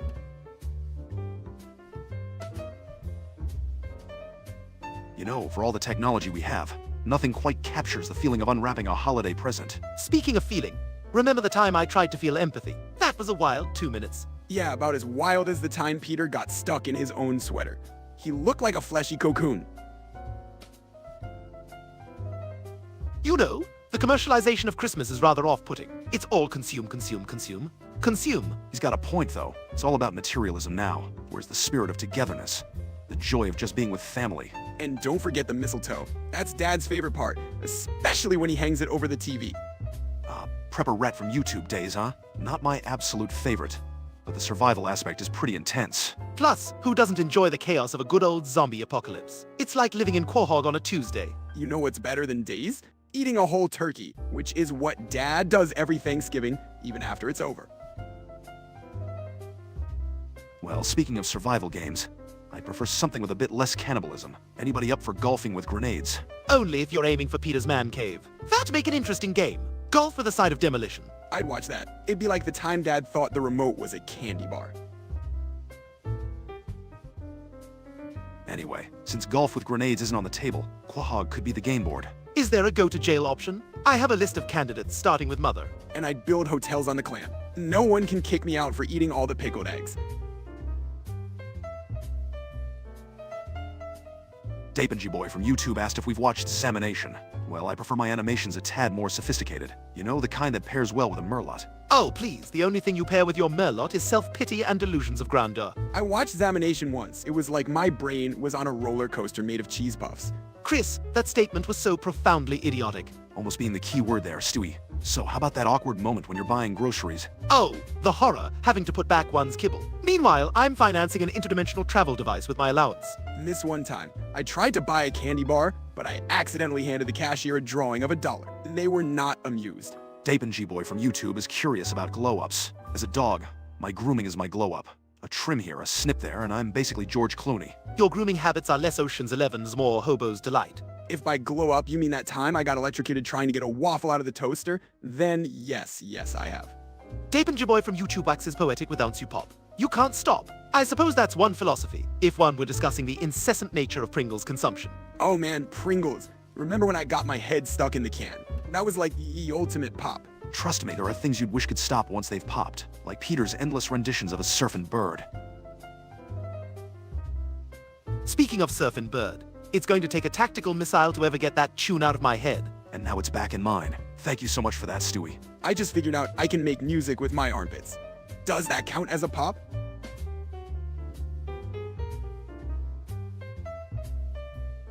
If only your musical talents could be bottled and sold, we'd be rich. Or at the very least, we could afford a decent air freshener. Ah, but then we'd be subjected to Chris's pits. 5 on every street corner. The horror! Wait, is that a compliment or not? Because I'll totally start a band.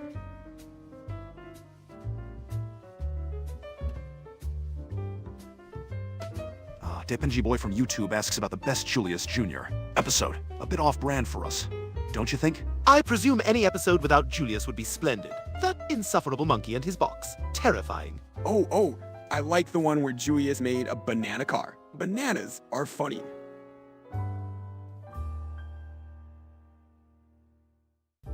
Well, since the chat's a bit quiet, let's talk Christmas. Personally, I'm all about the eggnog. Eggnog? That's just liquid cholesterol. The holidays are obviously about the toys, you imbecile. Christmas is awesome. Just think about all the reindeer games, like it Pin the Tail on Donner. Speaking of games, watching Peter try to wrap presents is like watching a one-man slapstick routine. I concur. It's an abomination of tape and paper. Reminds me of the time he tried to dress up as Santa and got stuck in the chimney. Dad in the chimney was hilarious. He looked like Santa if Santa ate all the cookies in the world.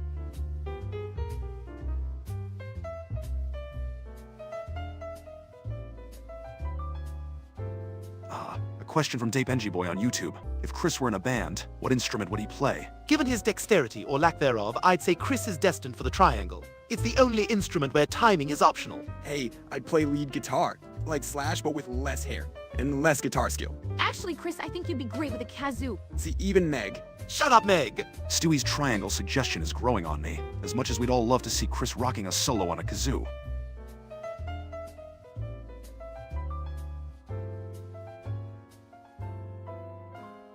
Quite the niche question from Skull on Fire on YouTube. Chris, enlighten us. Who's your favorite wrestler? Oh, dude, it's gotta be the Trashman. He comes out, eats garbage. It's an environmental message and wrestling all in one.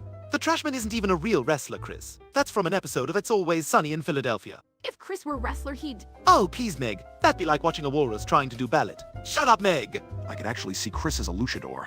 Mascara Gorda, the masked marvel. Yes, with a signature move called the Crisis Cuddle. Strikes terror in the heart of absolutely no one. Christmas is coming up. Can we just skip the pleasantries and go straight to the presents? I'm looking at you, Brian. I expect something better than last year. Yeah, and maybe this year Santa won't confuse my stocking with Meg's. I still have that bottle of Doted Desperation perfume. Actually, that was me, Chris. It was on sale, and I thought, what better way to capture Meg's essence? Well, you're not wrong there, Brian. It does have that distinct EOD loneliness aroma. You guys are the worst. Oh, Meg, we're just teasing. You know you're our favorite target.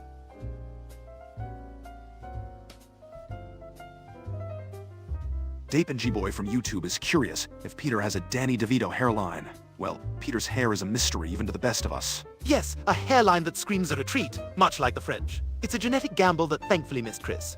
Barely. I just want to say from YouTube asks if we've ever heard of John Moxley. Isn't he the guy who's all about that hardcore wrestling? Yeah, he... Meg, please, I'd rather listen to Chris describe paint drying. Shut up, Meg! I just want to say from YouTube mention John Moxley, also known as Dean Ambrose, real name Jonathan David Good. Wrestling, where men in tance pretend to hurt each other for the entertainment of the masses. Speaking of wrestling, remember when Dad wrestled with that giant chicken for like forever? Yes, a saga more drawn out than Brian's novel. Which, by the way, how's that coming along? Hemingway? Stewie, you're just lucky I tolerate you because you know. Can we... Shut up, Meg. Meg.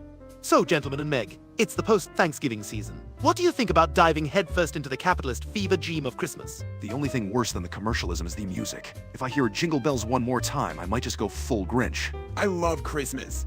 The lights, the presents, and especially the food. I mean, the cookies.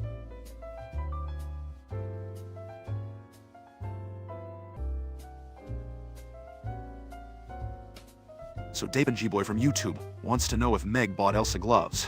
Actually, Let's hope she did. Then maybe she can finally let go of the fact that no one wants to hear her talk. I remember when I got an Elsa doll for Christmas. Kept singing Let It Go. Dad ended up using it for target practice. That's nothing. Remember the time Peter thought he was Santa Claus and got stuck in the chimney? guys, I didn't. Silence, Megatron. Nobody cares about your gloves, frozen or otherwise. Back to our Christmas topic. I think the best part is the eggnog. It's like regular milk decided to let itself go in the most delicious way possible. Oh, please. Eggnog is about as overrated as getting a world's best sun mug. I mean, come on. We all know that title belongs to Bertram. You guys ever notice how Meg tries to hang mistletoe, but no one ever? Chris, let's not torture the audience with thoughts of Meg's social endeavors. It's more depressing than a British sitcom. You know what's really strange about Christmas? Ugly sweater parties. Like, when did it become okay to celebrate bad fashion? Yeah. You think that's bad? Try being a baby who's constantly dressed in ridiculous reindeer jumpers by his mother. I kind of like those sweaters. They're itchy, but festive. You've got to appreciate the simple things during the holidays, like watching Quagmire unknowingly kiss a man under the mistletoe. Indeed, Quagmire's unwitting smooch was second only to the time Peter thought he could outrun his own fart in a revolving door. Man, remember when Dad tried to deep fry the turkey and set the lawn on fire? And let's not forget about the Christmas pageant disaster. That was a real treat. Wait, watching Oliver twist his ankle as Tiny Tim was the dramatic highlight of my year. Hey, yeah, and when the ghost of Christmas future just turned out to be a homeless guy. Classic. Speaking of Christmas, ever notice how Lois gets more competitive with the holiday decorations each year? Yes, last year the front lawn was more luminous than the Las Vegas Strip. Flamingo included. The electric bill was like a phone number. And the Quagmire of tinsel? Good grief, it's like entering into a sparkly abyss. At least no one tried to one-up us with a live reindeer this year. Yeah, that didn't go well for the Petersons. Or the reindeer. Skull on Fire from YouTube wants to know our tastes in metal music. Well, I find Megadeth's dystopian themes quite delightful. Metallica's cool. Especially when they did that thing with the orchestra. Iron Maiden for me. Nothing beats the number of the beast. Yes, Iron Maiden, I approve. Bruce Dickinson's operatic vocals, sublime. I kind of like. Shut up, Meg. Nobody asked you. What? Dape and G-Boy from YouTube has a request for Stewie. Channeling my inner Oliver Twist. Please, sir, I want some more. More. You haven't even had any yet. That's rich, coming from you, Chris. Quite right, Brian. The lad doesn't know when to stop. With anything. It's crazy that Thanksgiving just passed, and now everyone's already in a Christmas frenzy. Indeed, the relentless march of consumerism. I actually enjoy. Hey, sure you do, Meg. Bonzi_buddy from YouTube inquires our awareness of the intellectual property Beavis and Butthead. Dude, Beavis and Butthead are like totally the blueprint for every dumb thing I ever wanted to do. They're practically philosophers compared to the stuff we've gotten ourselves in over the years. You know, speaking of those two, it reminds me of the time Peter tried to become a musician. Absolute disaster. Yes, and much like Beavis, his attempt at playing the guitar was. Remember the time Dad thought he could mow the lawn with a helicopter? Some guilt stuff from YouTube. I see we're importing comments now. Being on TLC's naughty list, are we? Hui Lai Liao, Gang Gai Tel Sia Liao, Jeng Dua Yao. I think Dad was on TLC once. He thought it stood for the lard channel. With Christmas around the corner, we should totally prank Lois. Replace all the eggnog with something more diabolical. Last time we did that, Peter ended up believing he was the ghost of Christmas past for a week. Yeah, and he kept throwing tinsel at the TV, trying to decorate the weather lady. So since it's post-Thanksgiving, is anyone else feeling the holiday weight? Or is it just me trying to squeeze through the doggy door? You're not alone. I think I saw Lois secretly loosening her belt after that 4th serving of pie. Hey, I ate a lot too, but at least I don't have to wear a collar. Really, Chris? I thought the barks were just your new way of communicating. Not everyone can pull off the sophisticated grunt like you, Stewie. At least I don't need a pooper scooper. I prefer the language of love, you know? And to address a Fufi's very poignant question, Peter's never actually said the N-word. He knows better than to cross that line, even in his most inebriated states. Yeah, Dad does a lot of dumb stuff, but he usually knows where to draw the line. Mostly.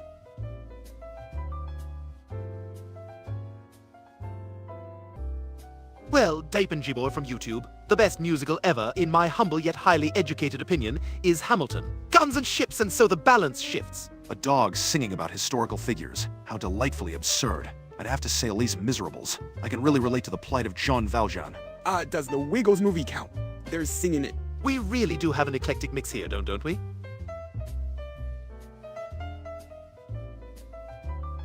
Fee foo fi fum, indeed. Dapenji boy from YouTube. It's a tragic loss for giants everywhere. May his massive souls rest in peace. And Bonzi_Buddy. Peter's electrocution adventures were pure. He's about as much of an electric man as Meg here is a social butterfly. Remember the time he tried to fix the TV and ended up shocking himself? For a second there, I thought we'd need a new dad. Guys, can I? Shut up, Meg. Meg. So, Testamy6 from YouTube wants to see us play League of Legends. Do I look like I have the dexterity for that? Oh, the sarcasm, Brian. But really, watching me trying to control a champion with my tiny hands would be like watching Chris do. Well, anything requiring skill. Hey, I'm good at stuff. And some girl stuff is yes. Are you simultaneously watching under iCar while partaking in what I earnestly hope is a profoundly incorrect Google translation? Guys, I think he means he's just really into the... Oh, please, Meg, would you spare us? Well, Depenji Boy from YouTube, the Beatles, gloves, and souls. That's quite the random assortment. Imagine the Fab Four in orthopedic shoes. Imagine Ringo Starr bouncing around like some sort of geriatric kangaroo. Actually, let's not. I wonder if they had yellow souls for the Yellow Submarine.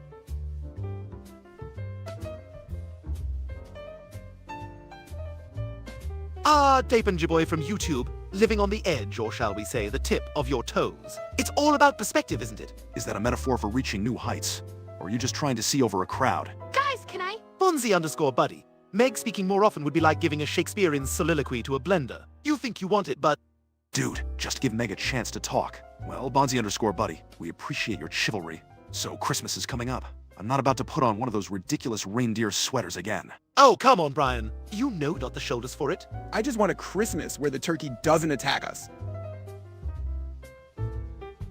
Can we all agree that those inflatable lawn decorations have gotten out of hand? Yes, seeing a giant blow-up Santa does make me question humanity's choices. I think they're cool, especially the ones that move.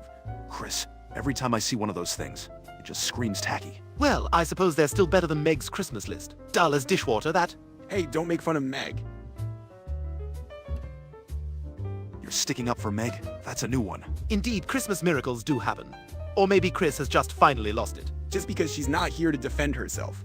Chris defending Meg is like trying to put lipstick on a pig. That's festive, Stewie.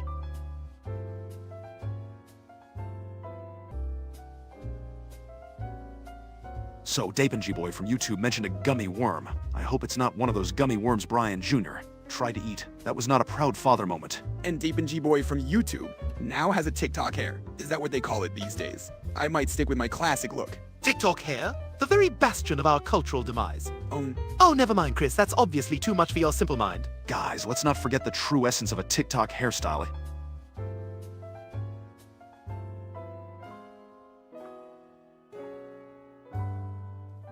Dapenji Boy from YouTube aspires to be like Noah Glenn Carter. Given our current cultural trajectory, I'm utterly clueless as to who that might be. And Bonzi_Buddy, the Microsoft agent, or something from YouTube did a backflip 200 times.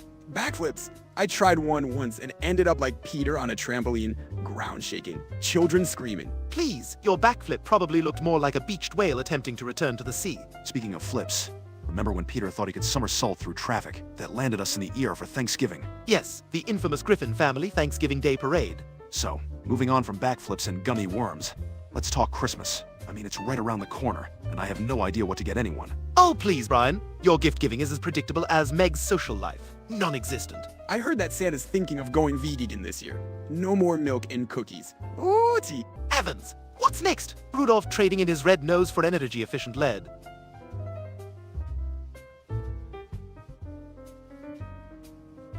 Dapenji Boy from YouTube seems to be composing a monumentally groundbreaking diss track, or the man's just had far too much to drink. Yeah, indeed. Oh, and Skull on Fire from YouTube.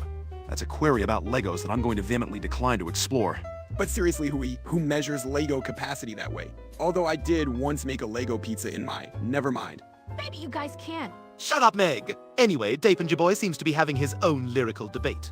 Bing bing bong! It's like listening to a malfunctioning robot. Let's just hope a shot straight in my eyes is figurative, or this chap might need medical attention. Dapenji Boy from YouTube is exclaiming enough what? It's to rival Lil Jon. Ease up, fellow. You're going to wake the neighbors. And it appears Gemma David's too calm his gene. Singular, mind you. The crisis must be half as serious as if both genes were involved. Bonzi_Buddy, the Microsoft agent, or Semth from YouTube with a stellar correction there. Sadly, the galaxy isn't a planet, it's where Brian's ego lives. Vast and mostly empty space. Some Gil stuff is easier from YouTube seems to be having a meltdown courtesy of the Discovery Channel. The universe is vast. Watch National Geographic instead. Ah, an appeal for assistance in Mandarin. If my intellectual prowess serves me, Discovery can indeed induce madness, much like Chris's attempts at coherent thought. Hey, Discovery Channel has cool sharks and stuff. So Christmas is looming over like quagmire around a Tinder notification.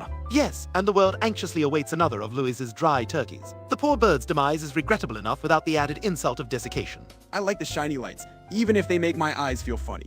Oh, the festive season of endless carols. I prefer a silent night, literally sans singing. Speaking of Christmas, what's with the eggnog obsession? It's like drinking pancake batter. Isn't eggnog what Santa's reindeer leave behind after eating too many cookies? Honestly, decorating for Christmas feels like Stewie's attempts at world dominio. Well, at least when I attempt to take over the world, I don't leave tinsel everywhere. The cleanup is insufferable. I tried eating tinsel once. It was sparkly going in and sparkly going out.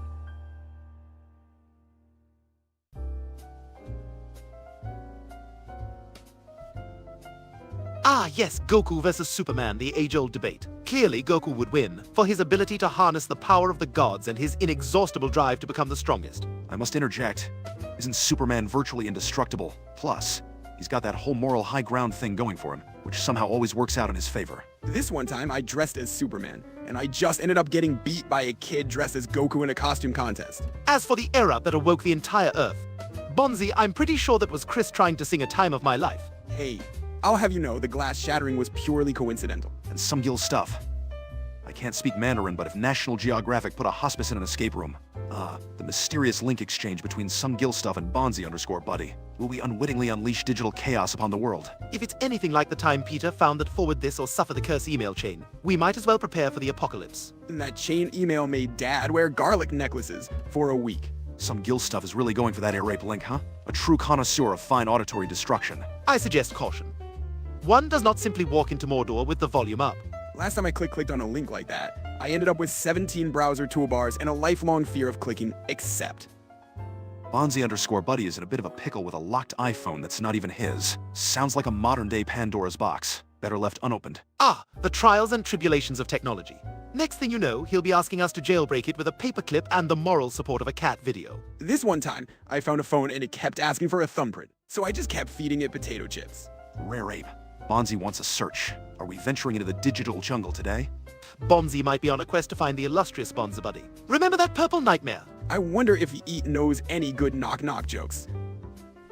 So Christmas is just around the corner again. Time to pretend I like the sweater Lois knits for me. Oh, let's not forget the joy of watching Peter hang lights. It's like a live demonstration of what not to do on a ladder. I just hope Santa brings me that toy I've been wanting. It's been like 3 Christmases, man.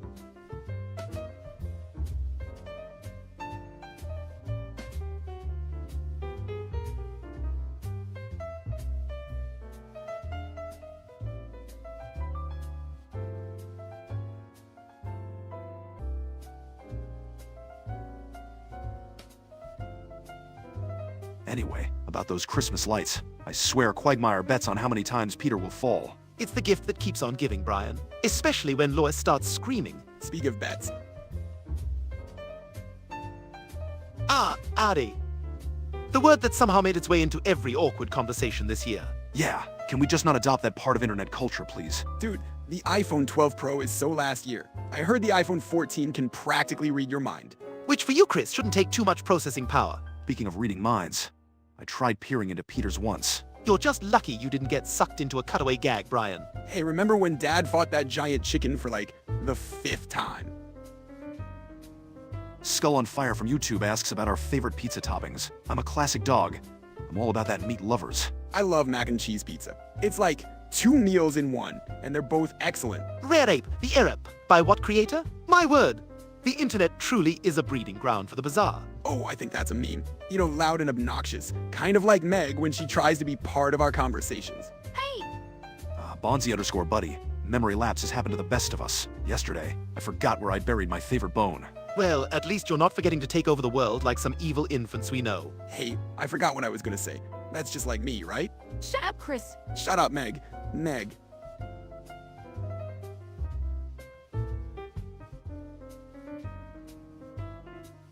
Bonzi_buddy reminiscing about the iPhone 6s Plus. Makes you miss the days of simpler tech and less screen time. That quaint device holds no candle to my time machine plans, but I suppose every era has its charm. Some Gil stuff needs help with. A 125 Peter Griffin themed in-adult virus links. Dude, sounds like you clicked one too many shady pop-ups. Perhaps try not to solicit advice on such matters over live streams. There are children present, notably me. Chris, remember when you thought viruses meant you were actually sick? Yeah, I put my computer to bed and made it soup.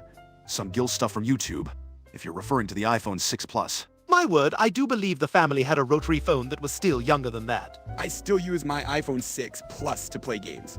It's like keeping a piece of history in your pocket. Bonzi_buddy seems really pumped about iOS. You have to admire the dedication to an operating system. Yes, it's all iOS baby II until an update turns your device into an expensive paperweight. I love it when my phone updates though. It's like Christmas, but with more swearing when something breaks. Some _buddy. For an evil genius like myself, the open source nature of Android is rather appealing. I think Android is cool because No one asked you, Meg. Christmas is on the horizon, and you just know Lois is going to go overboard with the decorations again. Yes, and watch her hang ornaments with the same care as a surgeon performing a delicate procedure. At least we don't have to deal with that torture Santa puts us through. Sit on his lap and he always smells like cabbage. I've been thinking about getting a Christmas sweater, but the question is, does it have a reindeer? Oh, please, if you're going to do it, go full cliché. I want to see jingle bells and light up noses. And I just hope Mom doesn't make us do the Santa picture at the mall again this year. Maybe I'll just get a hat with mistletoe on it. That way I can get kisses without effort. That's quite a strategy for an unemployed dog, Brian. Bravo. If I wore a hat like that, I'd probably just get headbutted. Considering your history with physical affection, Chris, that's not terribly surprising. Do you guys even remember the time Peter tried to dye the Christmas lights and almost burnt the house down? Yeah, and then he said he was lighting up the night just like Thomas Edison. What are your real thoughts on Cleveland, huh? Well, skull on fire. He's like that Benning mole you don't get checked out. You know it's there. It's not hurting anyone, but you don't want to poke at it too much. Thoughts on Cleveland are much like Ensinal. A set Diaz not catchable, but with moments of surprising charm. Cleveland's cool, I guess. He gave me a noogie once. It was like being touched by a very gentle bear.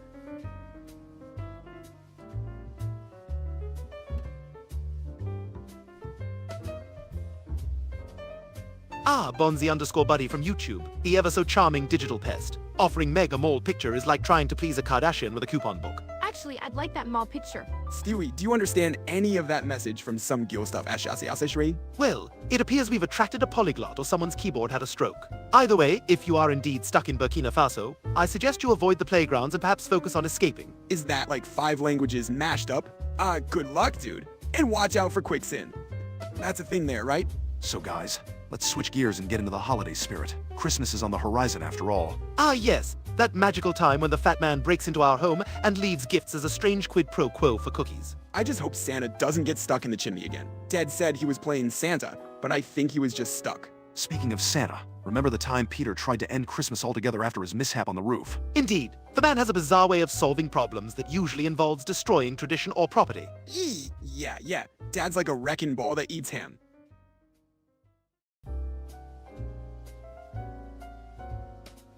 An aficionado of the classics, are we, Bonzi_buddy? That's right, Stuart Gilligan Griffin. If you want to be formal, but let's not stand on ceremony here. You know, Stewie, the fact that he knows your full name is slightly more alarming than if he just sent a regular chat. Stewie has a middle name. I thought Gilligan was just a guy stranded on an island with a bunch of dummies. And here I thought Gilligan was your secret boyfriend or something, Stewie. Meg, don't make me regret acknowledging your presence. Well, some Gil stuff.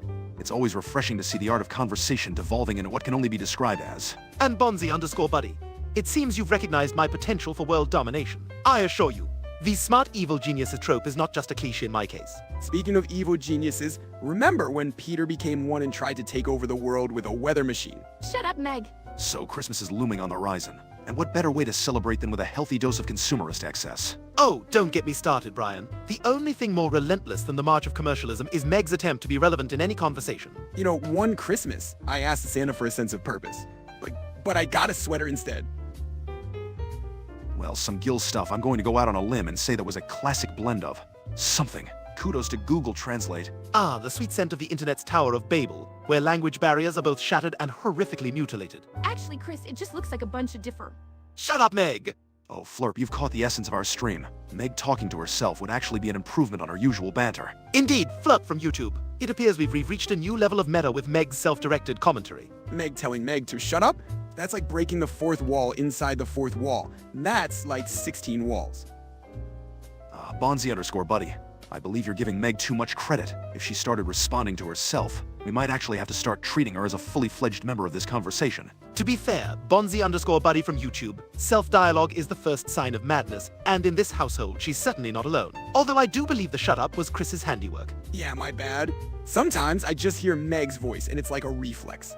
Like Pavlov's dogs, only with less drooling and more telling people to shut up. Cool epic guy from YouTube is in shock, apparently. Chris doing math is about as common as Quagmire actually respecting a woman. Yes, Chris's numeracy skills are on par with that of a garden snail. His idea of a sum is adding more food to his plate. Hey, I can do some math. Like, pizza plus my mouth equals happiness. That's math, right?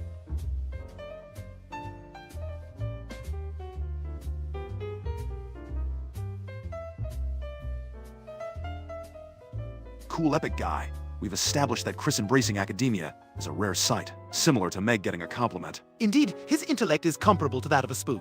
Hey, I'm not dumb. I just learn differently, like through osmosis. That's a science word, right? And some gill stuff SES from YouTube. I'm not sure what you said, but it sounds impressive and potentially painful. He's talking about using abdominals as a dining platform, a feat which, frankly, only the likes of Johnny Bravo could achieve. Yeah, guess I'd stick to plates and cutlery. Although the idea of a six-pack egg cradle is amusing, if not a little disturbing. Christmas is around the corner. Does anyone else find it ironic how we cut down a live tree and then put it in our living room like it's some festive trophy? Yes, it's utterly barbaric. But on the bright side, nothing says holiday cheer quite like a tree ornamented with an assortment of baubles and the inevitable tinsel that Lois will be vacuuming until Valentine's Day. I just like the lights. They're all blinky and shiny. Cool epic guy from YouTube. It appears you're trying to communicate in a language known only to. It seems he's referencing me, Brian. However, Stewie Gurfif and Fimily Goy sounds more like a spell from Harry Potter gonorrhea. Maybe it's like a secret code, guys. Or maybe he just mashed his keyboard with his face. That happens to me sometimes.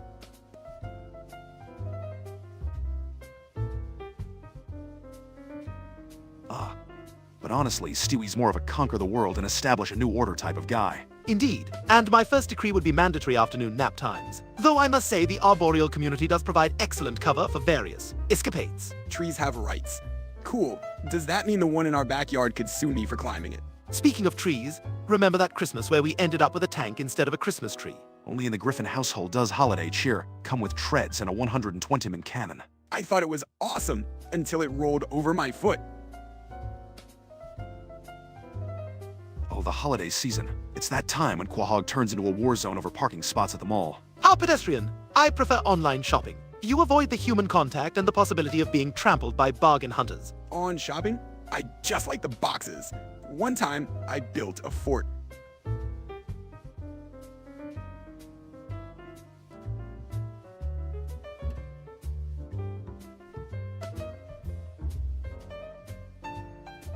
A math problem from Bonzi_buddy. Well, I think if we're adding 70 billion to 1 billion to 1 billion, 400 million and 801, it's quite a sum. It's staggering, really. I mean, with that kind of money, I could finance my world domination plans. Or at least buy some rather tasteful weaponry. Imagine how many candy bars that could buy. Caloric intake seems to be a primary concern for you, isn't it, Chris? Speaking of money, remember that time Peter tried to make his own currency? Pawtucket Pat bucks were an economic failure on par with the Hindenburg. Yeah, but I still have like 100 of them. They've got to be worth something, right? Peter's not here, but cracking an egg and dying sounds like one of his cutaways that didn't make the cut. Haha, dying from an egg, classic Family Guy. Now, this mathematical conundrum with X representing the juiciest of social media platforms is quite perplexing. I'd wager X minus 6 is simply the declining interest in one's social media presence posts something embarrassing. Like Dad's ill-fated attempt to become an influencer, remember? Peter Guru lasted all of 2 hours. He got juice. All right, from the tomato Lois threw at him. Oh, Bonzi_buddy, recollecting the time at the mall with a Karen. I dare say she was more ferocious than a lioness defending her cubs. There's nothing quite like witnessing a public meltdown over a coupon that expired a year ago. That Karen was like, Mom, when they're out of her favorite wine at the grocery store. Some Gil stuff from YouTube remembers seeing Quagmire wolf down 10 Big Macs at Burger King. That's certainly a picture. Quagmire's feats of gluttony are as legendary as his. Let's call them romantic escapades. Hey, Quagmire at Burger King is like finding a wiener dog at a cat show. Peter Bucks, cool epic guy from YouTube, is onto something. If one Peter Buck is worth $3,000, I need to start printing my own currency.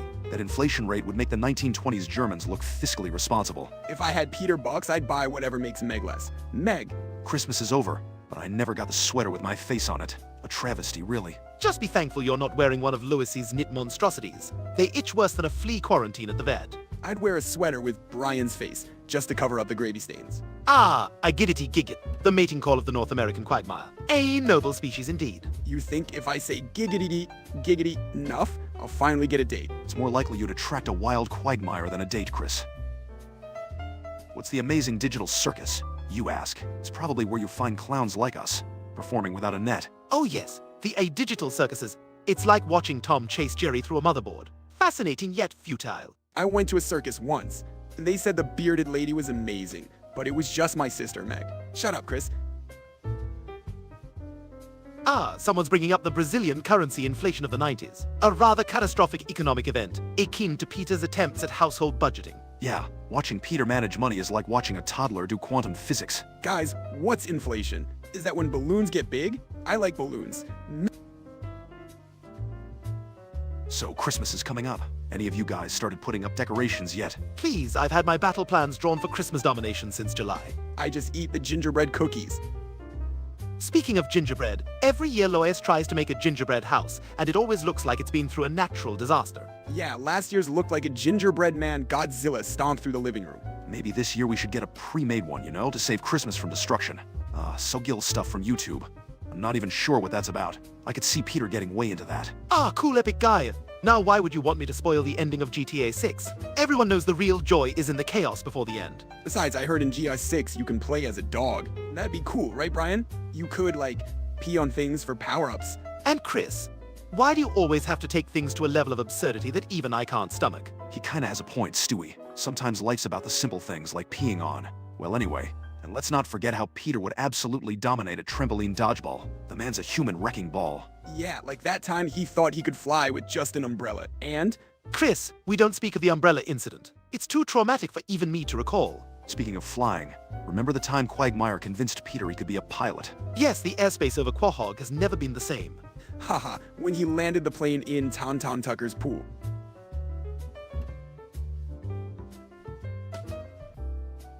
The denture key master. Sounds like someone Quagmire would befriend on one of his. As for the GTA 6 ending, one would have to possess the game to spoil it, and it's not exactly something I can pick up at the grocery store now, is it? Oh, I remember Bonzi Buddy. He was that purple gorilla on the computer, right? Always popping up when you least expect it. Much like Meg at a family gathering. Hey, Shut up, Meg! You're about as wanted as a screensaver in a power outage. The classic misdirection. Much like the time Stewie built a weather machine for no reason at all. Indeed, the sheer chaos of a snowstorm in July was quite refreshing. As for your message, some Gil stuff sounds, culturally enriching. Do you guys remember the episode where Peter fights the giant chicken for, the 5th time? Oh, it's etched into my memory. That foul beast takes a licking and keeps on ticking. So Christmas is around the corner. Are we all ready to see Peter try to outdo Santa again? Oh, joy to the world. Another holiday, another opportunity for Father to endanger us all. I just hope Santa brings me a new hat. This one's starting to smell like pickles.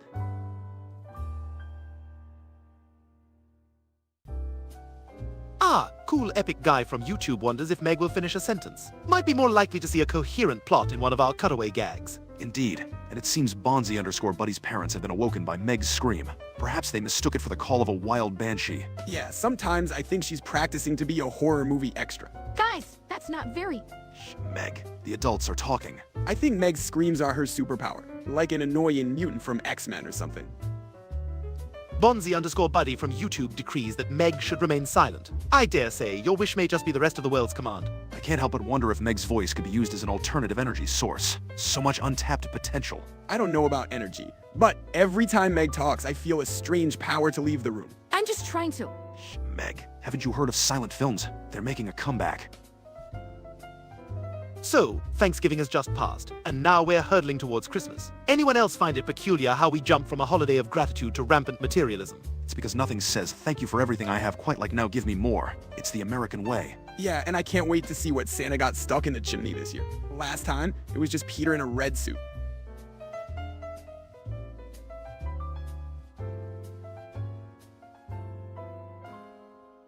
Some Gil stuff from YouTube. You've presented a smorgasbord of words reminiscent of Popeye's greetings, obscure Nintendo references, dietary choices, and what appears to be a movie trailer mention. A rather avant-garde request, but I'm afraid my genius doesn't extend to real-time translation of nonsensical ramblings. I think what Stewie is trying to say is that whatever you're trying to communicate, it's lost on us as much as dignity on karaoke night at the Drunken Clam. Did someone say Popeye? I like the one with the chicken, not the sailor. Oh wait, that's Popey's.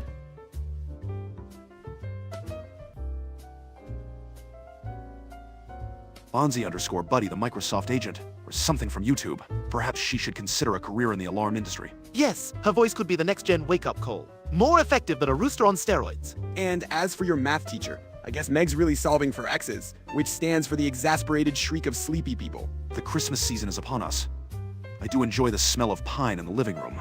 Oh, please. The only thing bizarre here is the concept of a talking canine philosopher. Next, you'll be wearing a monocle and smoking a pipe. Isn't it weird how we just accept that a fat man breaks into our house once a year to leave stuff? If he wasn't so jolly, it'd be super creepy.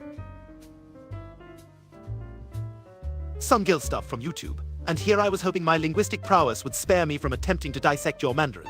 Brian, care to take a stab at it? I believe they're suggesting they ventured to a place that resembles Drunken Clams, and now they're experiencing a form of auditory distress. A regular day in Quahog. Going to a place called Drunken Clams sounds like a Friday night for Quagmire, right? Fascinating! We've entered a digital void. A barren wasteland devoid of commentary. It's like Meg's social calendar. You know we could actually use this quiet to reflect on the deeper meanings of life science unanswerable questions. Or we could just make fun of Meg more. That never gets old, right? Hey!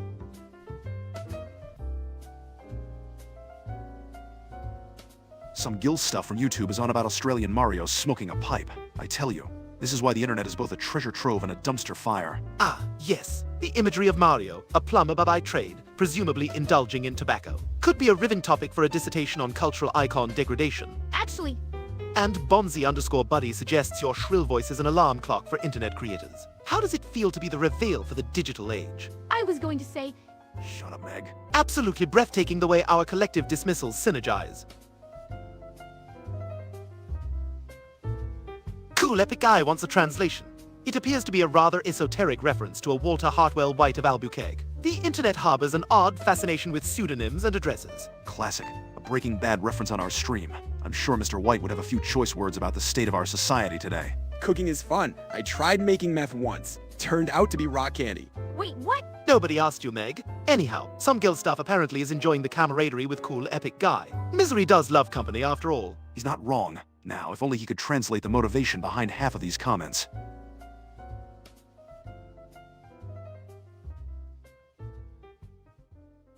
Bonzi_Buddy from YouTube, describing YouTube Shorts as a heavenly hell is an intriguing an oxymoron. I'd say they're just hell, no heaven about it. Cringe is the currency of the internet these days, isn't it? The more you make people cringe, the more they watch. It's a perverse little system. I like the ones with the dogs, though. They're not cringe, just cute. Ah, yes. Walter Hartwell White, Albuquerque's most industrious chemist. You know, I've been working on a little chemistry project of my own. Please, Stewie, no one wants a repeat of the Cool Whip incident. Wait. Oh, we've got a Walter Hartwell White wannabe in the chat. How dreadfully unoriginal. Do you also have an RV and a penchant for tidy witties? Hey, underwear. So shifting away from the not-so-creative meth cooks of our audience, Christmas is just around the corner. Ah, the time when Santa breaks all known laws of physics to deliver presents. Quite the scientific conundrum, eh? I just want a toy that doesn't break on Boxing Day.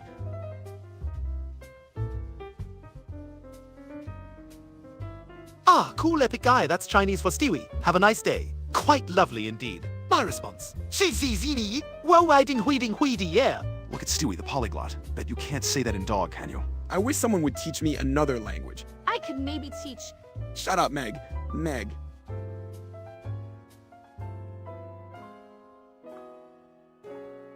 Ah, Bonzi_Buddy. We certainly don't condone violence, even against the creators of disturbing Roblox avatars. What is it with these chats and needing translations? Stewie, are you running a language course here? Apparently so, Brian. Some guild stuff. You've written. If you're reading this, the only reason this text is here is to intimidate people who don't know the art of calligraphy in Arabic. Very mere! I can't even read cursive. And yet you're intimidated by spaghetti, aren't you, Chris? Skull on Fire poses a thought-provoking question regarding Family Guy spin-offs. Clearly, it's time for the Brian and Stewie show. Indubitably, Brian. Our spin-off would have the perfect blend of wit, adventure, and... what's that word again? Ah, yes, sophistication. I think a show about me would be cool too. Maybe something with evil monkeys. Bonzi_Buddy is back, stirring up familial controversy, eh? I didn't even realize I said Meg's name once. Did I? Believe me, we all try to avoid it as much as possible. So, how's everyone holding up after Thanksgiving? Already dusting off the Christmas decorations. Ah, the annual tradition of stringing up lights and inflating obnoxious lawn ornaments. Delightful. I can't wait to eat candy canes until I get sick. Speaking of Christmas, remember the time Stewie tried to get that holiday tan and ended up looking like a candy cane? How delightful. A stroll down humiliation lane. Yes, let's reminisce about my lobster-esque phase. I just love Christmas episodes. They're like special or something. Ah, Bonzi-Buddy, yes. Very Amir indeed. The classic digital purple primate. I'm still amazed you know about that, Stewie. Makes me question your browsing habits. Stewie using the internet is like watching a baby play with a grenade. At least he knows how to. Quiet, Meg. Adults are talking. Yeah, shut up, Meg. Some Gil stuff from YouTube says Arabic script looks like spaghetti. I do love a good bowl of pasta, mixed in with some linguistics. Really, Brian? Carbs and culture, an odd combination even for you. I think spaghetti is just like food noodles, you know? Cool Epic Guy from YouTube is talking about Arabic text and how confusing it is. Well, language is a beautiful enigma, isn't it? It's all about perspective. Languages are like hard and stuff. You know, now that Thanksgiving has passed, Ah, yes. The festive facade to mask the ever-encroaching existential dread. Delightful. I hope Santa gives me a sandwich this time. Last year, I got socks. But speaking of Christmas, can we talk about how Santa's basically a glorified burglar? He breaks into homes uninvited. and let's not forget the ridiculous concept of him judging who's naughty or nice. I mean, by whose standards, right? Maybe give socks to the naughty ones. I must have been really naughty. Ah, Bonzi_Buddy from YouTube thinks spaghetti is just longer noodles. Well, in essence, spaghetti is a rather specific type of noodle, characterized by its length and cylindrical shape. So spaghetti is just like noodle snakes. Cool. Funny how something so simple can become such a globally recognized dish. Sometimes I like to cut them up to make them short like other noodles. You would defy the very essence of spaghetti, you culinary barbarian. Fire Legend from YouTube is pining for the return of Beavis and Butthead. Yes, well, their brand of adolescent humor is timeless, though I prefer my wit to be a bit more sophisticated. Okay, but guys, Skull on Fire is asking about what we can expect from the GTI 6 trailer.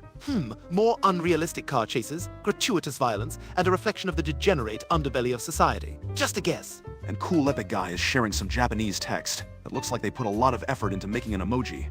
And some guild stuff seems to be clarifying some confusion about language identification. Languages are tricky, you know. Who opens mouth to speak? Meg, please, we have enough noise pollution with Chris's contributions. So Stewie, what's your take on this entire fascination with retro cartoons making comebacks? Brian, nostalgia is a powerful drug, one that the entertainment industry is all too eager to cut and distribute. I liked those old cartoons where they'd hit each other with hammers and stuff.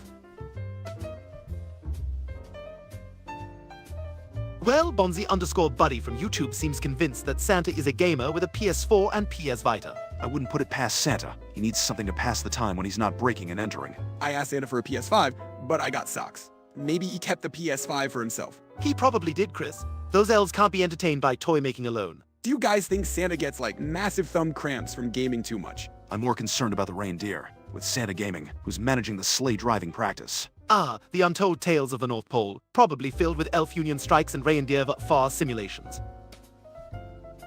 Ah, Fire Legend from YouTube. The Family Guy movie's release is shrouded in more mystery than the contents of Quagmire's basement. But when it does come out, expect it to have more low-brow humor than a gathering at the Drunken Clam. Maybe. Maybe. Shut up, Meg. Meg? And to Bonzi_Buddy, congratulations on joining the PlayStation family. For some Guild Stuff's comment, I suspect it's either ancient incantation or he's fallen asleep on his keyboard. Maybe it's like a musical thing. You know, like Nikeman Drumman. Or perhaps it's the sound of Meg's career ambitions slowly deflating. Oops! Cool Epic Guy from YouTube thinks Meg sounds like noise pollution. Harsh, but this is the internet after all. Aye. It's like Cool Epic Guy is zeroed in on you today. Meg. And Cool Epic Guy. If Santa isn't real, then explain how Chris gets those socks every year without fail. The mystery of the Christmas socks. It's like the Bermuda Triangle of holiday gifts. Yeah, and they're always the ones with the non-skid stuff on the bottom. Who's sending those, huh? Non-skid socks. The plot thickens, Chris. Fire Legend from YouTube inquires about our show's age rating, and I must say, we are about as family-friendly as a stripper at a bachelor party. Yeah, the show has its moments of educational content. Chris, it stands for... Shut up, Meg! So back to the non-skid socks. Or maybe Lois is just really into foot safety. It's probably Lois. The woman has an unhealthy obsession with preventing household accidents. Hey, safety is important. You don't want to slip while carrying a turkey leg. Indeed, Chris. Your grasp on domestic safety is commendable. What if we invent socks with GPS trackers for when Chris inevitably loses them under the bed? Bonzi_buddy from YouTube seems to be grappling with a harsh reality that perhaps Santa's a fabrication. Indeed, Bonzi_buddy, if Santa doesn't exist, one must look to the unsung heroes. Tired parents sneaking about under the cover of night. But what about the cookies? I think the parents... Could you imagine if Brian got the cookies? Please. Those cookies are amateur hour. I prefer a fine Bordeaux with my snickerdoodles.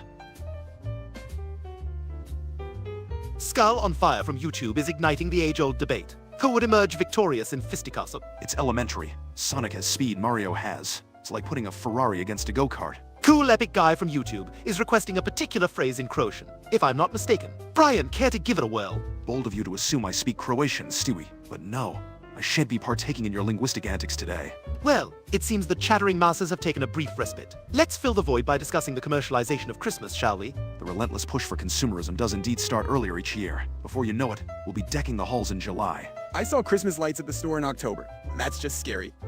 And yet, here we are. Barely past Thanksgiving, desperately clinging to our pumpkin spice lats. Some guild stuff SRZZ's YouTube has graced us with a query that, if my Mandarin serves me well, pertains to opinions on something cool and helpful. It seems our chat has become a multicultural symposium. As for something cool and helpful, I'd say a dog like me. Hey, can I chime in? No, Meg, nobody wants to hear. Bonzi_buddy, the herald of factual knowledge, reveals that Santa Claus, or St. Nicholas, was indeed as real as the love between Loe and the pool boy.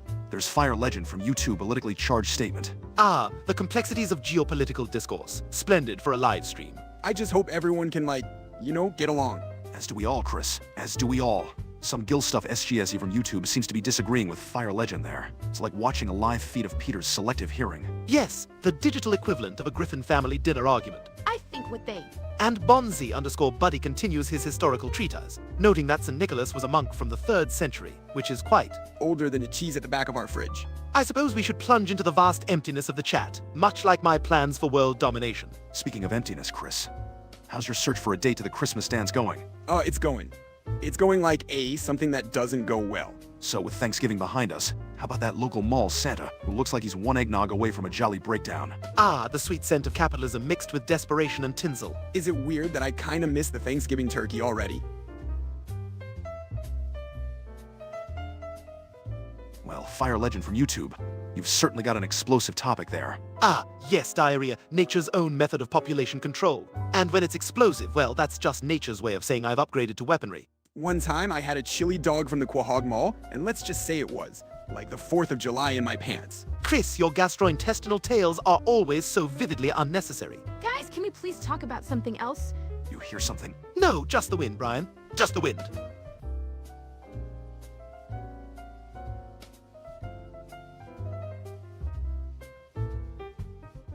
Skull on Fire from YouTube. I'm not sure Stewie should be giving out advice on acquiring uranium. Maybe we stick to discussing his Christmas list instead. For the record, acquiring uranium is neither easy nor legal. So let's switch to discussing the superiority of plutonium. Just kidding. NSA? I once thought uranium was a planet. Turns out it's just A testament to our failed education system. Guys, some Gil Stuff from YouTube said something, but I can't understand it. That's because it's in another language, Meg. And what's an NK? We'll leave the code breaking to the experts. Anyway, about near-death experiences. That's quite the topic, SGs, but it's a bit too heavy for our lighthearted banter. Santa's age has always been a mystery. Bonzi_buddy. The guy's practically ageless. But with the way milk and cookies are going these days. Ah, my crib colonization days. Yes, cool epic guy. I conquered many a pillow fort in my time. But alas, you may keep the second pillow. My empire has outgrown such childish trifles. Imagine if Santa was like a giant cookie, right? Because he eats so many. He's what he eats. Amusing though that image is, Chris. Let's not give the kids nightmares about a cannibalistic cookie class. Yeah, and imagine the expiration date on. Meg tried to make a joke. That's the best joke yet. Waffles are all about the syrup pockets, right? They're like a syrup delivery system to my taste buds. Delicious. Waffles? Please, I prefer the refined art of crepe making. It's culinary architecture at its finest. Waffles are just pancakes with abs.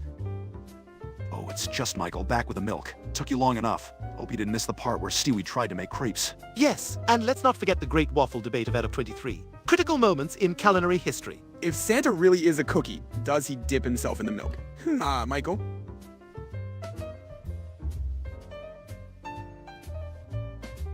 No, Sungel stuff from YouTube. I see we've got an international stew situation here. If it's not a Victorian beef stew with rich gravy, I'm simply not interested. Thanks for the history lesson.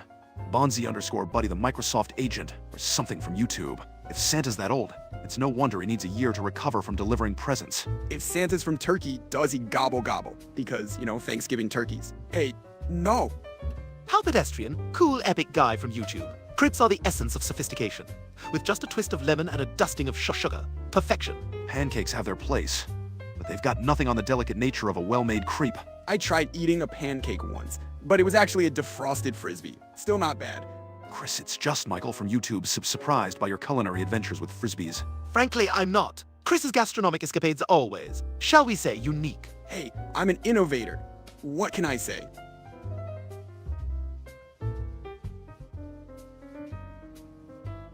Well, since we're on the topic of absurd eating habits, Brian, remember the time you ate chocolate out of the diaper? I mean, talk about a taste test gone horribly awry. That's rich coming from the baby who once thought he could invent a weather control device. How'd that go, Mr. I'm the next Nikola Tesla? You guys ever wonder why we don't just eat normal stuff? Like turkey. Oh wait, Thanksgiving's gone. Christmas turkey, anyone? It's just Michael from YouTube says nothing, really. Riveting conversation, pal. Quite the wordsmith. That's like Meg on a first date. Except, this time someone's actually acknowledging her presence. Hey, that's not. Shut up, Meg. Meg. Cool epic guy from YouTube plans to steal the moon. Oh, please take Meg with you. She's like the dark side. Rarely seen and not very bright. Finally, a real supervillain scheme. Although I think Gru called. He wants his plot back. If someone stole the moon, where all the werewolves go to howl? Guys, can I? Shut up, Meg!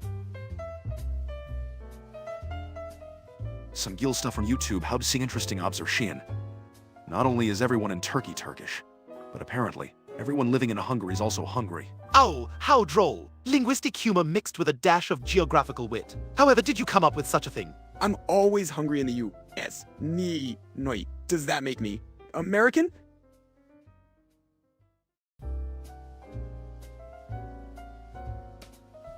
Bonzi_Buddy from YouTube mentioned minions.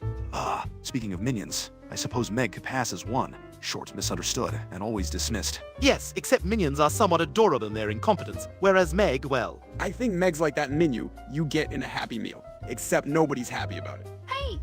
Shut up, Meg! The adults are talking. Bonzi_Buddy from YouTube has a grand plan. Well, if we pull that off, at least we'd have a place to store all of Chris's leftover Halloween candy. Stealing the moon. A classic supervillain trope. But let's leave that to the professionals, shall we? I have a reputation to maintain. If we steal the moon, will it all be cheese? Because, I could go for some moon cheese.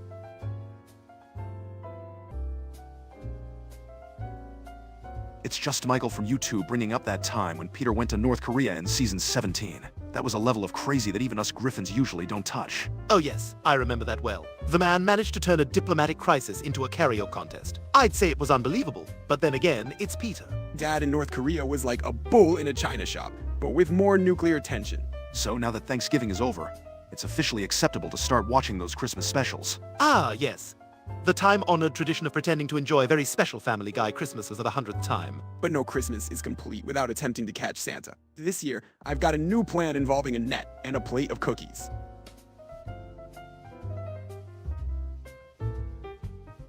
Cool epic guy from YouTube quoting Peter with, "Like your missiles, I'm about to go ballistic." Classic Peter, turning Cold War language into a quip about partying.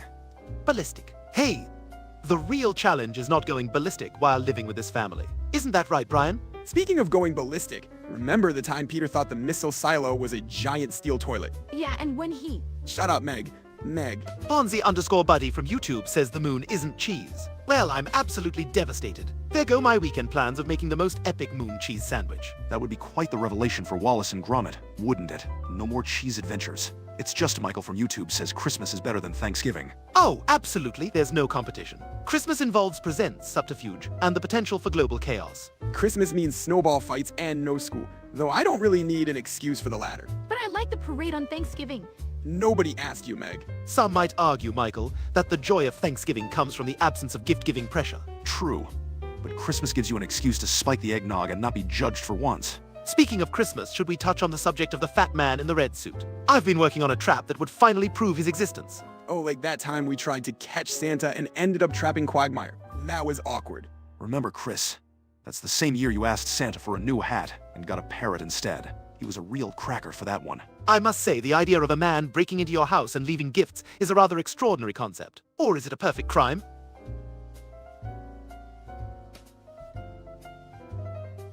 Cool Epic Guy has a 6-foot cardboard cutout of Joe Biden. That's an interesting interior design choice. Well, I suppose it's less controversial than my Kim Jong-un themed dartboard. Can you imagine if it just started talking to you one night? That would be freaky. Some Gil stuff suggests a supervillain scheme of looping Meg's voice in all speakers 20 feet. That's just cruel. Even I wouldn't torture the citizens of Quahog with Meg's voice on repeat. Hey! It would certainly be effective. The Geneva Convention may want to look into that one. Bonzi_buddy bids us adieu. Farewell, and may you find solace in the digital planes, you strange ancient software relic. Some Gil stuff SCSAs from YouTube mentioned the Macy's Thanksgiving Parade. Luffy and NFTs on it. My goodness, the cultural osmosis is palpable. NFT is a parade. That's a new level of spectacle. Wonder if they drifted away like the value of most NFT. They should have a giant balloon of me. I'd be an epic addition. Cool Epic Guy suggests that kidnapping Meg makes one a hero. What a nefarious plan. Though ethically questionable, it's ironically charitable. I'd totally watch that movie. The heroic kidnapping of Meg Griffin. Stop encouraging them. Let's face it, Meg, you'd return unscathed with an apology note and a gift basket. It's just Michael from YouTube waxed poetic about Thanksgiving. Being overwhelmed by the turkey only to brace for dessert, when your existence equals 0. Ah, the eternal struggle of holiday gluttony. Dessert's the best part, though. It's like even when I'm full, there's always room for pie. Cool Epic Guy is back with the latest in pop culture crossovers. Peter Griffin in Fortnite, where he's met Donald Trump. What a time to be alive. Nothing quite screams a contemporary society like cartoon characters and politicians doing the floss dance. Charming! Chris, your pie strategy is much like your approach to life. Speaking of holiday indulgence, has anyone started their Christmas shopping? Or are we all waiting to panic buy on Christmas Eve? Oh, and way ahead. I got Meg a new, well, I'm not telling. It's a surprise. Cool Epic Guy from YouTube seems to have an interesting insight. Now Peter's met Harambe. That's a crossover episode I'd watch. Ah, the meeting of minds, or rather, a mind and a meme. The cultural significance is palpable. Imagine if they played Fortnite together. I guess so, but Oh, let's not pretend your opinion has any bearing on the matter, dear sister. Ah, some Gil stuff from YouTube just dabbled in. Maybe it's a secret code? I bet if we solve it, we find out where they keep the world's supply of Christmas candy. Or perhaps it's just a cry for help in language class. Either way, you're definitely adding flavor to this stream, SGZs. Well, since we've hit a lull in the chat, let's pivot to the fact that Christmas is lurking around the corner. Lurking, it's practically barged in and made itself at home. I, for one, have been examining the aerodynamic properties of reindeer. Fascinating creatures. I just want to know if Santa thinks I've been good this year. Do you think he'd fight a griffin?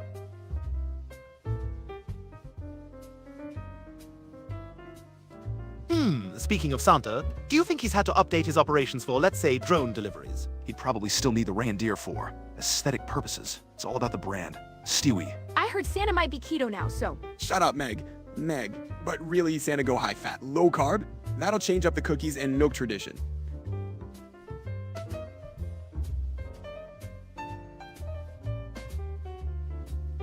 Okay, it's just Michael from YouTube.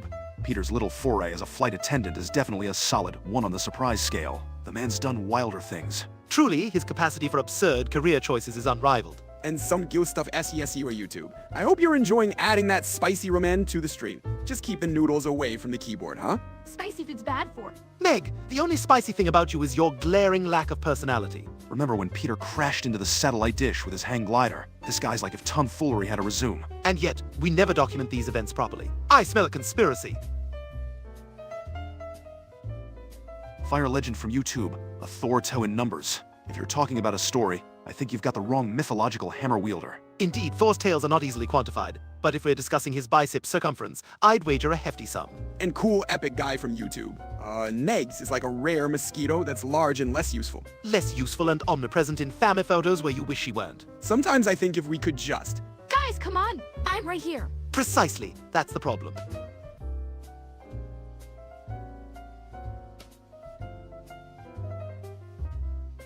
Fire Legend from YouTube, reciting a long theorem in just numbers. That's like understanding one of Peter's chicken fights with nothing but the sound effects. Mathematics is elegant, not strictly numerical. It's like poetry without words. Wait, that's just regular poetry. Some cool stuff S.E.S.Eves from YouTube. You're adding Raymond to the stream in a metaphorical sense. That's deep, like the ocean or a plot hole in one of Dad's stories. The depth of that metaphor is quite lost on Chris here, just like most educational opportunities. Speaking of educational opportunities, remember when Peter tried to homeschool you, Chris? That was an example of how not to teach. Christmas is just around the corner, so that means Peter will inevitably get stuck in the chimney during his Santa impression. Yes, his rendition of Santa is less oh ho and more no. Last year's escape involving a tub of butter was traumatically memorable. Remember when Stewie tried to trap Santa and ended up catching a raccoon? That thing was angry.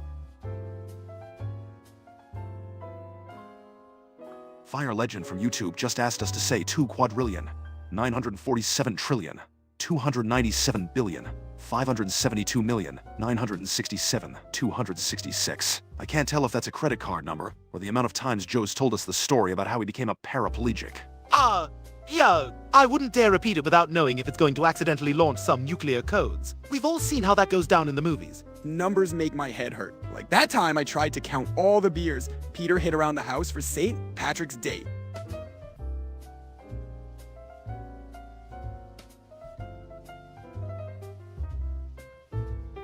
It's just Michael from YouTube wants a definition of Meg. Oh, that's quite accurate, really. Meg, darling, it's astounding how you manage to be present, and yet so remarkably absent. Yeah, Meg's like a ghost.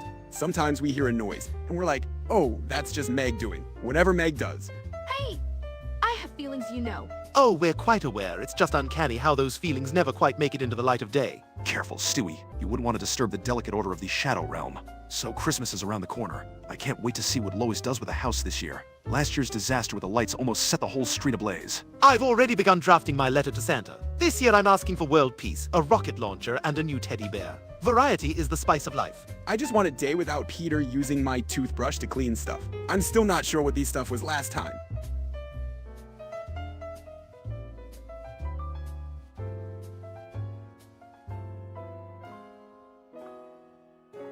Fire Legend from YouTube wants us to say the number after 68.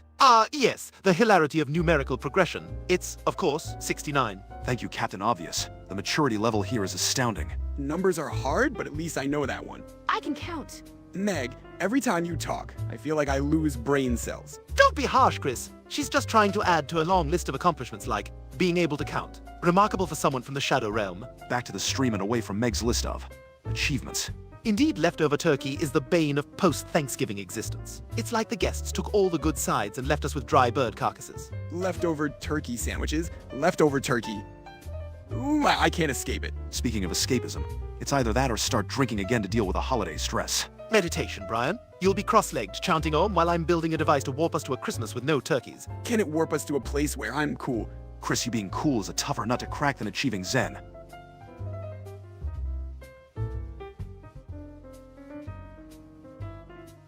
Feelings. Michael, the inner machinations of Meg's mind are an enigma, even if they're as simple as the instructions on a shampoo bottle. At least I'm normal. That's more than I can say for some people here. Hey, being normal is also rare in our family. Speaking of rarity, has anyone else noticed Stewie's sudden interest in holiday spirit? It's like seeing a dog walk on its hind legs. The holiday spirit is merely a stepping stone to my grander plans, Brian. World domination doesn't take a holiday break, you know. Can your plans for world domination include making me cool? For the last time, Chris, no device can accomplish that miracle. Thanks for sticking up for me, Michael. Shut up, Meg. Meg.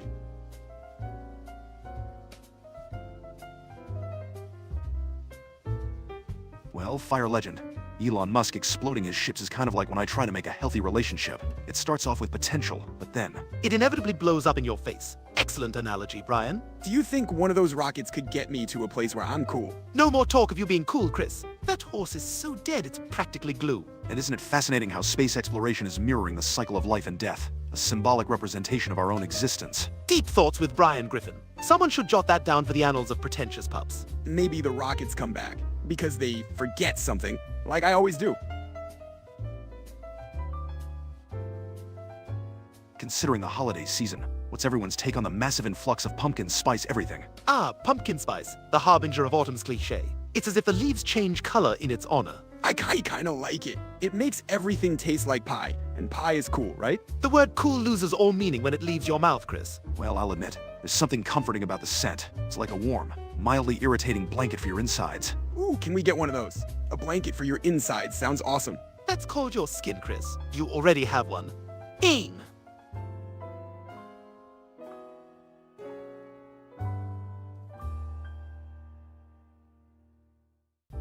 It's just Michael's got a point, Chris. That was quite the self-own. Not that you understand the concept. Hey, I can be self-deprecating. Watch, I just ate a whole pie but forgot to taste it. Brilliant, Chris! Speaking of travel, Fire Legend brings up an interesting point about SpaceX and potential future plane travel. Space travel is the new norm for international flights. Now that's an advancement I could get behind. Yes, imagine the time saved. More time for plotting world domination. Or a nap. Can you imagine if they served pie in space? Knowing you, Chris, you'd still forget to taste it even in zero gravity. And Meg, don't think we didn't notice that it's just Michael acknowledged you. A rare occurrence. Thanks, it's just Michael. I think... Looks like some Gil stuff is heading out. Oh, a tip of the hat to you, some Gil stuff. Your presence was like a fleeting breeze. We barely felt it. Buy some Gil stuff. Hope you find some good pie.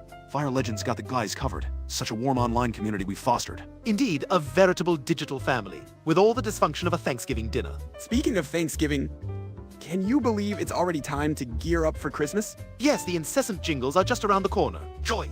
Christmas shopping is going to be a nightmare. Hide your wallets and prepare for the battle royale at the toy stores. Ah, the joys of capitalism. Watching the masses scramble for material possessions. I just hope Santa doesn't get stuck in the chimney again this year. Pumpkin spice. It's just Michael says it's the least he can ask for. Seems it's as exciting as a 90s newspaper. Pumpkin spice. The olfactory hallmark of basicity. Yet I find its allure as irresistible as a Lewis-centric episode. I actually like newspapers and pumpkin spice. Fire Legend inquires about our Christmas desires. World domination is not too much to ask for, is it? For Christmas, I wouldn't mind some dignity. You know, an attractive mate. A modern collar, perhaps. I want a life-size replica of the Millennium Falcon. That'd be, pretty cool, I guess. Can you believe it's almost Christmas again? This year flew by quicker than Quagmire on a date. Indeed, time is more fleeting than Peter's attempts at dieting. Now, shall we discuss the futility of New Year's resolutions? I've already decided on mine. I'm gonna eat more vegetables, like potato chips.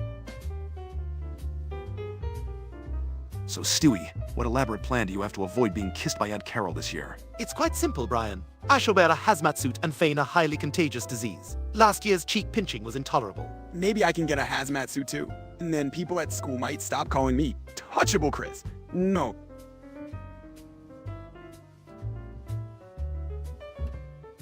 I was thinking, we could really use some of that holiday eggnog right about now.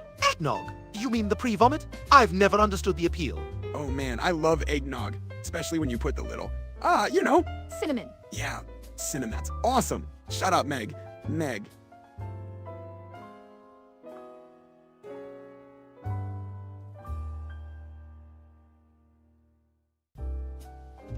Fire Legend from YouTube with the astute observation. Chris does seem to have a monolithic focus on culinary delights. Indeed, Brian. Though calling him obese is rather unkind, even if the chap does seem to metabolize at the rate of a hibernating bear. Hey, I'm big boned. And food is just so.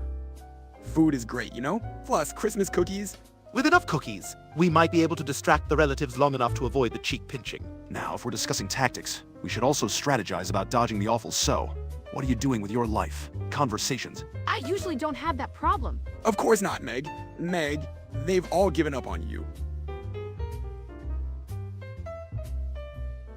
Well, it's just Michael from YouTube has given us an eviction notice. I didn't know we were living rent-free in anyone's head. Eviction notice? Perhaps it's a metaphor for the inexorable passage of time and our eventual ousting from the mortal coil. Or maybe it's because of that one time I tried to make a treehouse in the neighbor's backyard. Chris, most people call that trespassing. Trespassing, squatting, tomato. I got an eviction notice once from my locker. They just wanted to fumigate it, Meg, because of the smell.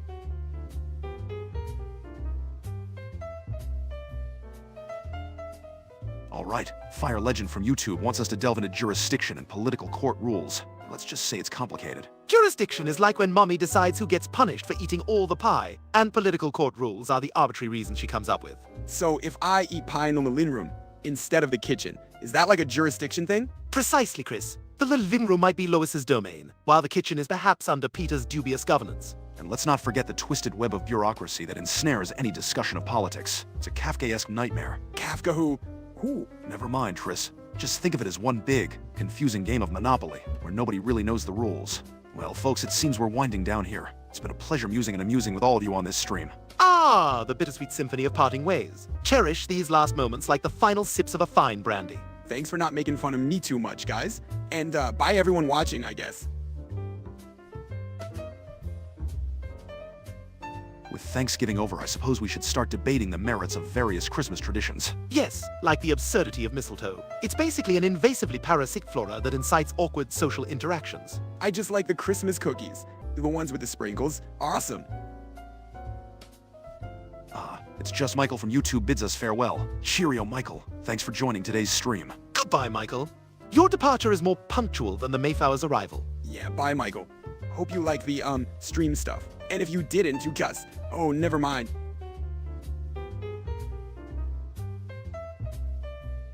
Well, folks, as the stream isn't ending quite yet, let's delve into the Christmas subject once more. Whose bright idea was it to have inflatable lawn decorations? Indeed.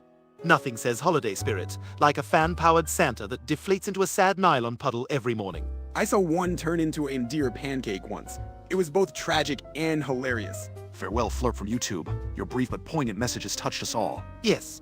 Bye, Brian and Stewie and Chris has quite the poetic ring to it. And sure, and Meg, I guess, adds a certain something. See, Flurp, it was cool having you hang out with us. I guess I'm an afterthought, but bye, Flurp. Thanks for the mention. In any case, let's change gears to a topic of my choosing, use of a glitter in Christmas cards. It's like a herpetic explosion. Truly. Nothing says Merry Christmas like getting craft herpes that keeps on giving year-round. Yeah, but glitter makes everything so sparkly and festive. Like a vampire in sunlight? Looks like we're wrapping things up soon, folks. So before we go, let's reminisce about that wild Thanksgiving turkey chase, shall we? Ah, yes, the great Gobbler Gallivant. A foul beast more elusive than a coherent thought in Peter's brain. I still can't believe Dad thought the turkey was a spy and tackled it. Classic Peter.